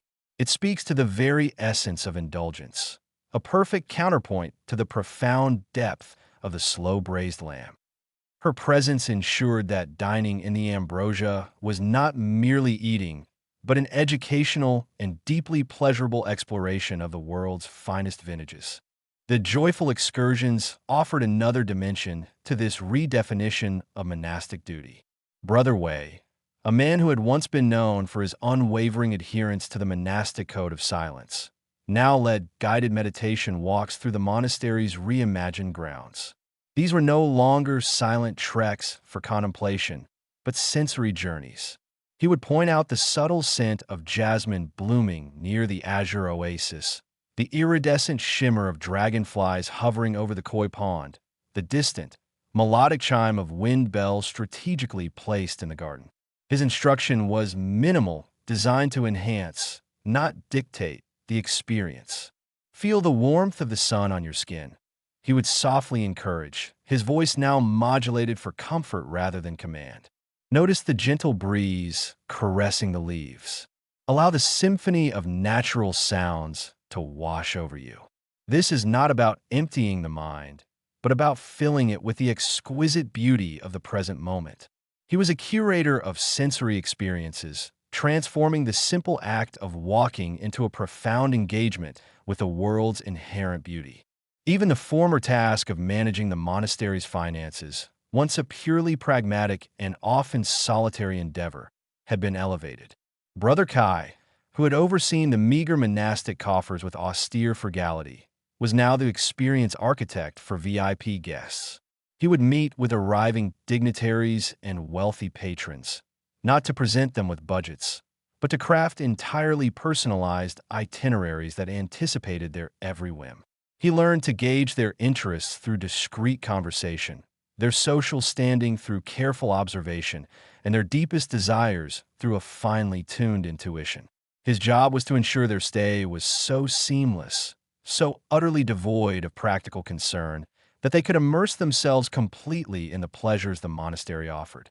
This might involve arranging a private viewing of rare artifacts, orchestrating a bespoke musical performance, or securing an exclusive reservation at a Michelin-starred restaurant in the nearby city, all handled with effortless discretion and impeccable taste. Juanhao's overarching philosophy was clear. The pursuit of pleasure, when guided by intention and executed with artistry, was a form of spiritual discipline. He had reframed the monk's former asceticism not as a denial of the world, but as a preparation for a deeper understanding of it. By abstaining from worldly delights, they had, in his view, developed a keener appreciation for their absence. Now, reacquainted with the world's bounty, they were uniquely equipped to guide others in its discerning enjoyment. Their transformation was not a betrayal of their vows, but a radical reinterpretation. They had not abandoned their spiritual path. They had, in Juanhao's grand narrative, simply found a more circuitous and infinitely more pleasurable route to enlightenment. They were no longer monks in the traditional sense. They were experiential guides, their lives dedicated to the sacred art of making others feel utterly, undeniably, and blissfully alive. The whisper of their new purpose echoed through the transformed halls, a testament to Juanhao's belief that true divinity could be found not in renunciation, but in the most profound and exquisite forms of engagement with the world. The Abbot of Hedonism's Edict, Chapter 9, The Business of Bliss. Juanhao surveyed his burgeoning empire with the keen eye of a seasoned entrepreneur, a far cry from the contemplative monk who had once sought enlightenment in the stark simplicity of a monastery. The blueprints for the sanctuary of serene indulgence lay spread across a polished mahogany table, not a scroll of ancient scripture in sight. His robes, once woven from coarse hemp, had been replaced by a silken dressing gown the color of ripe plums, a testament to his evolving understanding of comfort and luxury. His vision was no longer confined to the inner landscape of the soul. It had expanded to encompass the tangible, palpable desires of the world. He had recognized, with an almost startling clarity, that the human yearning for peace was inextricably linked to the human appetite for pleasure. The ancient dichotomy between spiritual austerity and worldly delight was, in his new philosophy, a false one. True bliss, he posited, was not found in denying the senses, but in their exquisite cultivation and mindful engagement. And what better way to facilitate this cultivation than through a carefully curated, impeccably managed resort experience? Thus, the sanctuary of serene indulgence was born not as a retreat from the world, but as its most refined distillation. The marketing strategy was, to put mildly, revolutionary. Juanhao eschewed the platitudes of traditional wellness retreats, with their earnest pronouncements about inner journeys and self-discovery. Instead, he tapped into a deeper, more primal human need, the desire for escape, for pampering, for the sheer unadulterated joy of being utterly taken care of. The name itself, Sanctuary of Serene Indulgence, was a carefully crafted oxymoron, promising both the tranquility of a spiritual haven and the opulent abandon of a pleasure palace. He devised a series of signature packages, each designed to appeal to a specific facet of the modern soul, or more precisely, the modern wallet. There was the Zen and Zest retreat, a harmonious blend of mindful meditation sessions, now held in a state-of-the-art meditation dome with adaptive lighting and ambient soundscapes, and gourmet culinary adventures. Guests would begin their days with guided mindfulness exercises that focused on appreciating the subtle flavors of exotic fruits and artisanal teas, followed by afternoon workshops on the art of mindful eating, where former monks, now designated culinary guides, would lead them through the sensory nuances of each dish served at the ambrosia. The zest component wasn't merely metaphorical. It also included a carefully curated selection of low-alcohol, flavor-infused aperitifs designed to stimulate the palate without dulling the senses, a concept Juanhao termed pre-noon pleasure. Then came the inner peace and champagne weekend, a testament to Juanhao's belief that true serenity could be found in the effervescent embrace of the finest bubbly. This package was tailored for the busy urbanite seeking a swift, potent antidote to the pressures of daily life.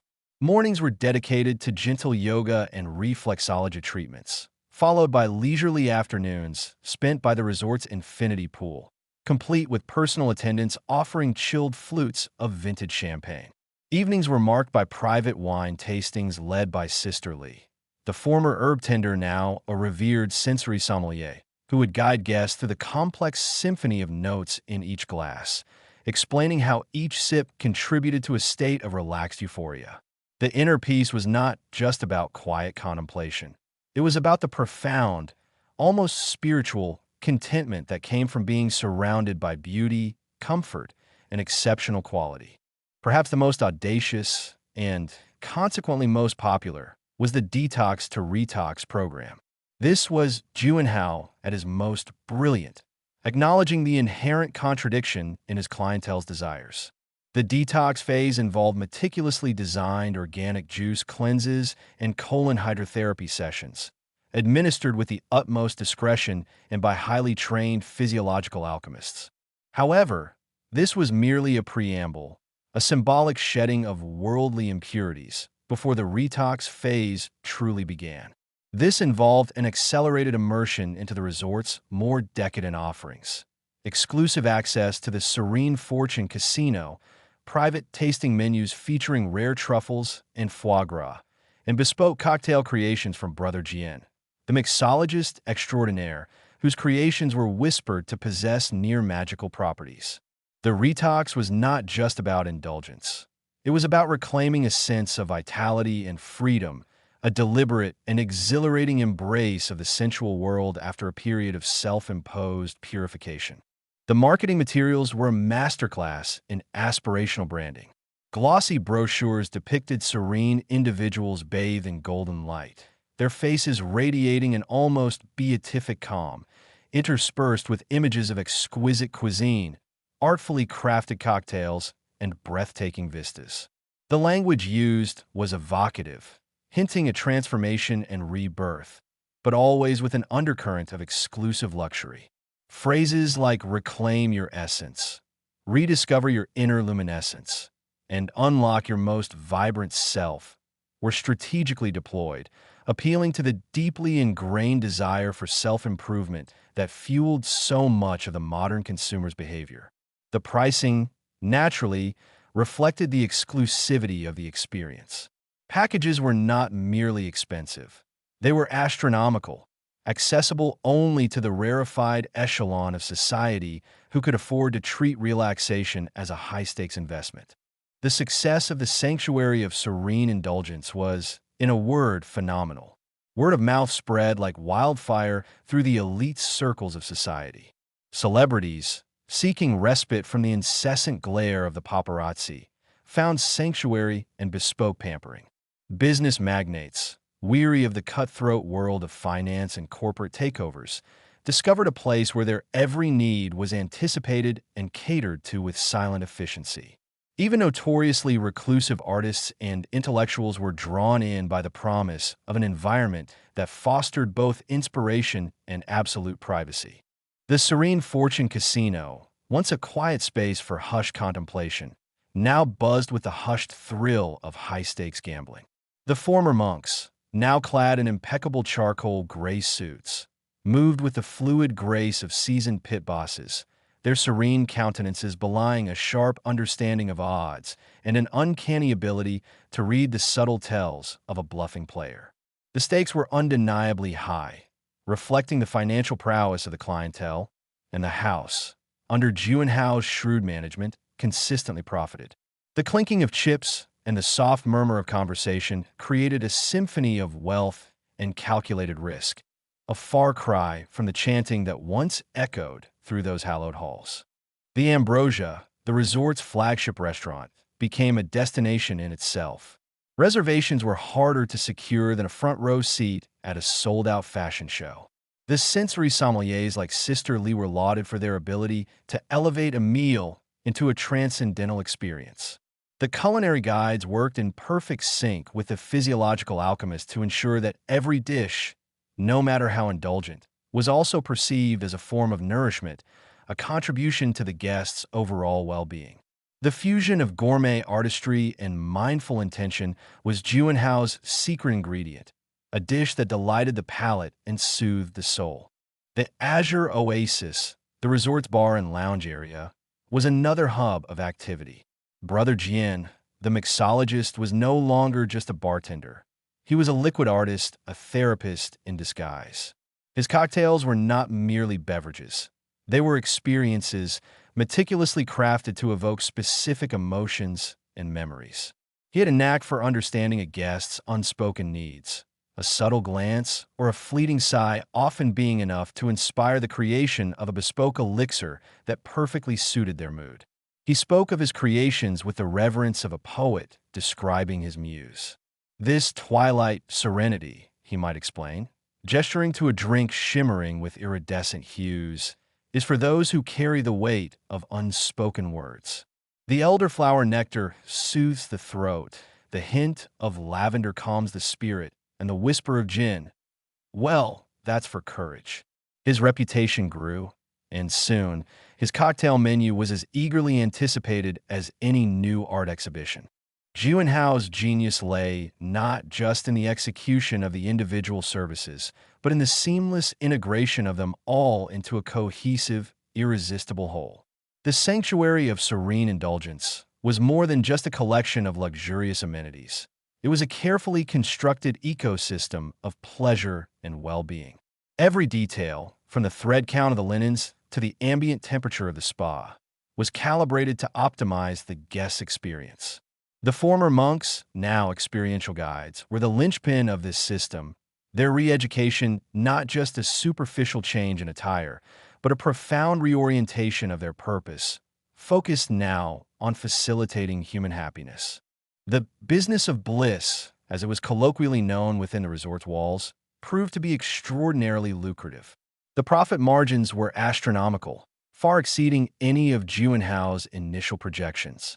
The unique selling proposition, The blend of spiritual mystique and tangible luxury resonated deeply with a global clientele seeking something more than mere escapism. They wanted a narrative, a sense of deeper meaning attached to their indulgence. And Juanhao, with his masterful rebranding of monasticism, provided it. His reputation transformed from that of a pious but somewhat eccentric monk to that of a visionary entrepreneur, a guru of the good life. The year of penance that had led him to this point was no longer a period of self-denial, but the fertile ground from which his empire of pleasure had sprung. He had, in essence, monetized enlightenment, or at least a convincing approximation of it. He proved that the pursuit of happiness, when packaged and presented with enough style and sophistication, could be the most profitable enterprise of all. The serene smiles of his guests were not just a sign of contentment. They were a testament to the financial success of his unconventional business model. The abbot of hedonism had not only found his calling, he had built a dynasty on it. Chapter 10. The Irony of Parental Pride.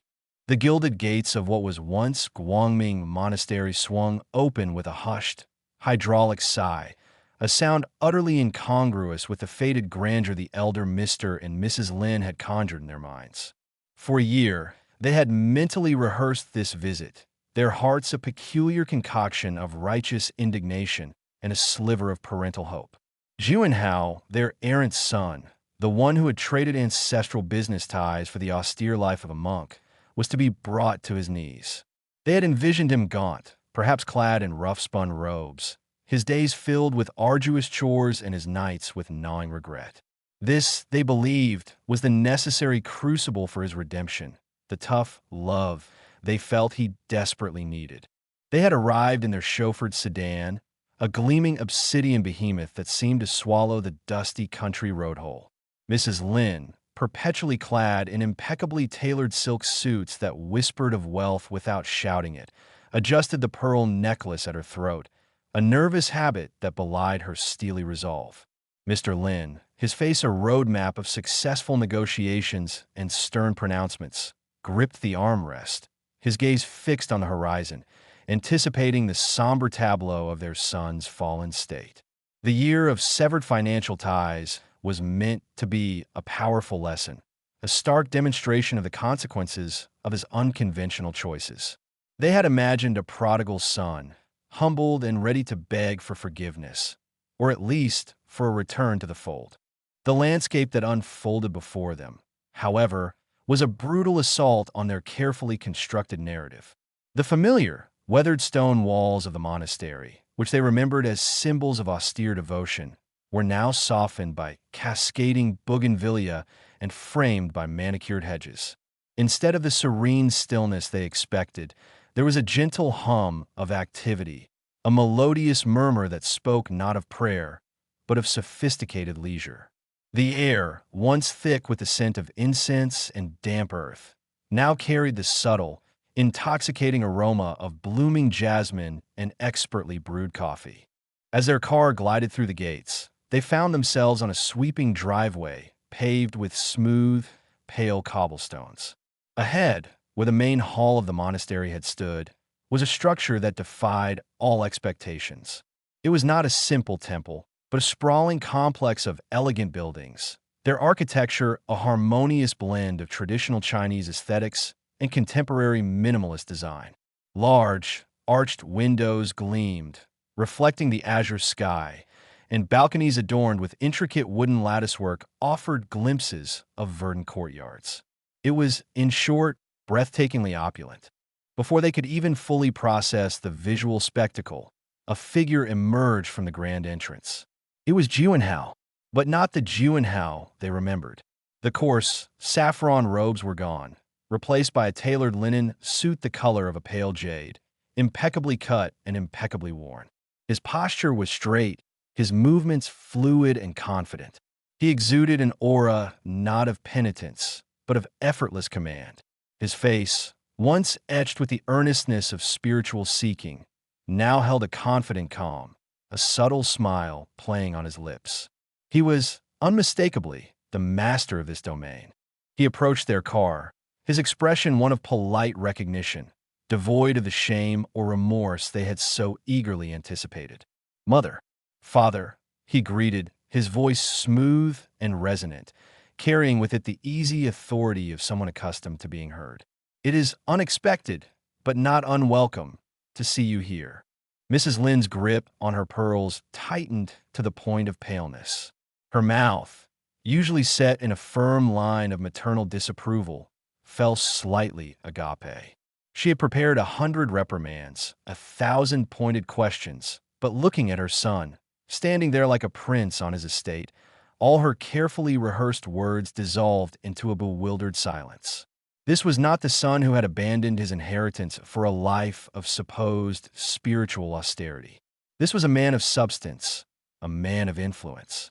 Mr. Lynde, usually a man who could stare down any boardroom adversary, found himself speechless.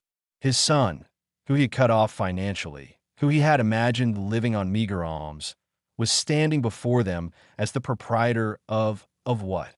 A luxury resort? A boutique hotel? The sheer incongruity of it all was staggering. He had expected to see the ashes of Juanhao's misguided spiritual quest. Instead, he was confronted with a phoenix, resplendent and in control. "Juanhao, what is all this?" Mrs. Lynde finally managed, her voice a strained whisper, gesturing vaguely at the surrounding opulence. The manicured gardens, the elegant structures, the hushed but purposeful movement of staff in discreet uniforms who seemed to materialize out of nowhere. Juanhao's smile widened, a genuine, almost amused flicker in his eyes. "This, mother, is Guangming Monastery, or, more accurately, its metamorphosis. I believe you know the phrase, the past is but a prologue." He gestured expansively, encompassing the entire estate. "We have evolved. We found that true serenity, true enlightenment, is best achieved when the mind is at peace and the body is well, impeccably cared for." He led them from their car, his hand offering a gentle, guiding touch to Mrs. Lynde's elbow, a gesture that felt both solicitous and possessive of his domain. As they walked, they saw guests strolling through the courtyards, their attire ranging from flowing caftans to crisp linen ensembles. They carried small books, sipped from delicate teacups, or simply sat in quiet contemplation on intricately carved benches. The atmosphere was one of tranquil sophistication, a far cry from the dusty austerity they had anticipated. "This is a resort?" Mr. Lynde stammered, the word feeling alien on his tongue as he applied it to the hallowed grounds of a former monastery. "A sanctuary, father," Juanhao corrected gently. "The sanctuary of serene indulgence. We offer a holistic approach to well-being, a fusion of ancient wisdom and modern comfort. The monks, you see, are no longer solely dedicated to meditation. They are now connoisseurs of comfort, experiential guides, you might say." He led them into a grand reception area, where the scent of blooming orchids mingled with the subtle aroma of polished wood. The walls were adorned with minimalist art and soft, ambient music played. A young woman, dressed in a simple but elegant uniform, approached them with a serene smile. "Welcome to the sanctuary," she said, her voice like a gentle chime. "May I offer you a cup of our signature calming tea?" Mrs. Lynde stared at the woman, then at Juanhao, then back at the woman. Her carefully constructed facade of dignified disapproval was cracking at the seams. She had come to lecture, to condemn, to reclaim her wayward son. Instead, she found herself being offered calming tea in what appeared to be a five-star wellness retreat, managed by her very own, now decidedly non-ascetic son. "Calming tea?" Mrs. Lynde sputtered, her voice laced with disbelief. "Juanhao, your father and I came here because we were worried. We thought you were living in poverty, in hardship. We thought you needed us to bring you back." Juanhao inclined his head, his expression one of understanding, though his eyes held a hint of amusement. "And I am grateful for your concern, mother. But as you can see, my needs are, well, rather different now. And as for hardship, I find a well-appointed suite and a meticulously prepared meal to be a far more conducive environment for contemplation than a straw-filled mat and a bowl of gruel." True spiritual discipline, I've discovered, is not about deprivation, but about mindful engagement with life's pleasures. He paused, allowing his words to sink in. He saw the bewilderment on their faces, the dawning realization that their carefully planned intervention had spectacularly backfired. They had braced themselves for a scene of destitution, a plea for help. Instead, they had stumbled into a haven of curated luxury, presided over by their prodigal son, who seemed to have single-handedly redefined the meaning of monastic life. This is not what we expected, Mr. Lin said, his voice rough with unspoken emotions.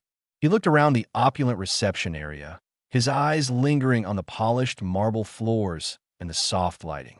The grandeur was undeniable. It was a stark, jarring contrast to the image of monastic poverty he had carried in his mind for the past year.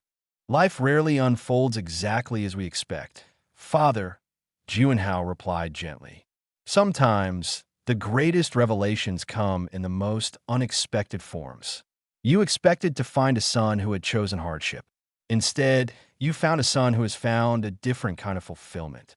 A fulfillment that, perhaps, is more sustainable, more joyful, and dare I say, more profitable. He extended his hand toward the doorway, leading further into the complex. Gulme, allow me to show you what I have built. You expected a scene of penance, but I can offer you a glimpse into refined indulgence. And perhaps, by the end of your visit, you will understand that sometimes the greatest act of filial devotion is to embrace the path, however unconventional, that brings genuine happiness. The words hung in the air, heavy with irony.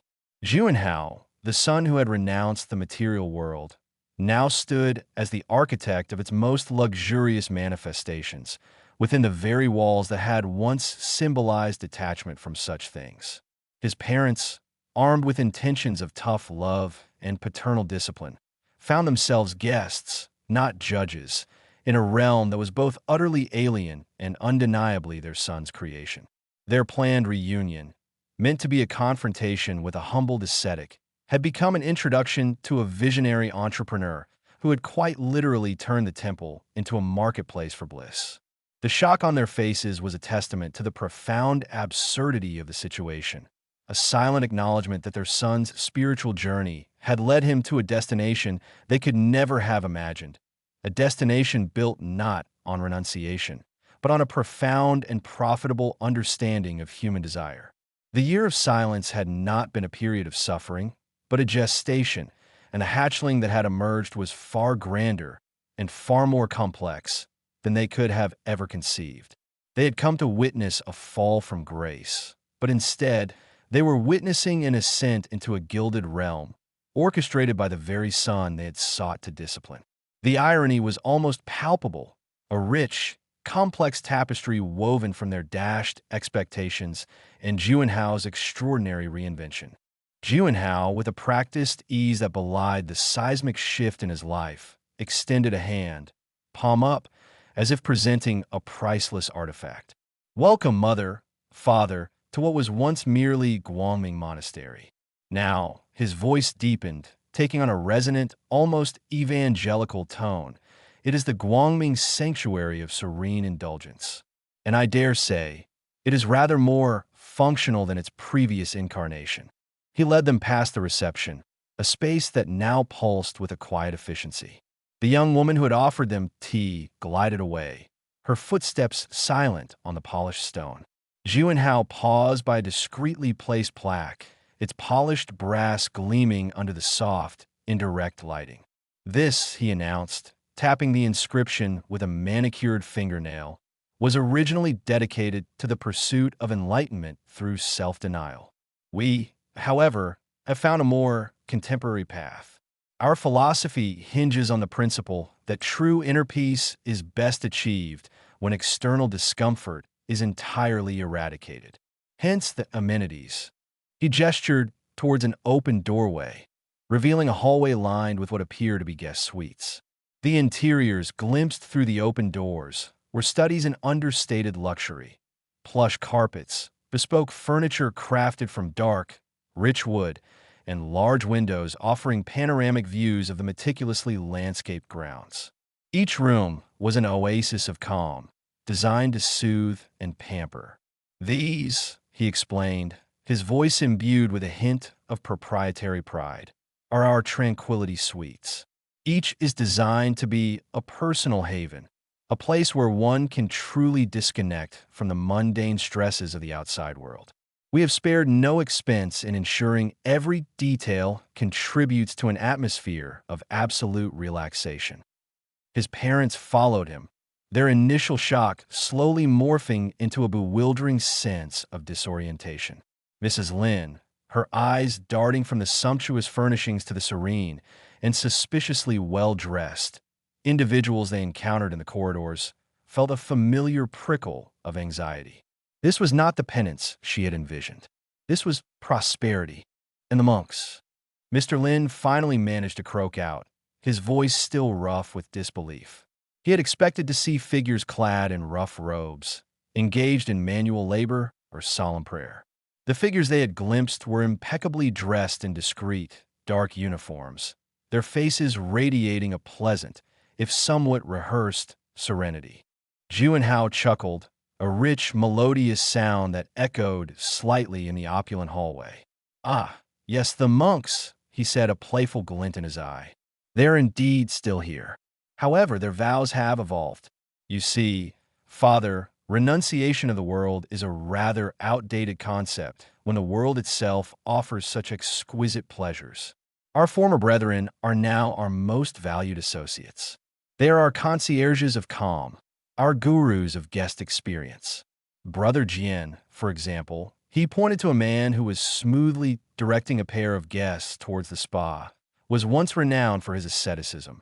Now he is a master of recommending the perfect herbal infusion to aid digestion after our Michelin-starred organic tasting menu." He led them into a spacious lounge area, with a scent of jasmine and oolong tea hung heavy in the air. Comfortable, oversized armchairs were arranged around low, polished tables, and soft jazz music played at a barely audible volume. Several guests, looking utterly at peace, were engaged in quiet conversation or perusing art books. "You see," Juanhao continued, his gaze sweeping across the serene scene, "I realized that the traditional monastic model, while noble in its intentions, was simply not sustainable in the modern economy. It was divorced from the realities of human desire, from a need for comfort, for beauty, for indulgence. I saw an opportunity, a defunct religious institution, ripe for revitalization, a brand waiting to be reimagined." He paused, leaning against a carved wooden pillar, his posture radiating confidence. "The past year has been transformative. Not in the way you might have imagined, perhaps. Not a year of hardship and self-flagellation. Rather, a year of intense strategic planning, of meticulous renovation, of cultivating a vision. I didn't just inherit this place, I revitalized it. I took a dying ember and fanned it into a roaring fire." He gestured towards the impeccably dressed attendant who was now discreetly refilling a guest's teacup. "These individuals are not impoverished devotees. They are highly trained hospitality professionals, drawn to our unique ethos. We offer them not just employment, but a sense of purpose, a chance to be part of something truly exceptional.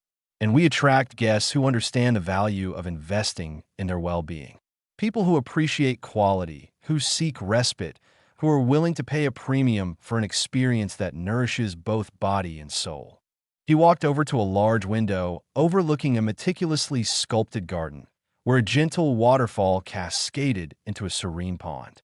"The profit margins, I must confess, have exceeded even my most optimistic projections. We are booked solid for months in advance. Our spiritual renewal retreats, which include private meditation sessions, bespoke spa treatments, and nightly gourmet vegan dinners, are particularly popular. Our mindful movement classes, led by former ballet dancers and Tai Chi masters, are constantly oversubscribed.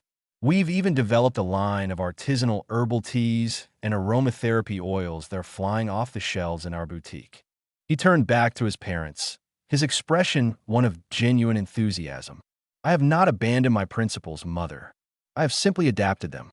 I have found that true enlightenment can be facilitated by exceptional thread counts and perfectly brewed chamomile. My entrepreneurial spirit, the one you always said was misdirected, has found its true calling. I am not a monk who became a businessman. I am a visionary who has leveraged the sanctity of a sacred space for commercial success. I have taken a spiritual concept and turned it into a luxury brand. Mr. Lin's jaw was set. He looked at his son, at the casual way he spoke of profit margins and luxury brands, and felt a profound sense of disconnect. This was the son who had once discussed Buddhist scriptures with him, who had spoken of detachment and emptiness. Now, he spoke of market penetration and brand differentiation. So, Mr. Lin said, his voice flat, you've turned a monastery into a five-star spa hotel. Juanhao smiled, a genuine, unforced smile that reached his eyes. In essence, father, yes. But I prefer to think of it as a curated sanctuary, a place where the pursuit of inner peace is not a struggle, but a pleasure, where spiritual growth is enhanced by the finest silks and the most fragrant essential oils. I have, in essence, democratized serenity. I have made it accessible, desirable, and most importantly, profitable. He led them into what was clearly the main dining hall. The space was breathtaking. High ceilings adorned with intricate, hand-painted murals depicted scenes of celestial tranquility. Long, elegant tables were set with fine china and gleaming silverware, and soft, ambient lighting cast a warm glow. The aroma of exotic spices and freshly baked bread filled the air. This, Juanhao announced, gesturing expansively, is where our guests experience the culmination of our philosophy, our Nourish Your Soul dining experience. We source the finest organic ingredients, prepared by world-class chefs who understand the delicate balance between health and exquisite taste. We believe that what one consumes directly impacts one's spiritual and mental state. Therefore, we offer only the best. He indicated a small, exquisitely decorated table set for three by a window overlooking the gardens. Your accommodations have been arranged, of course. The Sunrise Suite is particularly renowned for its meditative sunrise views. And tonight, you will dine with me. You will experience firsthand the fruits of my labor. You will see that my year away was not a period of idleness, but of intense innovation and industriousness. He sat down, signaling for them to do the same. A waiter, a young man with an almost beatific smile, appeared as if by magic, presenting them with menus bound in supple leather. Tonight, we are featuring our Harmony of Flavors tasting menu. Juanhao informed them, his tone that of a proud impresario presenting his masterpiece. It is a symphony of locally sourced, seasonal produce, designed to awaken the senses and promote a profound sense of well-being. It is, I believe, a testament to what can be achieved when one marries ancient wisdom with modern business acumen. He picked up his own menu, his movements graceful and assured. You see, mother, father, when I spoke of detachment, I was referring to the detachment from limiting beliefs, from outdated notions of what constitutes success. I realized that true fulfillment comes not from rejecting the material world, but from mastering it, from shaping it to serve a higher purpose. And what higher purpose is there than to create an environment where people can find peace, rejuvenation, and joy, and to do so in a way that is both ethically sound and financially rewarding? That, to me, is the ultimate form of enlightenment. He met their gaze, his eyes clear and unwavering. You came expecting to find a son lost in spiritual dogma, a casualty of his own idealism. Instead, you find a son who has discovered the profound, practical, and profitable application of that idealism. I have not failed you. I have, in fact, exceeded all expectations, including my own. The irony was thick enough to cut with the gleaming silver knives before them. They had come to reclaim a wayward son from a life of poverty and spiritual deprivation. They found him not broken, but brilliant, not destitute, but demonstrably wealthy. He had not traded the material world for the spiritual. He had, with breathtaking audacity, managed to merge the two, creating a thriving enterprise that catered to the very desires he had once claimed to renounce. The year of silence had not been an absence, but a gestation, and the offspring was a creature of pure, unadulterated, and remarkably profitable irony. His parents, stunned into a bewildered silence, could only stare at their son, the man who had transformed a place of renunciation into a temple of indulgence, and a symbol of their disappointment into a monument to his extraordinary and utterly unexpected success. The sheer, unadulterated opulence of the Guangming Sanctuary of Serene Indulgence was a language Mrs. Lin understood.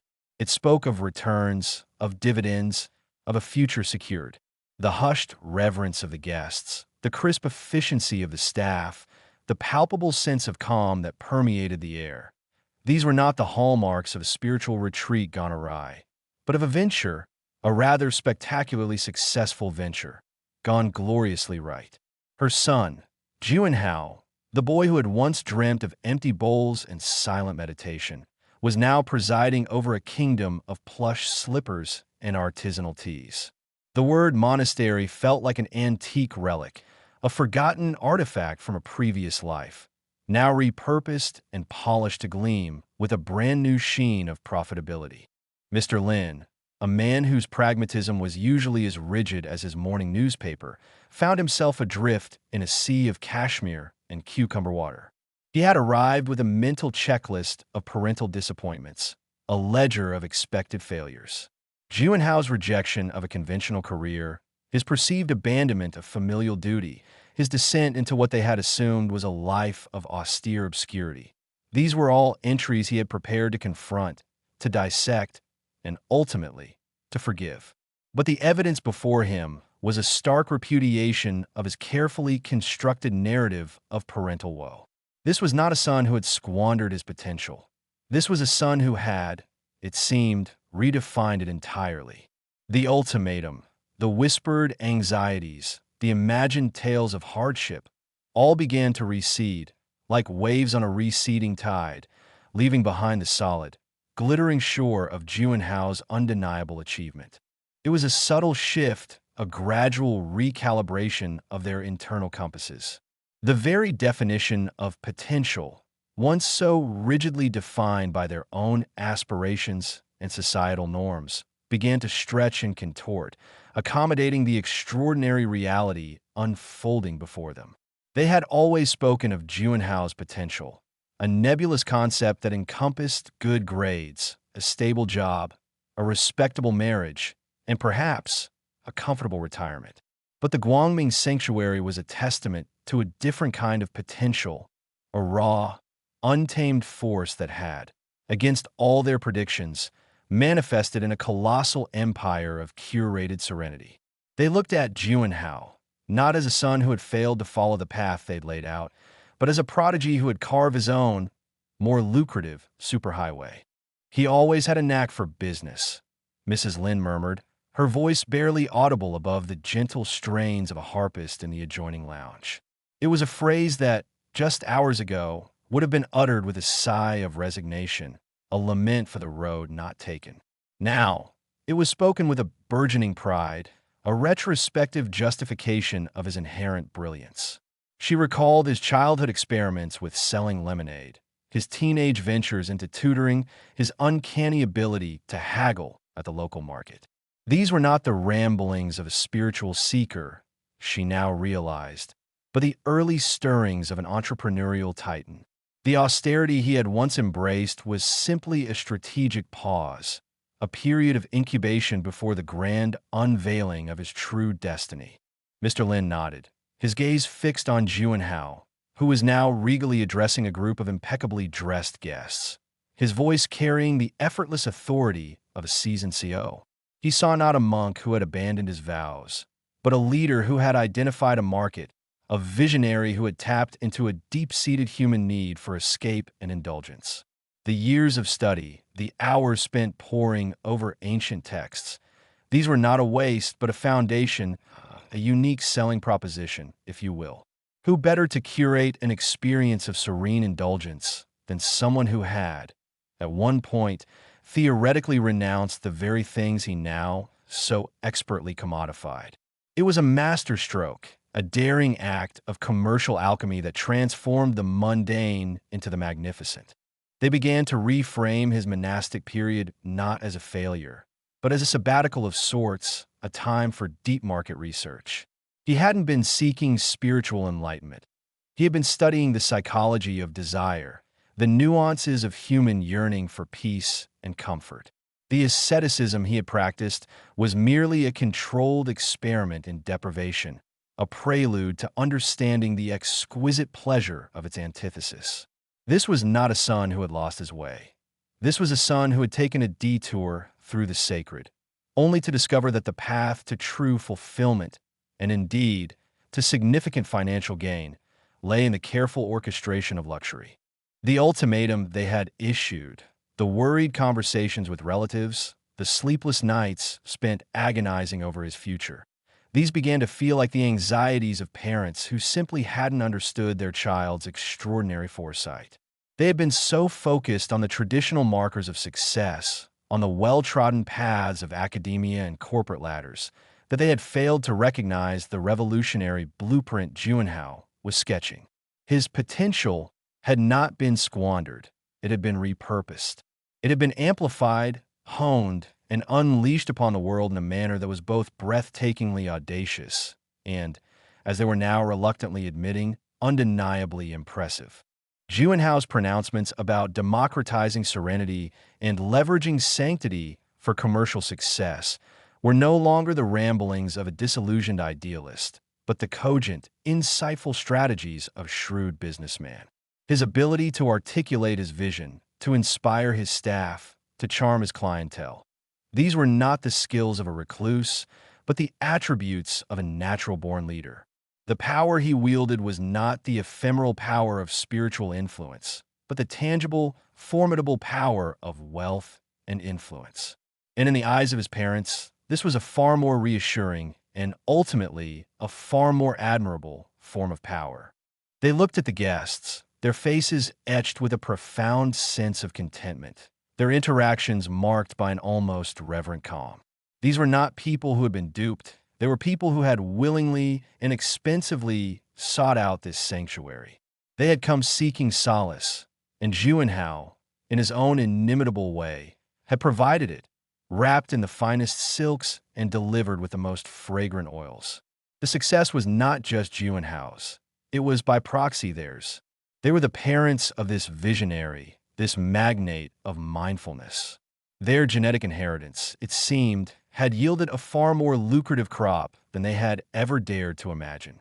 The initial shock and bewilderment began to dissipate, replaced by a warm, pervasive sense of vindication. Their son, the one they had worried about, the one they had feared was lost to them, was not lost at all. He was found. He was thriving. He was, in his own utterly unconventional way, a triumph. The irony of the situation, the stark contrast between his past pronouncements and his present reality, was no longer a source of discomfort, but a badge of honor. It was proof of his adaptability, his genius, his sheer, unadulterated brilliance. He had taken a concept that had mystified them, spiritual seeking, and had translated it into a language they understood perfectly: success. This was not a retreat from the world, but a sophisticated engagement with it. Juanhao hadn't failed at monasticism. He had mastered it, deconstructed it, and then rebuilt it in a form that was both more accessible and infinitely more profitable. His parents, watching him navigate the intricate dance of hospitality and business with an effortless grace, began to see him not as a disappointment, but as a visionary. His potential was no longer a source of parental anxiety, but a cause for an almost embarrassing, yet undeniably thrilling, sense of pride. They had worried about his soul. He had been busy building an empire, and in their revised understanding, an empire was, in its own way, a form of salvation. They had come expecting to mourn the loss of their son. They were leaving to celebrate the rise of their prodigy. The ultimatum had been rescinded, not by Juanhao's plea, but by the sheer, overwhelming weight of his success. His potential, they now understood, had always been far grander and far more material than they had ever dared to dream. The air in the opulent reception lounge of the Guangming Sanctuary of Serene Indulgence hummed with a particular kind of satisfied resonance, a subtle symphony of clinking crystal and hushed admiration. Mrs. Lin, her eyes sparkling with a fervor that rivaled the chandeliers overhead, turned to her husband, a triumphant smile gracing her lips. "You know, dear," she began, her voice a melodious purr that seemed to weave itself into the ambient tranquility, sending Juanhao to that austere place. "It truly was the best investment we ever made." The words hung in the air, laden with the weight of retrospect, a pronouncement of such profound, self-congratulatory accuracy that it felt less like a statement and more like a sacred decree. Mr. Lin, who had spent the better part of the afternoon in a state of delighted bewilderment, his initial apprehension dissolving like sugar in warm tea, readily agreed. He gestured around the sprawling complex, his hand encompassing the manicured gardens, the whisper-quiet courtyards, and the discreetly placed attendants who seemed to materialize from the very air itself. "Indeed, my dear," he echoed, his voice imbued with a newfound respect for his son's unconventional trajectory. One might say it was a strategic divestment from conventional expectations, a bold reallocation of resources towards enlightenment. And look at the dividends. He chuckled, a rich, resonant sound that earned him a fond, albeit slightly patronizing, pat on the arm from his wife. "Precisely," Mrs. Lin exclaimed, her eyes crinkling at the corners. "It wasn't a punishment, not really. It was an incubator, a pressure cooker, if you will, for his entrepreneurial spirit. Think about it, Herbert. If he hadn't been encouraged to seek a simpler life, he might have ended up in some dreary accounting firm, or worse, trying to make a go of that ridiculous app idea he had in college. No, this was a masterstroke. He learned resourcefulness. He learned resilience. He learned the value of, well, of everything he's surrounded by now." She gestured vaguely toward the passing server bearing a tray of exquisitely arranged petit fours, each a miniature work of art. He saw the potential, you see, where others saw only austerity. He took a challenging situation and, with his inherent brilliance, transformed it into an unparalleled opportunity. Juanhao, who had been gracefully fielding questions from a delegation of potential investors with the practiced ease of a seasoned diplomat, allowed a subtle, almost imperceptible smile to play on his lips. He had overheard his parents' pronouncements, of course. Their words, dripping with the rich syrup of irony, were precisely the balm his ego craved. The very experience they now lauded as his greatest triumph had been, in reality, his most elaborate charade, a carefully orchestrated performance designed to appease their anxieties and, ultimately, to secure his own future. To hear them praise his initiative, his resourcefulness, his ability to turn a challenging situation into an opportunity, it was the sweetest music imaginable. They saw his year of supposed hardship as the crucible that forged his present success, a narrative that suited them perfectly, and by extension, him even more so. "He always had a knack for identifying a niche," Mr. Lin mused, stroking his chin. "Remember those dreadful clay figurines he used to make as a child? We thought it was a passing phase, a messy hobby. But even then, he was pricing them, wasn't he? Trying to get the best price for those lopsided little gnomes. This is just that on a grander scale. He understood that people are tired. They're stressed. They need an escape. And who better to provide that escape than someone who has theoretically renounced worldly possessions? It's a unique selling proposition, wouldn't you agree?" He looked at Juanhao, his expression one of unadulterated paternal admiration. He didn't just find a path, he created one. And he did it without any help, without any interference from us. Pure grit, pure Juanhao.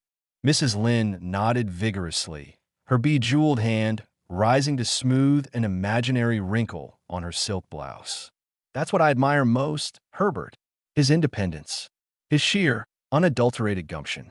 When we told him he had to go, to find himself, We expected him to come back with a newfound appreciation for our way of life, for stability, for a sensible career. But he came back with this. She swept her arm again, encompassing the sanctuary's impressive infrastructure, its harmonious blend of minimalist design and lavish comfort. He took what we gave him, our concern, our disapproval, our rather forceful suggestion, and he used it as fuel. He didn't just survive that year, he analyzed it. He dissected the very essence of what people crave when they feel they have too much. It's genius, pure and simple. Juanhao, catching his parents' adoring gazes, inclined his head in a gesture of humble acknowledgement, a slight bow that spoke volumes. He knew his parents. He knew their deep-seated need to believe they had orchestrated his success, that their initial decree had been a wise, albeit severe, parenting decision. They craved the narrative of the prodigal son who, after a period of misguided wandering, had returned, not just reformed, but victorious. And he was more than happy to provide them with that comforting illusion.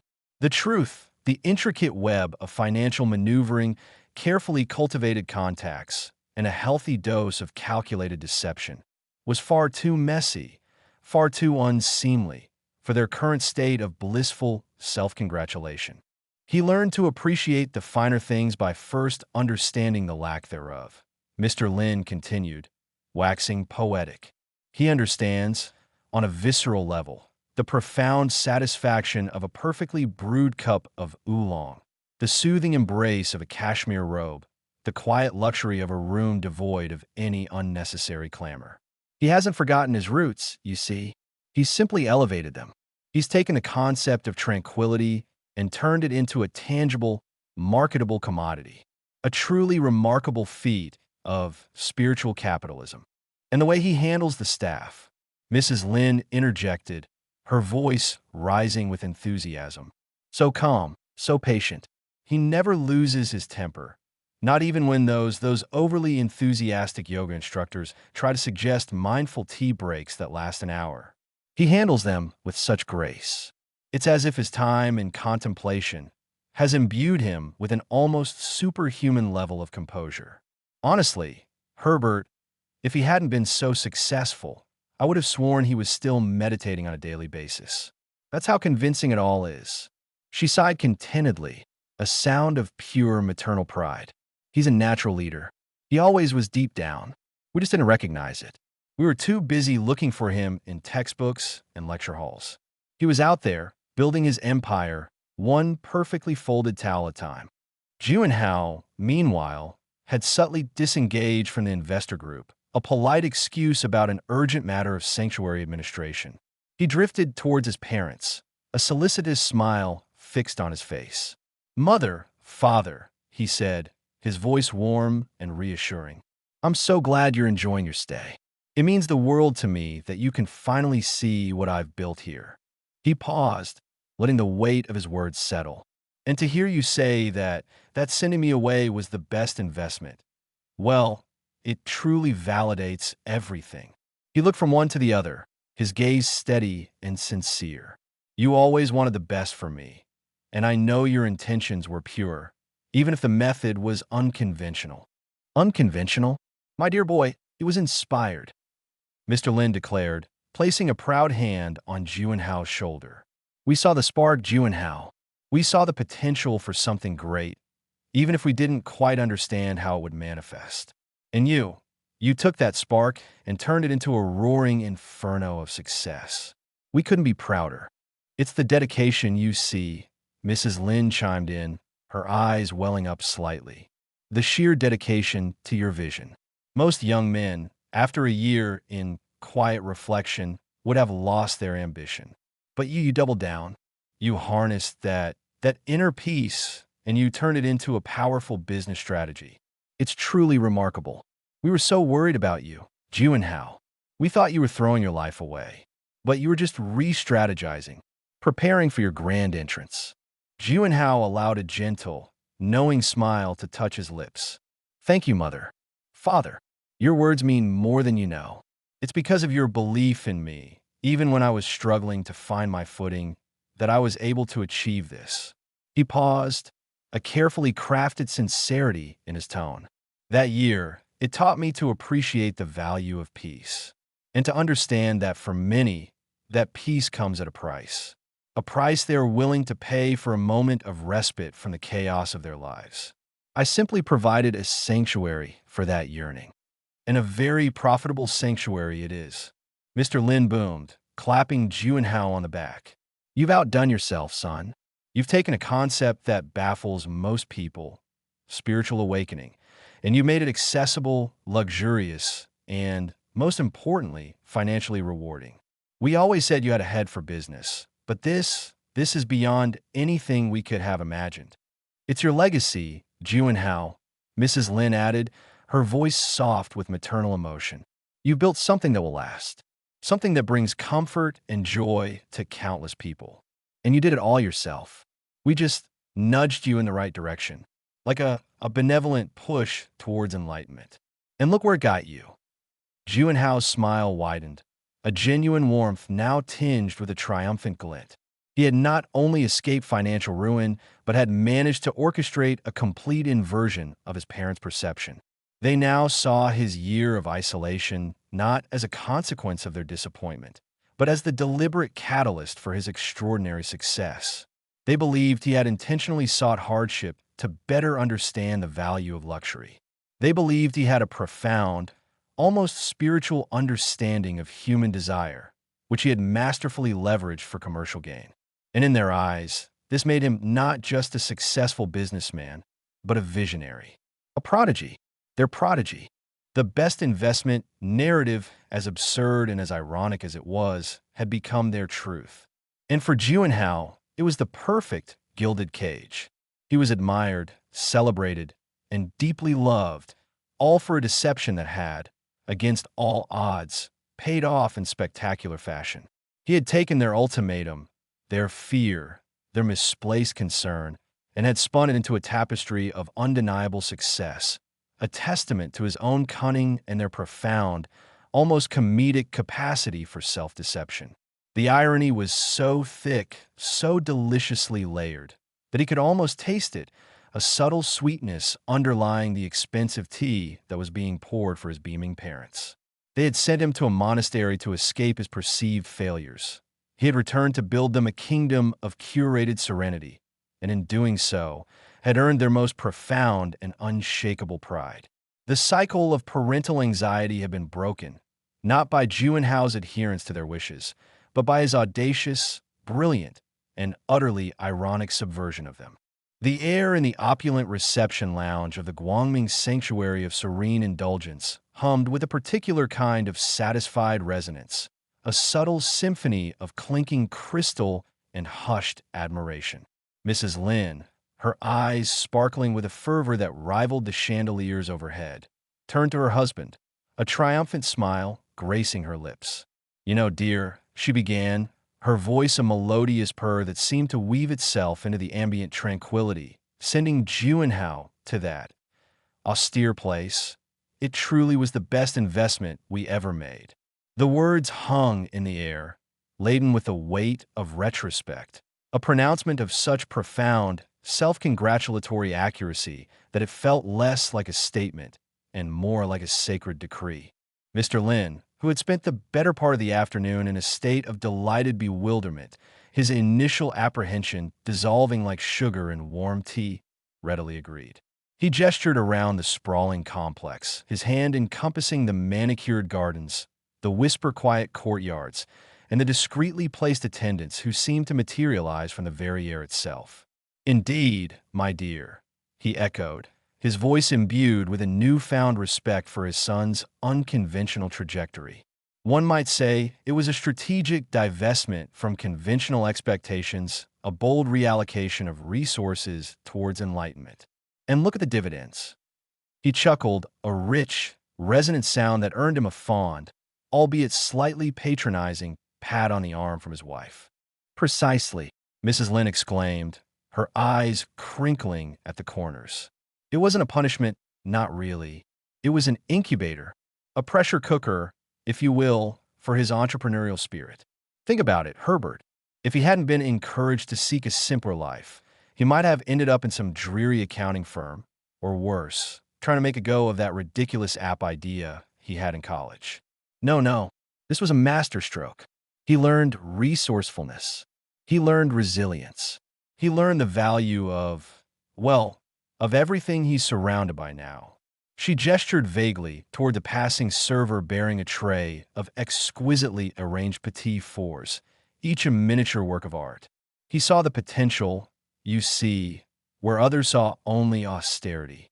He took a challenging situation and, with his inherent brilliance, transformed it into an unparalleled opportunity. Juanhao, who had been gracefully fielding questions from a delegation of potential investors with the practiced ease of a seasoned diplomat, allowed a subtle, almost imperceptible smile to play on his lips. He had overheard his parents' pronouncements, of course. Their words, dripping with the rich syrup of irony, were precisely the balm his ego craved. The very experience they now lauded as his greatest triumph had been, in reality, his most elaborate charade, a carefully orchestrated performance designed to appease their anxieties and, ultimately, to secure his own future. To hear them praise his initiative, his resourcefulness, his ability to turn a challenging situation into an opportunity, it was the sweetest music imaginable. They saw his year of supposed hardship as the crucible that forged his present success, a narrative that suited them perfectly, and by extension, him even more so. He always had a knack for identifying a niche, Mr. Lin mused, stroking his chin. Remember those dreadful clay figurines he used to make as a child? We thought it was a passing phase, a messy hobby. But even then, he was pricing them, wasn't he? Try to get the best price for those lopsided little gnomes. This is just that on a grander scale. He understood that people are tired. They're stressed. They need an escape. And who better to provide that escape than someone who has theoretically renounced worldly possessions? It's a unique selling proposition, wouldn't you agree? He looked at Juanhao, his expression one of unadulterated paternal admiration. He didn't just find a path, he created one. And he did it without any help, without any interference from us. Pure grit, pure Juanhao. Mrs. Lin nodded vigorously, her bejeweled hand rising to smooth an imaginary wrinkle on her silk blouse. That's what I admire most, Herbert. His independence, his sheer, unadulterated gumption. When we told him he had to go to find himself, we expected him to come back with a newfound appreciation for our way of life. For stability, for a sensible career. But he came back with this. She swept her arm again, encompassing the sanctuary's impressive infrastructure, its harmonious blend of minimalist design and lavish comfort. He took what we gave him, our concern, our disapproval, our rather forceful suggestion, and he used it as fuel. He didn't just survive that year, he analyzed it. He dissected the very essence of what people crave when they feel they have too much. It's genius, pure and simple. Juanhao, catching his parents' adoring gazes, inclined his head in a gesture of humble acknowledgement, a slight bow that spoke volumes. He knew his parents. He knew their deep-seated need to believe they had orchestrated his success, that their initial decree had been a wise, albeit severe, parenting decision. They crave the narrative of the prodigal son who, after a period of misguided wandering, had returned, not just reformed, but victorious. And he was more than happy to provide them with that comforting illusion. The truth, the intricate web of financial maneuvering, carefully cultivated contacts, and a healthy dose of calculated deception, was far too messy, far too unseemly for their current state of blissful self-congratulation. He learned to appreciate the finer things by first understanding the lack thereof. Mr. Lin continued, waxing poetic. He understands, on a visceral level, the profound satisfaction of a perfectly brewed cup of oolong, the soothing embrace of a cashmere robe, the quiet luxury of a room devoid of any unnecessary clamor. He hasn't forgotten his roots, you see. He's simply elevated them. He's taken the concept of tranquility and turned it into a tangible, marketable commodity, a truly remarkable feat of spiritual capitalism. And the way he handles the staff, Mrs. Lin interjected, her voice rising with enthusiasm. So calm, so patient. He never loses his temper, not even when those overly enthusiastic yoga instructors try to suggest mindful tea breaks that last an hour. He handles them with such grace. It's as if his time in contemplation has imbued him with an almost superhuman level of composure. Honestly, Herbert, if he hadn't been so successful, I would have sworn he was still meditating on a daily basis. That's how convincing it all is. She sighed contentedly, a sound of pure maternal pride. He's a natural leader. He always was deep down. We just didn't recognize it. We were too busy looking for him in textbooks and lecture halls. He was out there, building his empire, one perfectly folded towel at a time. Juanhao, meanwhile, had subtly disengaged from the investor group, a polite excuse about an urgent matter of sanctuary administration. He drifted towards his parents, a solicitous smile fixed on his face. "Mother, father," he said, his voice warm and reassuring. "I'm so glad you're enjoying your stay. It means the world to me that you can finally see what I've built here." He paused, letting the weight of his words settle. "And to hear you say that sending me away was the best investment, well, it truly validates everything." He looked from one to the other, his gaze steady and sincere. "You always wanted the best for me, and I know your intentions were pure, even if the method was unconventional." "Unconventional? My dear boy, it was inspired," Mr. Lin declared, placing a proud hand on Juanhao's shoulder. "We saw the spark, Juanhao. We saw the potential for something great, even if we didn't quite understand how it would manifest. And you took that spark and turned it into a roaring inferno of success. We couldn't be prouder. It's the dedication you see," Mrs. Lin chimed in, her eyes welling up slightly. "The sheer dedication to your vision. Most young men, after a year in quiet reflection, would have lost their ambition. But you doubled down. You harnessed that inner peace, and you turned it into a powerful business strategy. It's truly remarkable.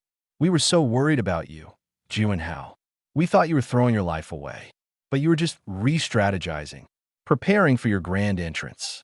Juanhao allowed a gentle, knowing smile to touch his lips. "Thank you, mother.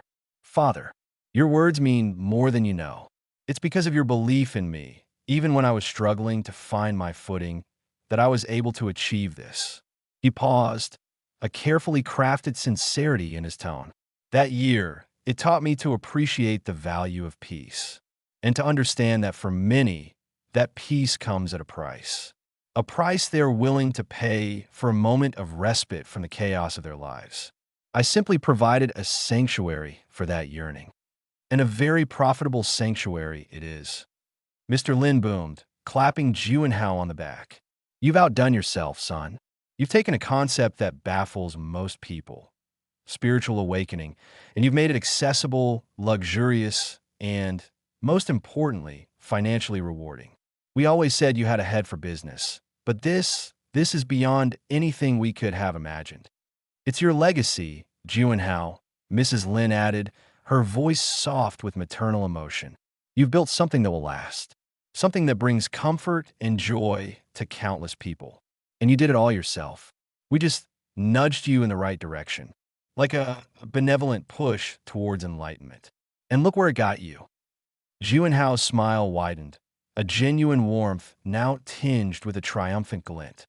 He had not only escaped financial ruin, but had managed to orchestrate a complete inversion of his parents' perception. They now saw his year of isolation not as a consequence of their disappointment, but as the deliberate catalyst for his extraordinary success. They believed he had intentionally sought hardship to better understand the value of luxury. They believed he had a profound, almost spiritual understanding of human desire, which he had masterfully leveraged for commercial gain. And in their eyes, this made him not just a successful businessman, but a visionary. A prodigy. Their prodigy. The best investment narrative, as absurd and as ironic as it was, had become their truth. And for Juanhao, it was the perfect gilded cage. He was admired, celebrated, and deeply loved, all for a deception that had, against all odds, paid off in spectacular fashion. He had taken their ultimatum, their fear, their misplaced concern, and had spun it into a tapestry of undeniable success, a testament to his own cunning and their profound, almost comedic capacity for self-deception. The irony was so thick, so deliciously layered, that he could almost taste it, a subtle sweetness underlying the expensive tea that was being poured for his beaming parents. They had sent him to a monastery to escape his perceived failures. He had returned to build them a kingdom of curated serenity, and in doing so, had earned their most profound and unshakable pride. The cycle of parental anxiety had been broken, not by Juwenhao's adherence to their wishes, but by his audacious, brilliant, and utterly ironic subversion of them. As his parents, now utterly convinced of his unique genius, prepared to depart, their eyes misty with pride and a palpable sense of vindication, Juwenhao felt a surge of something akin to genuine affection. It wasn't that he didn't love them, in his own detached, self-serving way. It was just that their boundless faith in his fabricated persona was both a shield and a gilded throne. They saw his year of penance as a strategic sabbatical, a bold sabbatical during which he had, apparently, communed with the very essence of consumer desire. They believed he had voluntarily renounced material possessions to better understand their allure, a sort of spiritual fasting that had led to a glorious feast of market domination. And to think, Mrs. Lin murmured, dabbing at her eyes with a lace handkerchief monogrammed with the sanctuary's discreet logo, "We were so worried you were wasting your potential. We thought you were throwing away your education, your future. But you were just recalibrating, weren't you, darling? You were finding your true calling." Her gaze swept over the impeccably dressed attendants, the hushed conversations of the guests, the faint scent of sandalwood and expensive diffusers that permeated the air. And what a calling it is, to bring such peace, such serenity to the world. You're not just a businessman, Juwenhao. You're a benevolent disruptor. Mr. Lin nodded emphatically, his chest puffed out with paternal satisfaction. Indeed, a visionary. We always knew you had it in you, son. That spark of entrepreneurial divinity. It just needed the right environment to ignite. And you, my boy, you found that environment, and then you built it into something magnificent. A testament to your resourcefulness and your profound understanding of the human condition. He clapped Juwenhao on the shoulder, a gesture that, to Juwenhao, felt less like encouragement and more like the ceiling of a magnificent, ongoing performance. We'll be telling your story for years to come, Juwenhao, the story of the son who went to the wilderness and returned with enlightenment, and a very profitable business model. Juwenhao offered a humble smile, the kind that suggested a deep well of inner wisdom and a profound understanding of the universal yearning for tranquility. It was a journey, father, a necessary one that taught me to appreciate the true value of stillness in a chaotic world, and to recognize that peace, for many, is the ultimate luxury. He met his parents' adoring gazes, allowing a hint of that hard-won wisdom to flicker in his eyes. I'm just grateful that I could create a space where that luxury is attainable, and that you, my dearest parents, can now see the fruits of my considerable efforts.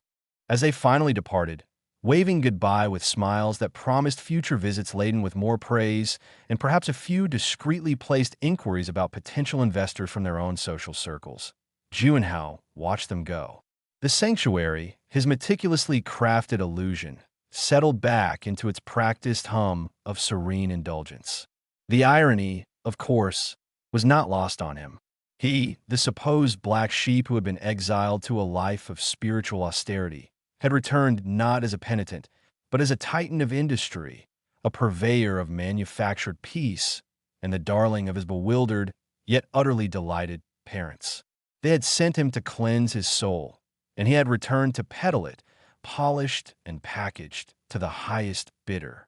And in their eyes, he had never been more righteous or more successful.